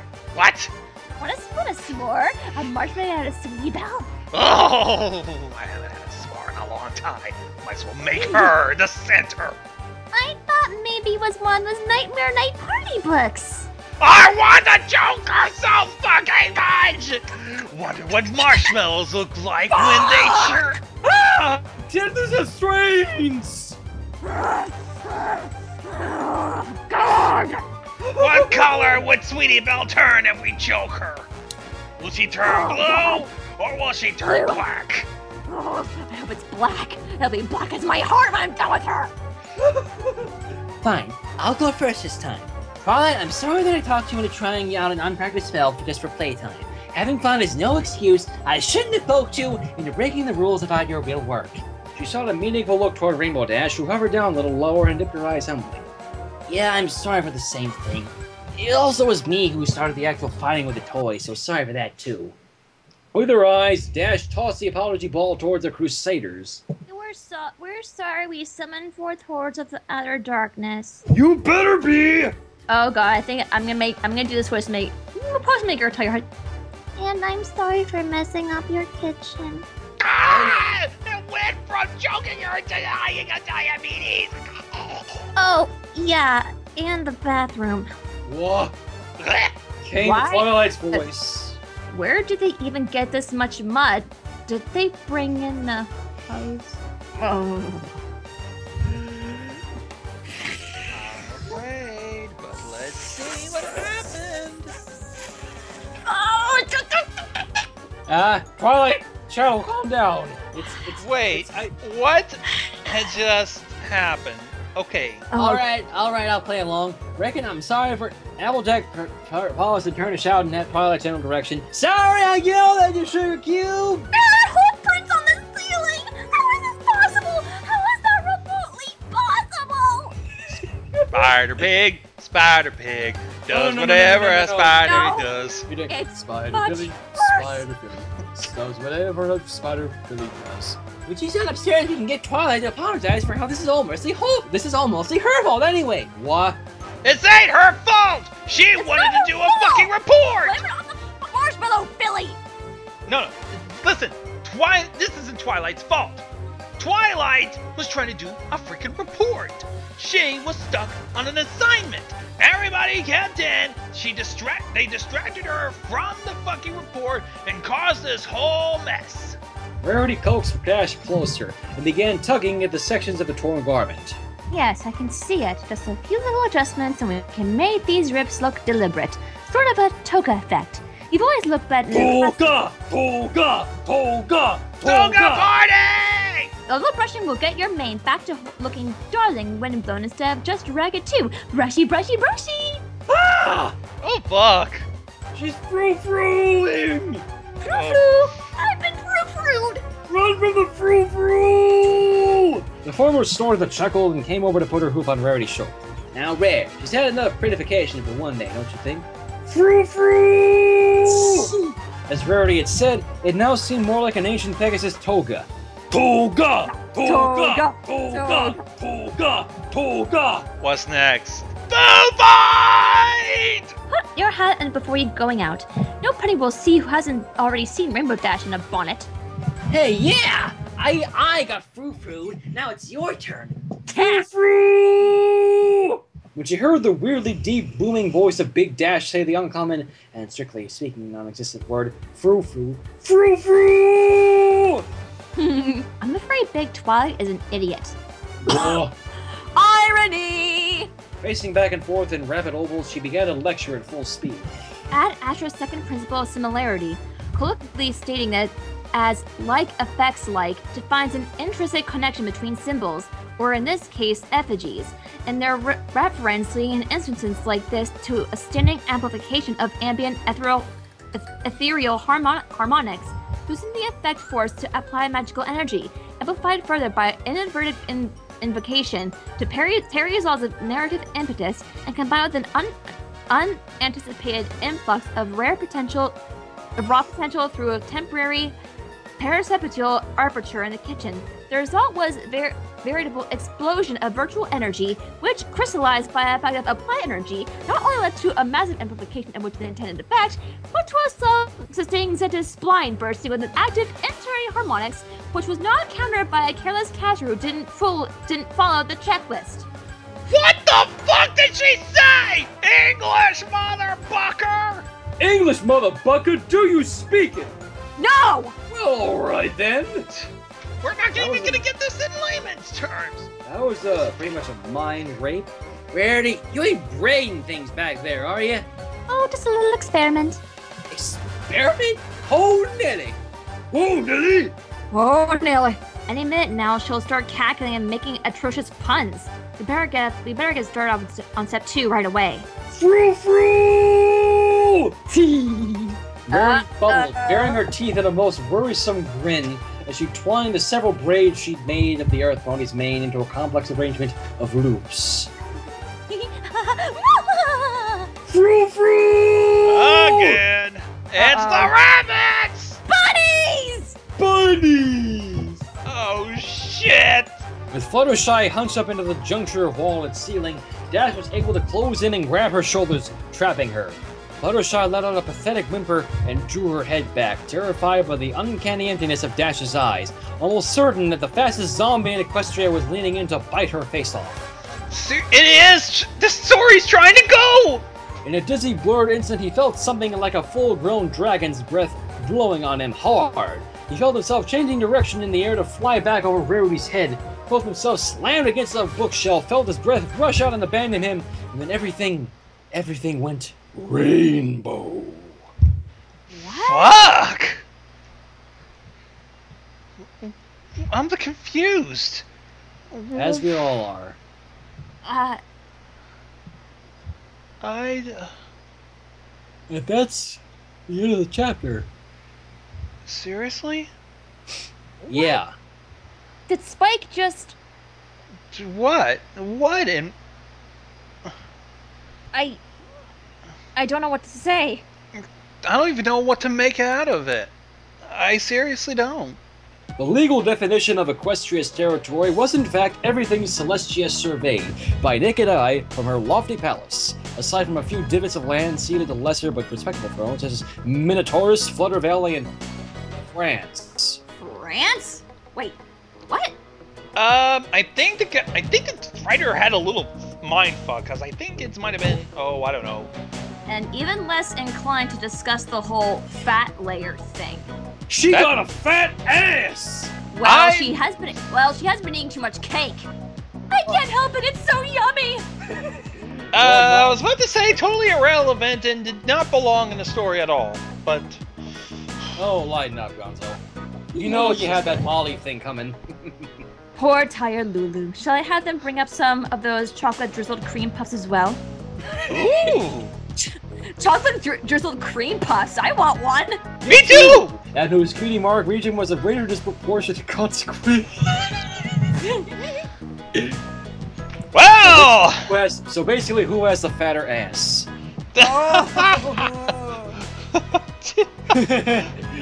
In tones of great and costly... What?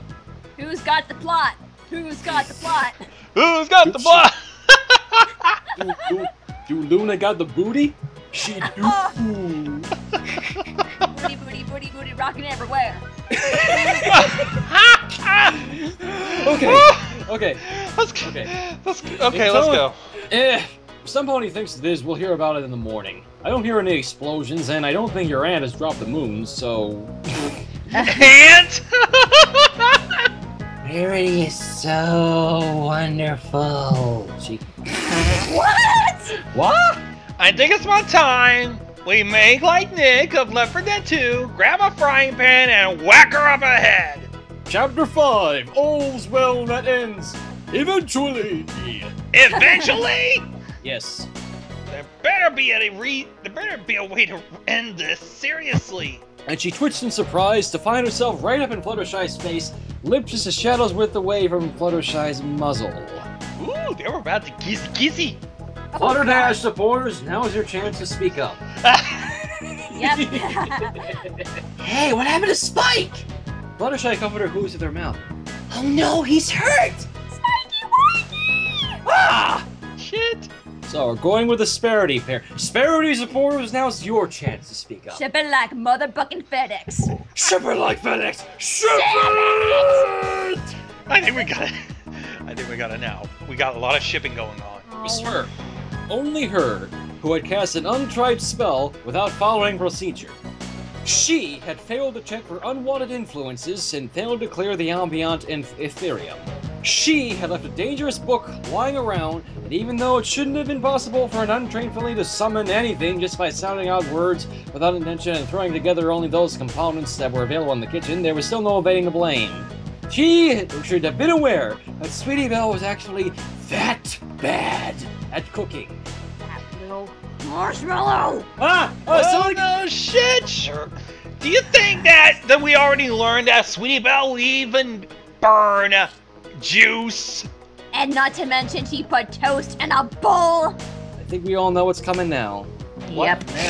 What now? Are we gonna go circle of life on us? Twilight Sparkle's tears flow down on their cheeks and onto Spike's, and Spike's eyes open.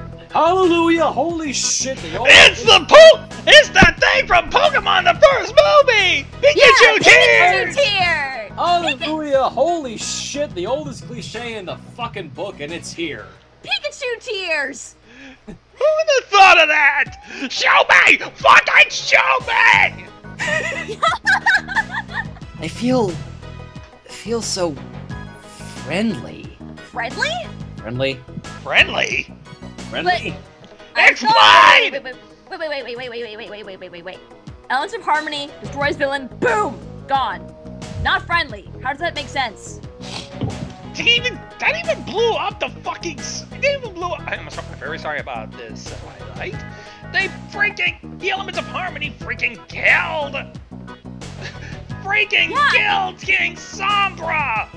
I know, it's like, with the Elements of Harmony, they would Sailor Moon a villain. Bam! Gone. But in this fanfiction, friendly? Well, I don't even know. I think it's because the small Elements of Harmony was probably a 14th of the power of the estimate. Probably a small percentage of power. And it pretty much was going up against a big dragon. With the dignified sincerity of a happy drunk, he declared, I love you guys. Aww. That's so cute. Rarity, not to be undone within the Department of Generous Gestures, stayed with the excuse of repairing Pinky's mangled dresses. Frou-frou! Well, not that extreme anymore. After cleaning the kitchen and bathroom, both had promptly passed out atop a large square cushion, curled up back to back with their tails draped over their noses and posing for the dictionary illustration of adorable. Aww.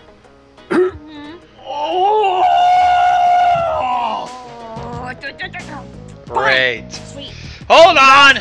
Let me get the defib. No, it's not necessary. Sweetie Belle, you get one pass. One pass! Given the distressingly slim state of equestrian research in that area, combined with her extensive knowledge of veterinary care, she probably qualified, ironically, as one of the country's top dragon health experts. Well, might as well, since no other vet or doctor in Ponyville, let alone all of Equestria, can help a freaking dragon. Dear Princess Celestia, today I learned that sometimes you get more done by taking a break to have fun with friends than by working too hard all alone. I also learned that being in a good mood doesn't mean that you can't ignore workplace safety rules, which isn't a friendship lesson, but it's something I won't forget in a hurry. On a related note, I'm afraid I have another item of dangerous artifacts vault. It's safely contained for now, though, and I wouldn't rate it more than a category 3, so it can wait till tomorrow at least. If you could send someone to collect it who is qualified in magical medicine and willing to examine a dragon, I would greatly appreciate it. We think everything's okay, but I would really like a second, or technically a fourth, opinion.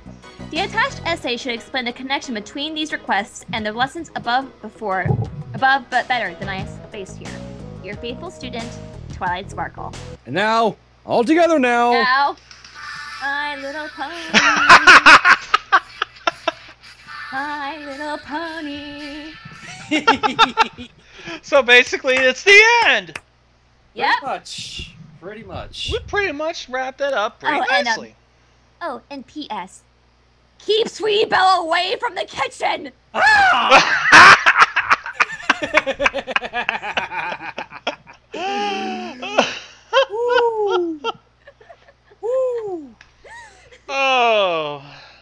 Oh, lordy. That was an awesome fanfic.